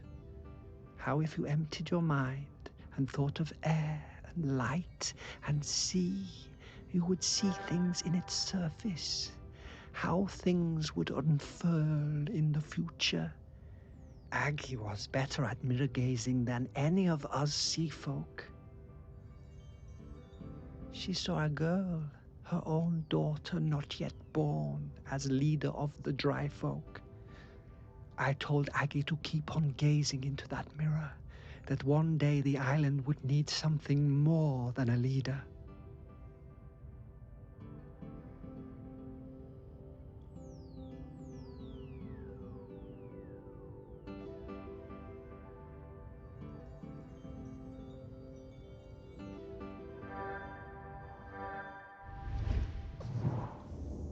Oh, I had a box of rocks that looked like that mirror somewhere.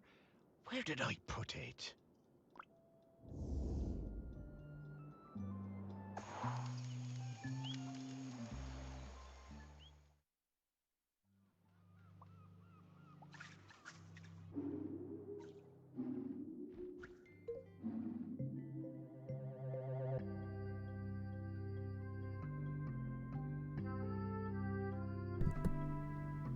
When did this become muted?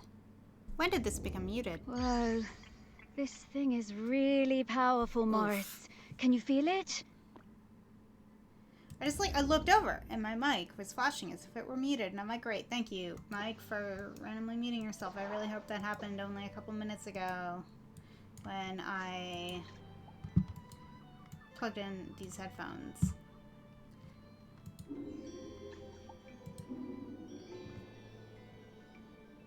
Another human skull. Oh, a little boy this time.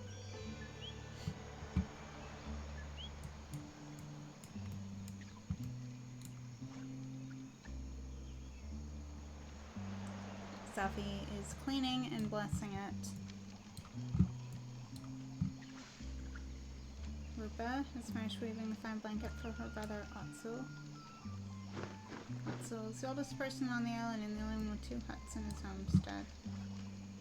Jarek is sprucing up the clearing in advance of the weekly conclave. Everyone from the island will be there, and Otsu likes it to be tidy.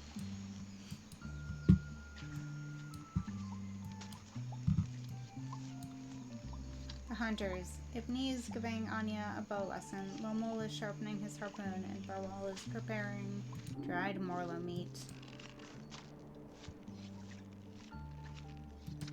The chief hunter in the village. Aggie's daughter. I was always fearless. My mother Aggie told me there was nothing I couldn't do. With Otsul and without, I hunted the deer in the woods and the hares on the mountain, all before I had taken my first lover. Brutal. And younger still, one time Aggie had me knock her tooth out when she was in terrible pain. I didn't mind even when the blood poured out. It was easy for me. Brutal!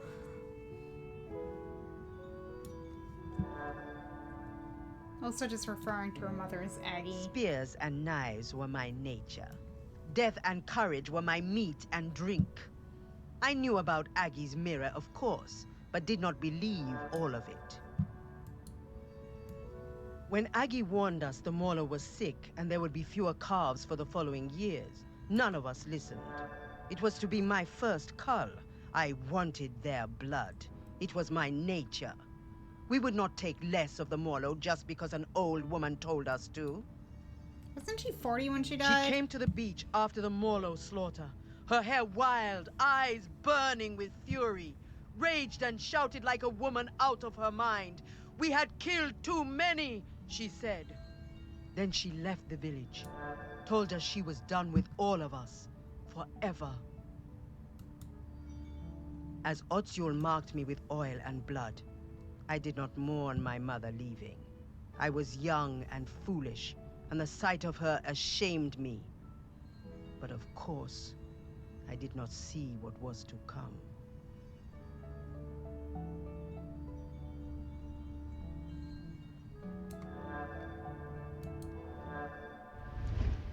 The volcano. To think that they were still having the same arguments about the Morlo way back in the Bronze Age. Aggie must have sensed the trouble ahead. Maybe she was trying to find a way to prevent it.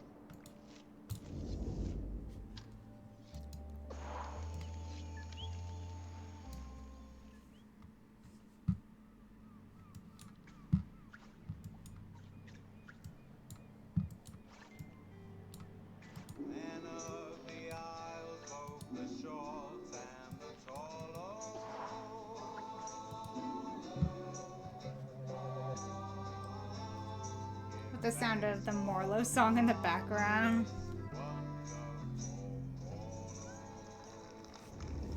What a beautiful object. Delighted to have it in our museum. Oh, I was like, what is all this shit on my desk mat? But my headphones were falling apart, which is why I don't use these ones, because the pleather is falling apart. But I don't have my earbuds right now.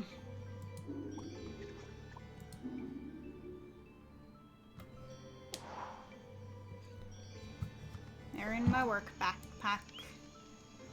Oh, I have to wake up in 12 hours.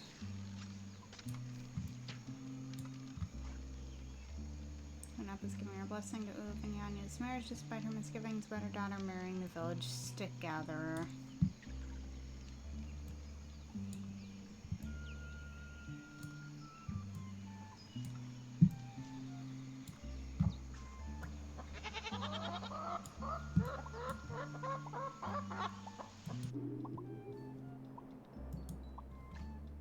Kirk. Again.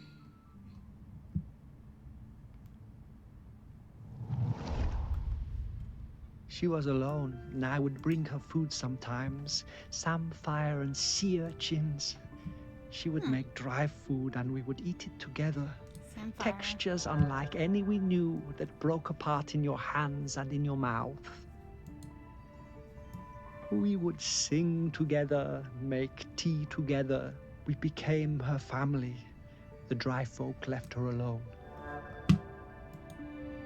She had a companion for a few seasons, a hind who came down from the mountain and slept at her fire.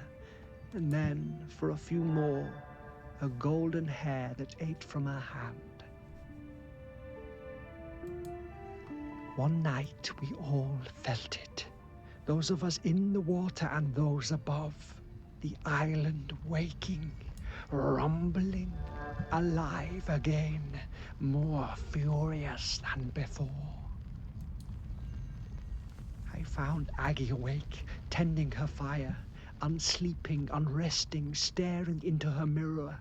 She told me she'd seen the island sinking into orange fire and boiling sea, lost forever above and below. The village and our town in the sea caves, all gone. Aggie went to the shore and blew the sinistral shell, calling our people up from the water. Aggie sang for them, the oldest song, and we spoke for some time. That night, the sea and sky was all the same color, a deep gray blue like a mackerel's back without the glitter. Without the glitter. As the dawn approached, Aggie left the beach to return to her people, to tell them what must be done. She had to be sacrificed. I'm not sure. I want to see what happens next. We have to, Morris.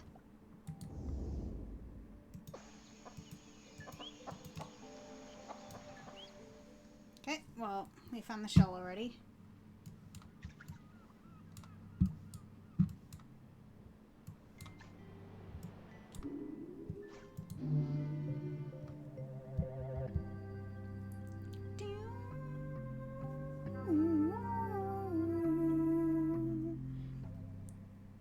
Hoping to make this under 4.5 hours. Such a small we'll thing. But it changed the entire course of our for island. 4 hours and 7 minutes. New record for me.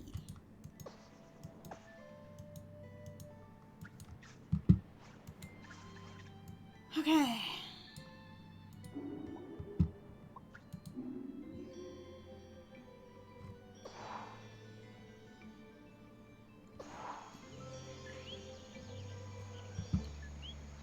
Kirk.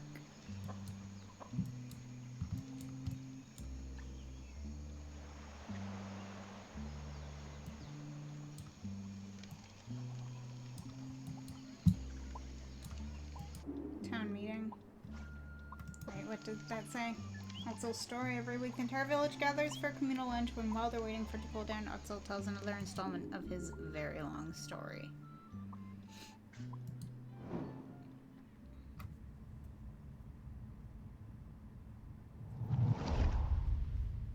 We heard the shell and knew Aggie had returned.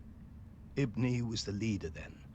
It had taken many seasons, more than we would have liked, but there were finally enough Morlo again, and our village was growing. We were strong.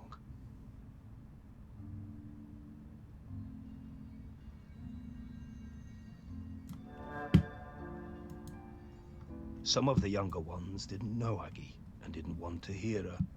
Called her a moon-shot crone, but Ibni looked in her mother's face and saw the truth of it.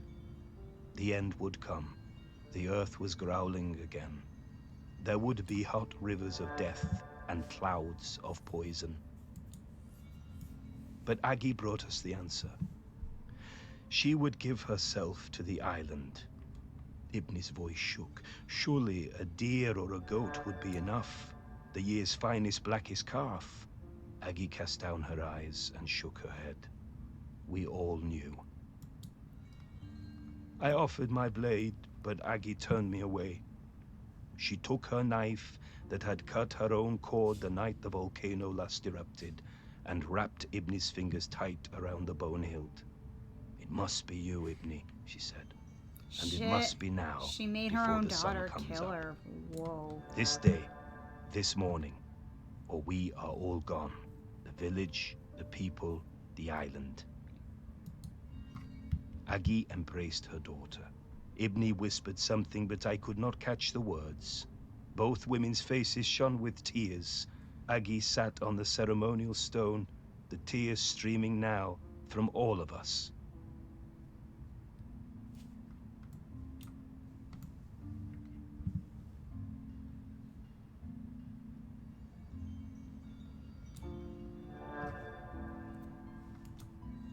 Aggie delivered her final message. She told us her body must not be burned or given to the sea, but lain in the earth of the island beneath the mountain. Ibni was shaking, and then I realized it was not just Ibni. The whole island was trembling under our feet, waking up. Aggie told Ibni to be quick, the end was coming. As Aggie took Ibni's hand and guided the knife to her side, we saw the fish folk rising from the sea, hundreds of them, so many. I had no idea there were so many. Aggie was quiet the whole time, but Ibni cried out. A sound of longing and hurting from her heart like I had never heard. Then she fell silent, and as Aggie's life poured from her body, the island and everything on it fell suddenly still. Utterly still. We wept then, in sorrow and relief. Then the fish folk were among us, countless, numberless. One embraced Ibni, holding her up as it seemed her own legs might give way. When the sun came up that day, land and sea folk stood together for the first time, talking and singing the old songs, Aggie's songs, together.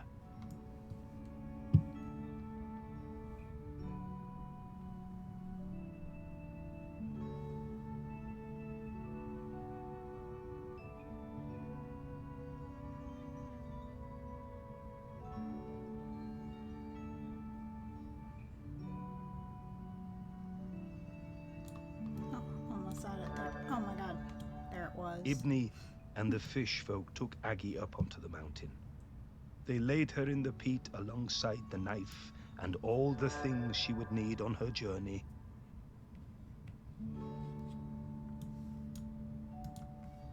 Ibni watched over Aggie for days afterwards.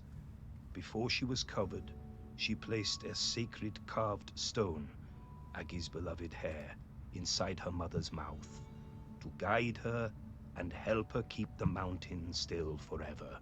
And so it was.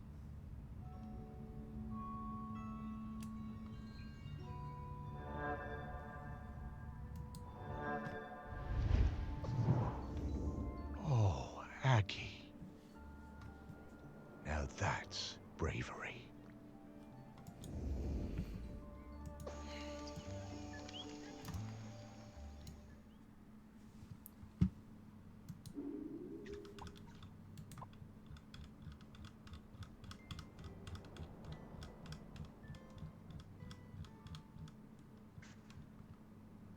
Carved hair. Relics like this have been discovered in the mouth cavity of a number of skulls dating from this period. It is thought that they were placed after death, in the belief that they would protect the deceased in the afterlife. That's all of them. Hey, Sparky, it feels a bit, disrespectful looking inside Aggie's body like that. You were the one who dug her up and put her on a plinth, Morris.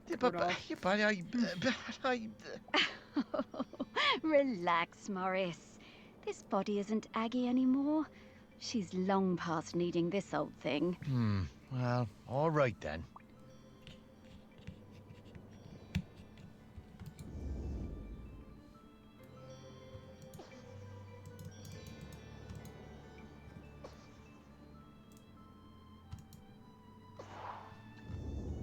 Okay, Morris. I'll level with you. We absolutely didn't need to find Aggie's mementos in order for me to sniff her out. She's here, and waiting for you. She has been this whole time. But then, why did we need to visit the Bronze Age? Aggie thought it was important for you to see those memories, so you would understand her past before you met her. But also, wasn't it cool? That it was. Yeah. The things I've seen now. Oh, Sparky, thank you so much. To think, for a while there, I was worried that being dead was gonna be boring. You are very welcome, Morris. Okay, so, shall we go say hello to Aggie? Yes. Yes. Let us go.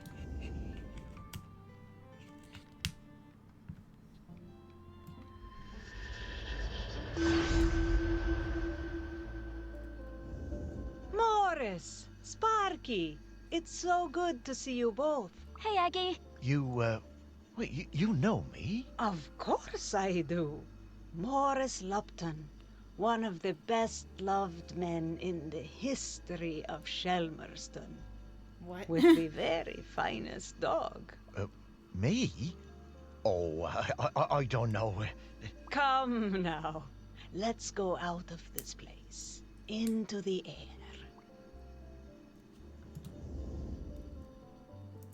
For the record, I'm prying off my fake nails while I'm watching this. The one part of Shelmerston that looks just the same as the first day I saw it.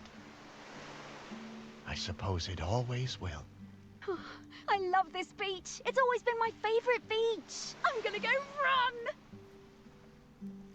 Aggie, look at Sparky. She's shining. That's the hope and the joy shining out of her. That's it, isn't it? The point of all of this. It is hope. Home. This island, it chose the two of you just as it chose me. And where will you be heading now? Heaven or something? Heaven? What's that? Well, I don't quite know how to explain it. But to me, it would be an awful lot like this beach. I don't know where I'm going, but I'm hoping to see Ibni, my daughter. It's been a very long time, but I remember her. We never forget the ones we love, do we, Morris? No, I don't suppose we do. I think she wants something, Morris. Huh. Would you look at that? I just found a tennis ball in my pocket. Here you are, girl.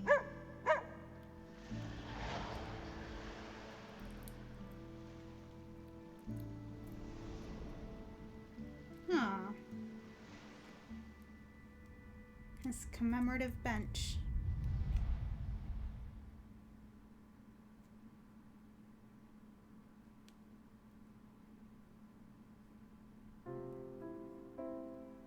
Okay, but like, is he caretaker now? I'm confused.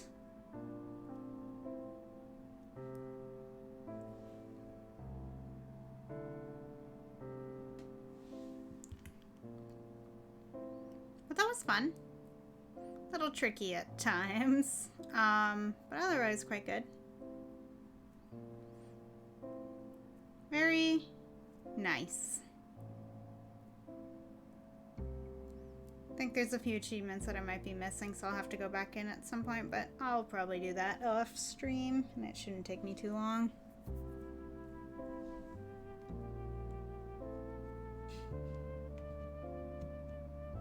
I've got all my nails off but one.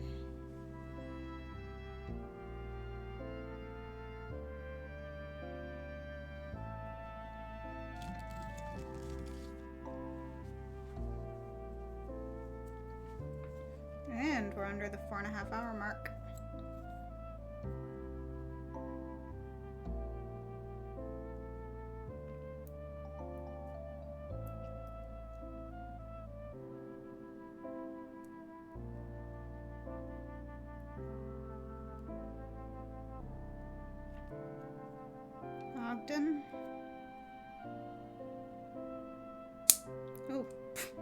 think that was just the glue cracking, not the nail.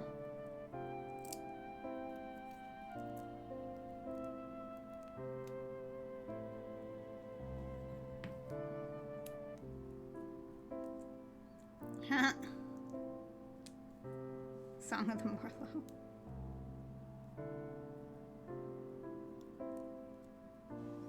Oh God.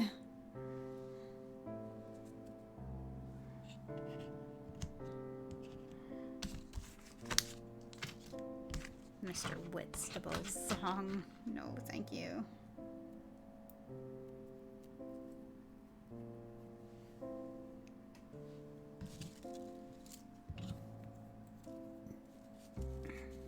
Excuse me. Cool.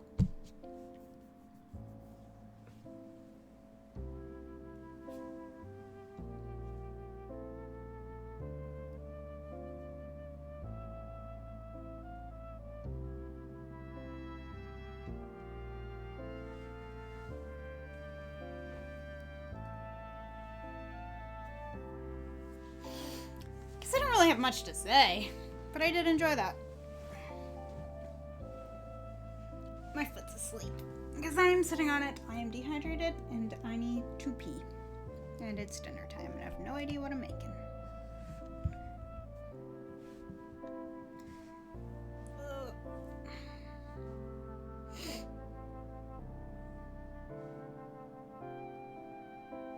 Got a bunch of stuff downloaded to listen to during work. So that's fun. After dinner, I'm probably going to quickly mount my sword and then call it a day. Maybe also mount a tray for keys at the front door. Memories recording engineer, interesting.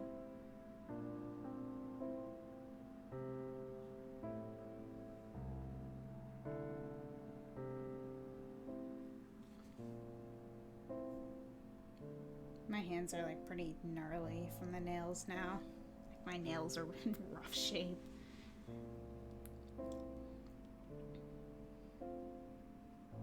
Annapurna Interactive. So what else have they done? Did they also... Were they the ones that did Donut County? I think. Sounds right.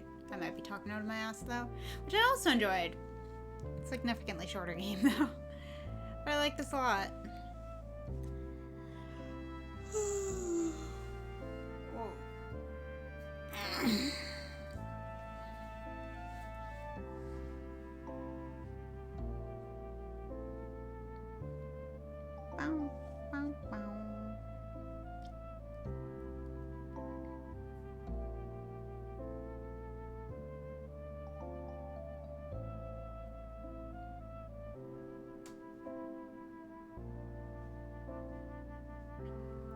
I think we're getting to the end of the credits.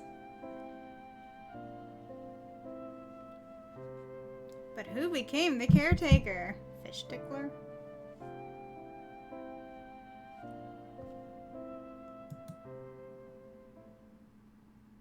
Is there an after credit?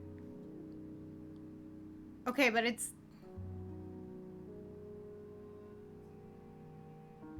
What? I guess it's implied that Morris does become the caretaker.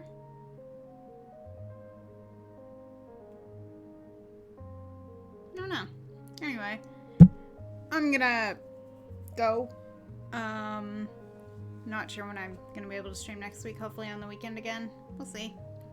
Maybe finish Human Fall Flat with Nokon. Gotta talk to him about that. Or maybe I'll just play something else. Not sure yet. This was fun. So thank you if you stopped by. Appreciate it. And enjoy the rest of what's left of your weekend and next week and stuff. Bye.